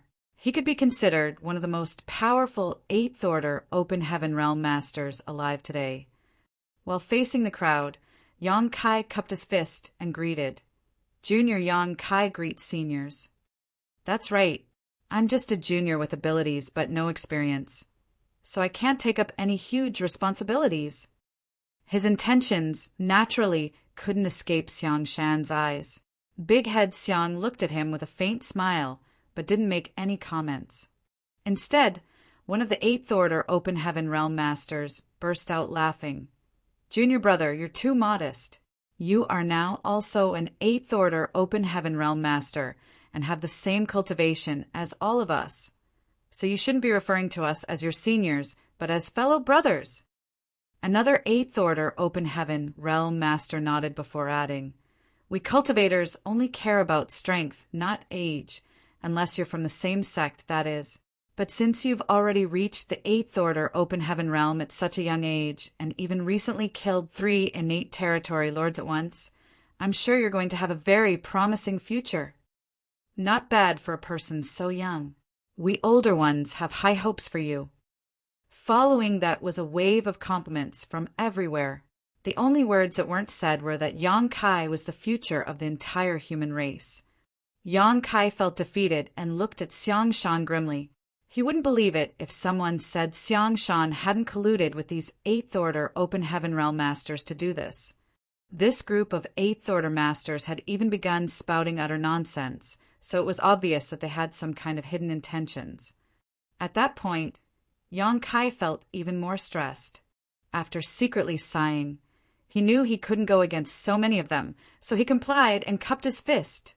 Senior brothers, you are all too kind. It was just pure luck, so I can't accept your praise. Let's continue exchanging pleasantries later. Yong-kai, find a seat and sit down. It was then that the crowd stopped chattering. Yong-kai looked around the room and saw Oh-Yang lie beckoning him over, so he immediately went and sat beside him. Today was just another ordinary meeting between human race higher-ups. With over a dozen battlefields, the masters at the Supreme Headquarters would personally head over to each battlefield and gather intel from time to time. When profound Nether territory was almost lost, the higher-ups at the Supreme Headquarters didn't dare take the situation lightly. Moreover, Xiangshan personally coming here also had a sliver of such meaning. All the Eighth Order Open Heaven Realm Masters sitting here were the mainstays of the profound Nether Army, who were responsible for guarding this place. Therefore, they knew the Black Ink clan in the profound Nether territory very well. So now, they would proceed with reporting to Xiangshan about the situation on the battlefield. As time passed, all the Eighth Order Open Heaven Realm Masters took turns giving their reports, and Yang Kai now knew more about the situation in profound Nether territory. However, what shocked him the most was that these Eighth Order Open Heaven Realm Masters were extremely detailed, including how many battles each army had gone through, how many enemies were killed, how many casualties they had, how many troops they had left, and where they had placed arrays and other arrangements. Yang Kai felt curious. Shouldn't these basic details already be known? Why do they need to report such trivial things to Xiangshan? Turning his head to look at Xiangshan, Yang Kai found him sitting upright while seriously listening to every word while nodding occasionally. The human race needed leaders like Xiangshan to be able to band together when fighting against the Black Ink clan. Although Yang Kai had decided to only listen but not speak, it turned out that there weren't many opportunities for him to get in a word. He had recently arrived at profound Nether territory, where he would either spend time at the palace fooling around with his wives, casting purifying light, fixing warships, or patching up spirit arrays. There was indeed not much for him to say, as he was fairly ignorant of the general situation. There was an infinite joy in the activities done inside the bedroom. After spending over 1,000 years in celibacy on the Black Ink battlefield, 5,000 if the years in the Great Sea celestial phenomenon were counted, Yang Kai felt as though he had finally been set free and returned to the time when he could do whatever he wanted. All his wives were constantly blushing every day, and Ru Meng wouldn't lose her temper that much anymore, behaving in a gentle and considerate manner most of the time. Yang Kai, do you have anything to add? Xiangshan suddenly turned to look at Yang Kai. Waking up from his thoughts, Yang Kai shook his head like a rattle drum. No. If so, why are you smiling so happily? Xiangshan frowned. Yang Kai coughed lightly. I was just thinking about something interesting. Feeling awkward, he gestured towards the Eighth Order Open Heaven Realm Master, who was currently speaking. Senior brothers, please continue. Has Big Head Xiang come all the way here just to make things difficult for me? Can't I even smile discreetly? The conference continued, and the other Eighth Order Open Heaven Realm Masters narrated the comprehensive situation in profound Nether territory. Half a day passed just like that, and the report on matters in profound Nether territory had finally ended. The group of Eighth Order Open Heaven Realm Masters felt like their mouths had dried up from all the talking. It was then that Xiangshan nodded and looked towards Yang Kai. Have you understood the situation in profound Nether territory? Yang Kai was extremely shocked. Why is he asking me that? But he still nodded, yes. Very good. Xiangshan got up and took a step forward before he boomed. Star Boundaries Yang Kai, come forward and receive your orders. Stunned, Yang Kai froze, so Ouyang Lai yanked him to his feet and kicked his butt, causing Yang Kai to stumble forward. When he looked up and saw Xiangshan's stern face, he felt his heart sink as he cupped his fist and quickly said, Sir. While looking at him, Xiangshan quickly said, Previously, during the critical battle of profound Nether territory, Yang Kai killed 3 innate territory lords on his own and turned the tide of war, successfully saving profound Nether territory from its end, making a huge contribution to the human race. In the following battles with the Black Ink clan, he led the charge in every battle and killed numerous enemies, which has won him many military merits and demonstrated the spirit our human race must follow to obtain victory in his war. Therefore, the Supreme Headquarters has decided to appoint Yang Kai as profound Nether Army's army commander, From now on, he will command the Profound Nether Army and stand guard over Profound Nether territory to defend it against the Black Ink clan. Yang Kai was shocked and gawked at Xiang Shan with a blank expression, seemingly wanting to see if the latter was pulling a bad prank on him.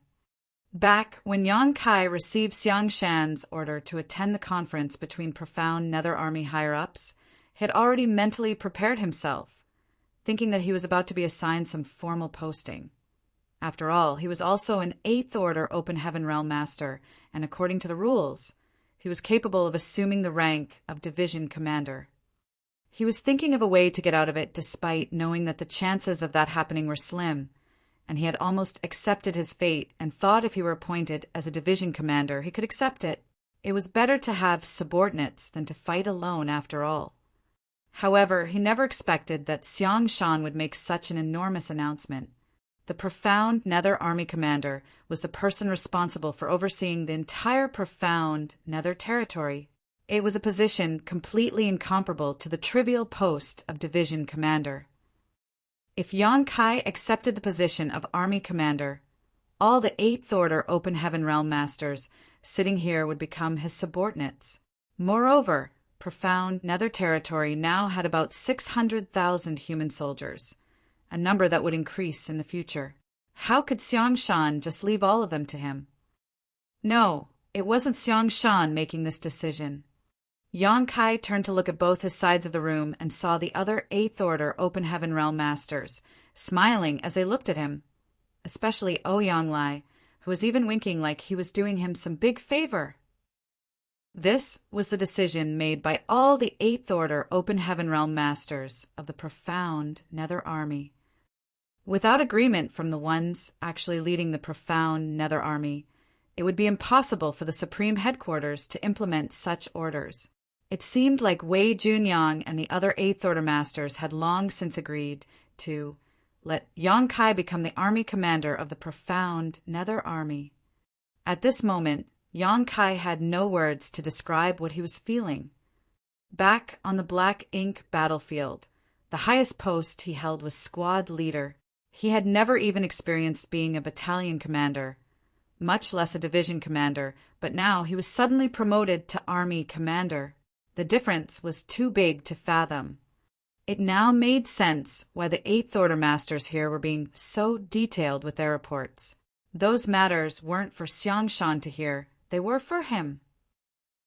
They knew that Yang Kai had just arrived in Profound Nether territory and wasn't that knowledgeable about the army situation, so they used this chance to tell him in detail.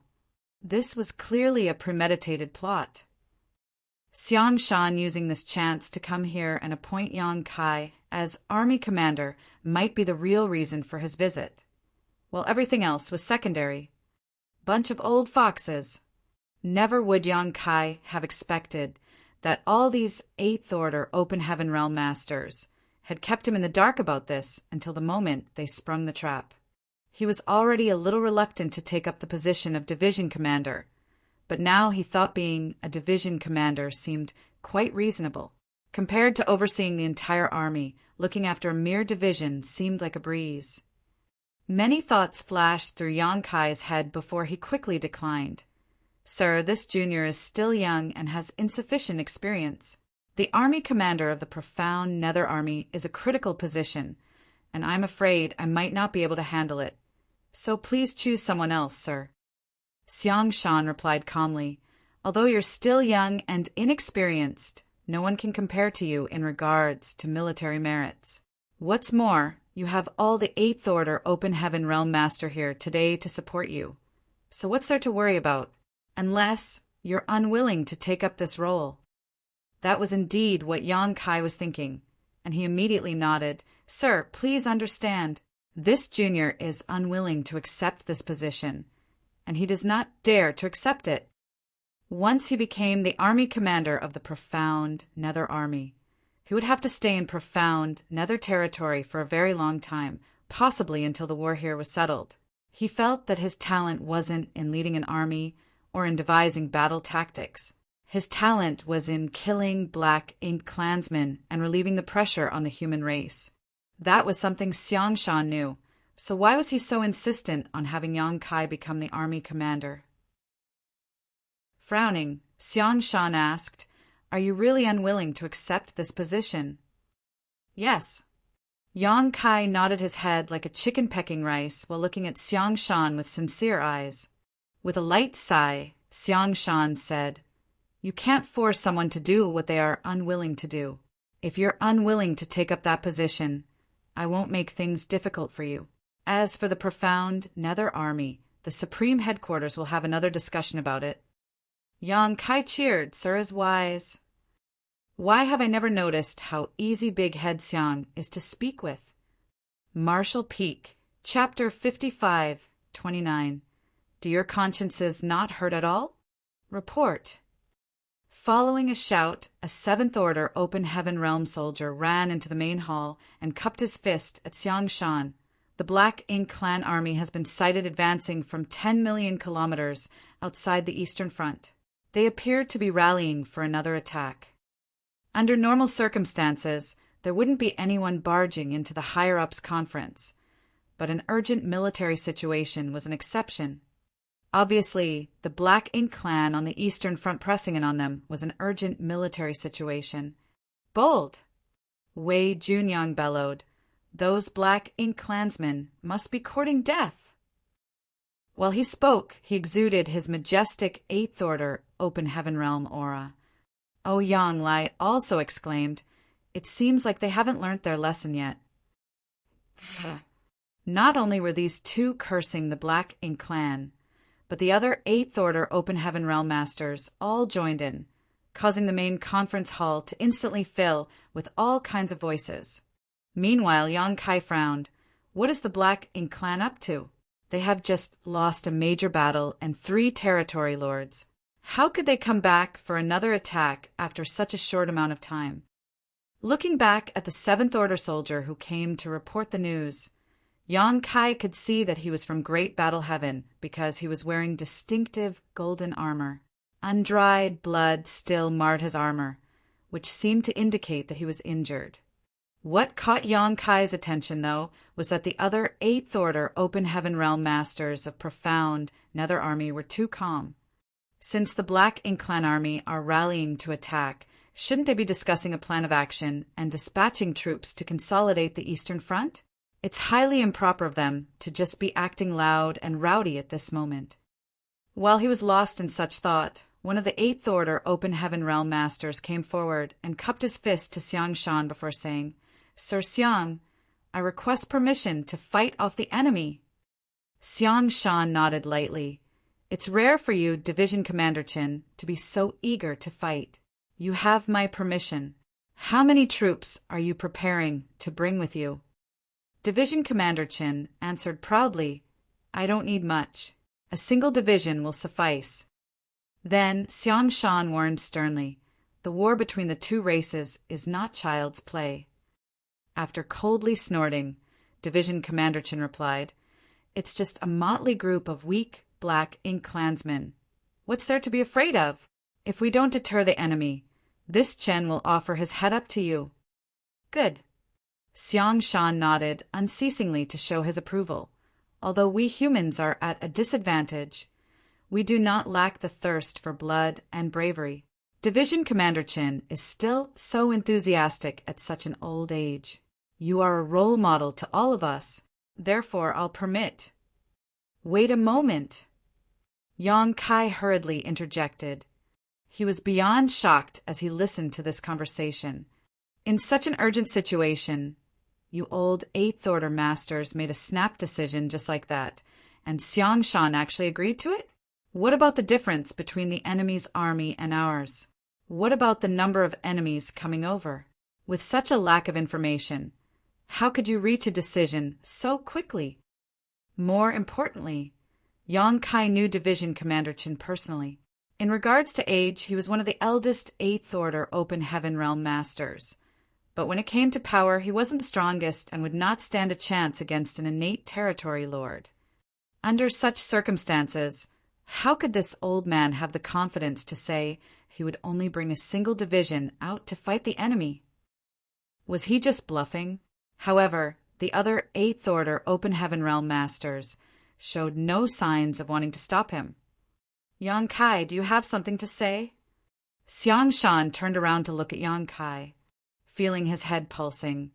Yang Kai cupped his fist and suggested, Senior Xiang, if I remember correctly, the number of soldiers in a single division of the profound Nether Army is about 20,000, right? 20,000 Open Heaven Realm Masters was no small number. One had to know that back at the Black Ink battlefield, a division only had 500 to 600 troops. However, all the Open Heaven Realm Masters on the Black Ink battlefield were 5th Order Open Heaven Realm Masters and above. The profound Nether Army even had soldiers in the 1st and 2nd Order Open Heaven Realm. So when comparing the two types of divisions, although 20,000 soldiers was a lot more than 500, the overall difference in strength wasn't that large. Indeed, Division Commander Chen nodded. My division now has 23,651 soldiers enlisted in it. Though the old man was up there in age, his memory had not deteriorated and he knew his troops like the back of his hand. Feeling speechless, Yang Kai looked at him and asked, Do you know how many troops the Black Ink clan has brought over to attack us? Division Commander Chen snorted coldly. Who cares how many troops they have? We will kill them all. Once he said that, he didn't even wait for Yang Kai to respond before cupping his fist to Xiang Shan and announcing, Sir, this Chen will be off then. This mission to defend our homeland will either end with victory or us dying in battle. If the situation comes to that, I would have to trouble all of you to help us gather our corpses. Nodding, Xiang Shan promised, We won't let our soldiers' corpses rot in the wilderness. Division Commander Chen, please wait. Yang Kai shouted again. He couldn't let Division Commander Chen run away because the squad his wives were in just happened to be under Division Commander Chen's jurisdiction. It wouldn't matter to Yang Kai if Division Commander Chen decided to deploy in force to push back the enemy, but if he was going with his division alone, Rumeng Suyen and the others would get dispatched too. Yang Kai, how dare you continuously interrupt us when we're discussing sending troops to defend our front lines? Are you trying to disrupt military order? Yang Kai's heart clenched as he quickly cupped his fist. I dare not do such a thing. But what? Xiang Shan looked at him coldly. But something isn't right here. Yang Kai looked at Xiang Shan and then at the other 8th Order Open Heaven Realm Masters around him. What he saw was Wei Junyang looking up at the sky as if nothing concerned him, while Ouyang Lai was looking down at the floor as if a flower was growing between his feet. Meanwhile, the other 8th Order Masters were either huddled together and discussing something or sitting there calmly with their eyes closed as if everything was under control. At that moment, Yang Kai failed to stifle his laughter. So this is how it is. He knew these 8th Order Open Heaven Realm Masters had all fought in no less than 1,000 battles, so there was no way they would act this foolishly under normal circumstances. Even if Division Commander Chen was a reckless glory seeker, it was impossible for the rest of them to just let him race off to his death. Moreover, Xiang Shan was a man with incredible tactical insight. The strategy he came up with to reclaim Great Evolution Pass and the skill with which he executed it were both extremely shocking, so it was impossible for him to immediately agree when Division Commander Chen asked to lead a single division off into battle with no idea about the enemy's composition. If he did, he wouldn't be Xiang Shan but someone like Ouyang Lai. After sighing, Yang Kai explained, Senior brothers, you have all lived for thousands or even tens of thousands of years. Do your consciences not hurt at all, working together to trick a junior like me? Snorting, Division Commander Chen insisted. Junior brother, whatever do you mean? I'm getting on in years, and my mind is not quite what it used to be. Please speak plainly. Yang Kai gave him a sorrowful look. You're clearly the most enthusiastic one in this plan. Meanwhile, Xiang Shan still had the same cold expression. Speak up if you have something you want to say. Stop wasting time with all this nonsense. Haven't I made myself clear enough? It's you old farts that are playing dumb. I guess it's true when they say the older a person, the more cunning they are. Judging from this situation, the Eastern Front probably isn't under threat at all. It's only been about 10 days since the Black Ink clan suffered serious losses. They wouldn't dare launch a full offensive so soon. This was all just a big show. The 8th Order masters in this room and even the 7th Order soldier who came to deliver the report were all in on this matter. They were acting out a play with Yang Kai as the only audience member. These old farts are obviously trying to force me to do something I'm incapable of. It's a fake emergency this time. But what about next time? If there really is a next time, this division commander Chin will definitely lead his division to charge the enemy. Yang Kai sighed internally. It seemed he couldn't avoid this matter. While he was lost in his thoughts, the 7th Order soldier shouted again in a voice filled with grief and anger, "Sirs, this situation is urgent. Please come to a decision as soon as possible. Otherwise, the Eastern Front might not be able to hold. Asterisk cough, cough, star." Then he spat out a mouthful of blood, seeming to be heavily injured. Really? Really? Yang Kai glanced at the soldier who was looking straight ahead and had a pale complexion and a depressed aura. Xiang Shan glared and muttered, "Yang Kai, stand down. Since you don't want to be appointed as the army commander, you have no right to speak here. Division Commander Chin, head back and lead your division to reinforce the Eastern Front. If you cannot defeat the enemy, I'll head over there and behead you myself." While cupping his fist, Division Commander Chin replied, "This Chin accepts the order. We will not let you down." After that, he turned around and strode towards the door, but he still stared into Yang Kai's eyes, seeming to say, "If you don't speak up, this old master will really lead my force into battle." It doesn't matter if there were no enemies at the Eastern Front this time, because there were enemies in the Black Ink clan's camp. Are you afraid now? How could this junior be qualified for this? Yang Kai smiled bitterly. However, he was honestly quite touched inside. All these 8th Order Open Heaven Realm Masters had worked together with Xiang Shan to act out such a performance for him, just so that he would take up the position of the profound Nether Army's army commander. This was a kind of wholehearted trust that was rare to see. Taking a deep breath, Yang Kai cupped his fist and boomed. "Since all of you senior brothers think so highly of me, this junior is willing to take up the position of army commander and guard profound Nether territory. This junior will risk his life to make sure profound Nether territory is never lost. So you've changed your mind?" Xiang Shan's lips curled up ever so slightly as he teased. While looking at him with a blank stare, Yang Kai didn't say anything. "Do I have a choice? Old Man Chen is halfway out of the main conference hall, so if I don't change my mind, he will really leave. His leaving is not that concerning, but my wives will definitely have to follow him to the battlefield." Then Xiang Shan stopped playing with him and spoke sternly. "Overseeing profound Nether territory is a very heavy task. If this territory is lost on your watch, you'll be punished according to military law." "Understood." "Yang Kai, receive your orders." Xiang Shan roared before taking out a token. "The Supreme Headquarters hereby appoints Yang Kai as Army Commander of the Profound Nether Army. This is the Army Commander token. With this, you will assume full command of all soldiers in the Profound Nether Army. If anyone dares to disobey or rebel against you, they will be sentenced to death without exception." "We accept the order." All the 8th Order Open Heaven Realm masters bowed in unison. "Yang Kai accepts the order." Yang Kai came forward and raised both hands to receive the Profound Nether Army's Army Commander token, which suddenly felt quite heavy. This wasn't just a token, it was a physical representation of the lives of hundreds of thousands of soldiers that were being entrusted to him.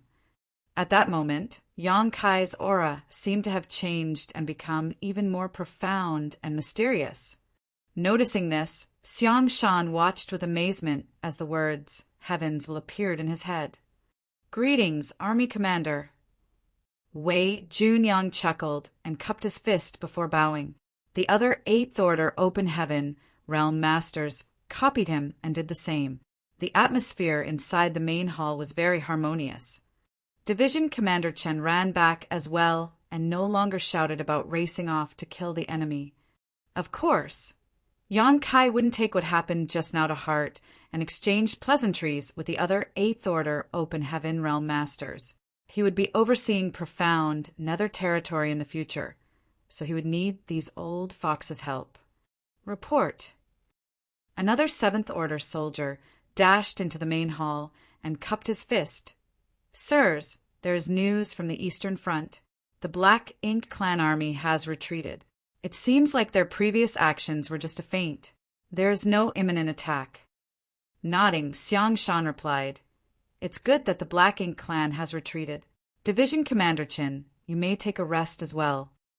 Division Commander Qin laughed. The Black Ink Clan retreated before the news about Junior Brother Yang taking up the position as army commander was released. It seems like the heavens are siding with us today. The group of 8th Order Open Heaven Realm Masters all nodded in agreement. Yang Kai looked around and couldn't help rolling his eyes. Were these old farts still acting even now? They even organized this kind of closing scene to their play. It seemed they really made a full and detailed plan for today. Marshal Peak, Chapter 5530, Profound Nether Army's Army Commander. Thinking back to the time when they gathered at Azure Void Pass to form the Great Evolution Army, Xiang Shan and Lu Jiping were appointed as Great Evolution's Eastern and Western Army commanders. On that same day, many of the 8th Order Open Heaven Realm Masters were appointed as division commanders and accepted with great solemnity. Back then, Yang Kai was just a 7th Order squad leader. Never had he imagined he would someday hold the army commander token like today, so he couldn't help but sigh internally. Being an army commander wasn't just any duty. It was a responsibility to become the central pillar for an army of hundreds of thousands of soldiers. Can I do it? Yang Kai didn't know the answer to that question. But since things had already come to this point, he could only give it his all and do his best. From today onwards, his every decision will affect hundreds of thousands of lives directly. I can't spend too long here. Besides the appointment of Profound Nether Army's army commander, there's one other thing I need to accomplish here. Xiang Shan spoke up. Yang Kai put away the token and nodded. Please say it, senior brother. At first, he thought it was about the great sun and moon marks, but that was just a minor matter because he had already given one set of marks to Suyin. Moreover, the 9 divine spirits outside were the ones who had been chosen to receive the marks, so all that was needed was to call them inside. He wasn't expecting Xiang Shan to not talk about this matter, but instead summoned his universe chart. Then, with a wave of his hand, a 3-dimensional virtual image appeared before everyone. Following that, Xiang Shan moved his hand and pointed at a particular spot. A month ago, the Supreme Headquarters received intelligence that the cultivators from more than a dozen sects in the Acacia territory have been besieged by the Black Ink Clan and are facing a critical situation. If they don't get any reinforcements soon, they might not be able to hold out much longer. Wei Junyang frowned. Where did this information come from? Is it reliable? Xiang Shan nodded. The intelligence was brought to us by a few different roaming hunter teams, so its likely authenticity was deemed high. Afterwards, the Supreme Headquarters moved and confirmed it. Division Commander Chun raised an eyebrow. Is the Supreme Headquarters asking Profound Nether Territory to send out troops to rescue them? That's right. Xiang Shan nodded. At first, there was no plan to have Profound Nether Territory carry out this mission, but all the other great territory battlefields are engaged in heated conflicts right now, so our side is at a disadvantage and can't dispatch troops for a rescue mission. However, Profound Nether Territory could be said to have won a great victory during the previous battle, so there should not be any large-scale battles here for the foreseeable future. Therefore, you are the ones most suited to attempt this rescue mission. While saying that, he looked at Yang Kai. Junior brother, now that you are the army commander, you will be responsible for planning and executing this mission. You must bring our trapped allies back safely. Yang Kai knew this was also a test to see how he would deal with such matters. although the Supreme Headquarters had appointed him as the profound Nether Army's army commander. They also knew that the talents he had shown were mostly in charging into battle and defeating the enemy.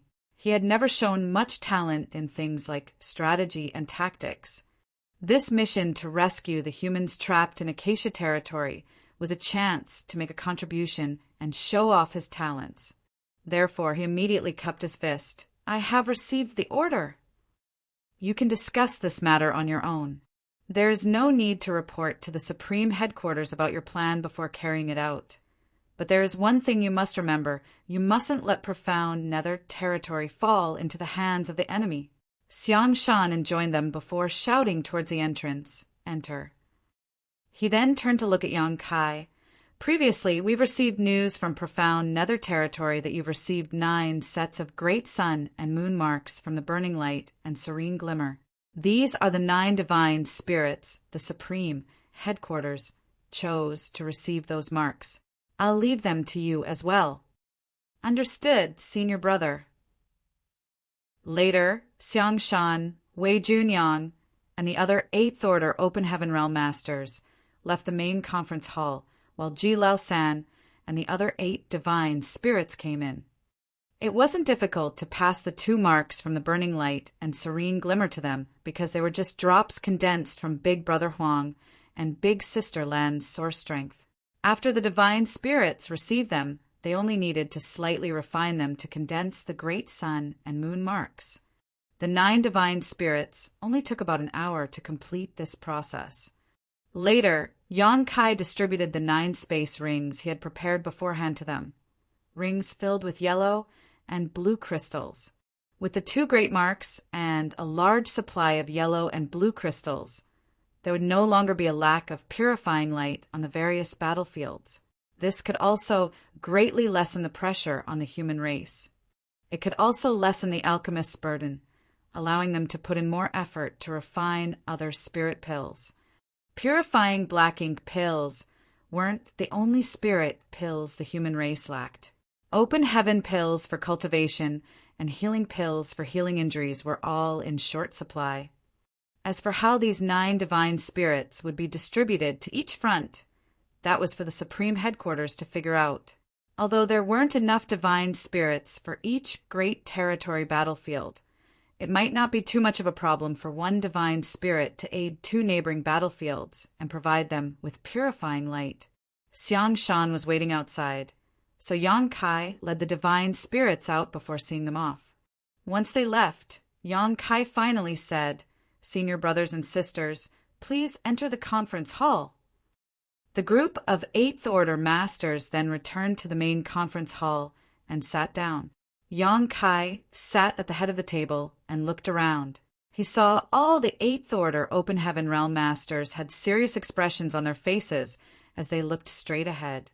Seeing that, Yang Kai burst out laughing. "Since all of you senior brothers and sisters think so highly of me and choose me to take up the position as Army Commander, I, as your junior brother, will not let all of you down." The atmosphere suddenly became lively, and Ouyang Lai slumped back into his chair and beamed. "Our generation of cultivators respect strength above all else. Since your fist is bigger, of course it's you who will take up the position of Army Commander. But you little junior brother, the most important issue you need to deal with now is the matter of Acacia territory. This is your first mission after your appointment, so you have to do it well." Wei Junyang added, "Indeed, since the Supreme Headquarters has entrusted us with this mission, we must do our best to complete the task and not let the other battlefields look down on us." Nodding, Yang Kai replied, "Both senior brothers are right, but I've only recently returned from the outside. Though I have a basic understanding of profound Nether territory, I don't know much about the situation outside of profound Nether territory, so I still need you all to catch me up." Fei Yongzhe looked at him. "Junior brother Yang, what would you like to know?" Yang Kai answered, "According to what I know, after the war in the Barren territory, the human race army retreated and broke up into many different teams to help the cultivators from the various great territories retreat and evacuate. However, that was a couple dozen years ago, so those who could evacuate should have already arrived. How could there still be humans left outside? Division Commander Chin sighed and replied, "That's not a surprise, because the purpose of evacuation back then was to let all the sects move to the nearest territory directly controlled by the cave heavens and paradises. Afterwards, those cave heavens and paradises would have their masters escort those people to high heaven territory. However, the Black Ink clan moved too fast, so cultivators from a number of great territories could not evacuate in time and were surrounded by the enemy. We have suffered quite a significant number of casualties as a result." Yang Kai nodded, as he knew about such incidents as well. When the Black Ink clan invaded Swallowing Sea's territory, Yang Kai was fortunately there to lend his assistance. If Yang Kai hadn't appeared there at that moment, the cultivators from Swallowing Sea's territory wouldn't have been able to escape. In addition to those who failed to evacuate in time, others were ambushed along the way, which might be what had happened to the humans trapped in Acacia territory. When Yang Kai heard this, he frowned. "Forgive my crassness, but if they were intercepted by the Black Ink clan over 20 years ago, they should all be dead by now." Wei Junyang raised an eyebrow. "Junior brother, are you thinking this might be a trap?" Yang Kai shook his head. "Perhaps the cultivators in Acacia territory found somewhere to hide all these years, but have now been found by the Black Ink clan. Otherwise, they can't have held out until now." While he spoke, he used his fingers to tap on the armrest. "What is strange is for word of this to have reached us. Theoretically, Acacia territory has been entirely conquered by the Black Ink clan, so if there were any humans left there, the Black Ink clan should have easily taken care of them. But of course, dragging on." Suddenly thinking of something, he looked at the others below him. "Senior brothers and sisters, do you think that the Black Ink clan are besieging a stronghold to strike at the reinforcements?" Wei Junyang raised an eyebrow. "Why do you ask that?" Yang Kai explained, "The Black Ink clan should have been able to easily finish off the cultivators in Acacia territory, but haven't. It's obvious that they want to attract our side's attention, which led to today's events where Senior Brother Xiang charged us with this matter. We won't be able to hide the profound Nether Army dispatching a large number of troops to the Acacia territory. The enemy is likely planning an ambush in Acacia territory. There should be multiple territory lords and a large army guarding that place." Once he said that, the other Eighth Order masters looked at each other and then burst out laughing. Wei Junyang turned to look at Oyanglai and teased, "Are you going to kill a territory lord? Or are you going to call me father?" Rolling his eyes, Oyanglai retorted, "You didn't win. What's more, it's just killing a territory lord. How difficult could that be?" Wei Junyang chuckled. "I'll take it as you choosing to kill a territory lord." Meanwhile, Yang Kai was dumbfounded as he looked at the others below him. "Senior brothers, did I say something wrong?" Division Commander Chin stroked his beard and chuckled. "No, you didn't say anything wrong. It's just that your performance shocked us." "What do you mean?" That answer made Yang Kai even more confused. Also, what's up with Wei Junyang and Oyanglai? Why would they say something like calling the other father? Division Commander Chin explained, "Junior brother, what you've just said is correct. There is a second-class great force, Acacia Sect in Acacia territory. During its founding, Acacia Sect discovered a universe, cave heaven, left by an unknown Eighth Order Open Heaven Realm Master after their death, which Acacia Sect obtained many benefits from. Didn't you say the cultivators in Acacia territory might have found a place to hide all these years? It's been surmised that they have been hiding inside that universe cave heaven and somehow managed to seal its entrance, which is why it remained safe until today. But their hiding spot has now been exposed, which is why they are now under siege." He continued, "It's not that the Black Ink clan doesn't want to deal with them, but it isn't an easy task to break open a universe cave heaven's portal from the outside without appropriate skills. Of course, the Black Ink clan can still do it, but it will take them some time. Also, us receiving this news should also be the Black Ink Clan's doing. Junior brother, you were right when you said they were planning to strike at the reinforcements. However, their target is not the various armies from the great territory battlefields, but the roaming hunters who have snuck into their territory. A short pause later, he elaborated, there are many human masters that are either unwilling to be governed or simply not used to functioning in an army and working with others. So they choose to become roaming hunters instead and sneak deep into the great territories that the Black Ink Clan controls. Over the years, the hunters have attacked and killed many Black Ink Clansmen, and traces of them can be found in many great territories. There are indeed many Black Ink Clansmen, but most of them are busy battling the human race army. So those roaming hunters take the chance to cause chaos behind the Black Ink Clan's lines by destroying black ink nests and raiding their supply lines. The Black Ink Clan is clearly frustrated with this, and besieging those in Acacia territory is a good opportunity to attract large numbers of hunters over. They want to clean up as many of them as possible with this one move,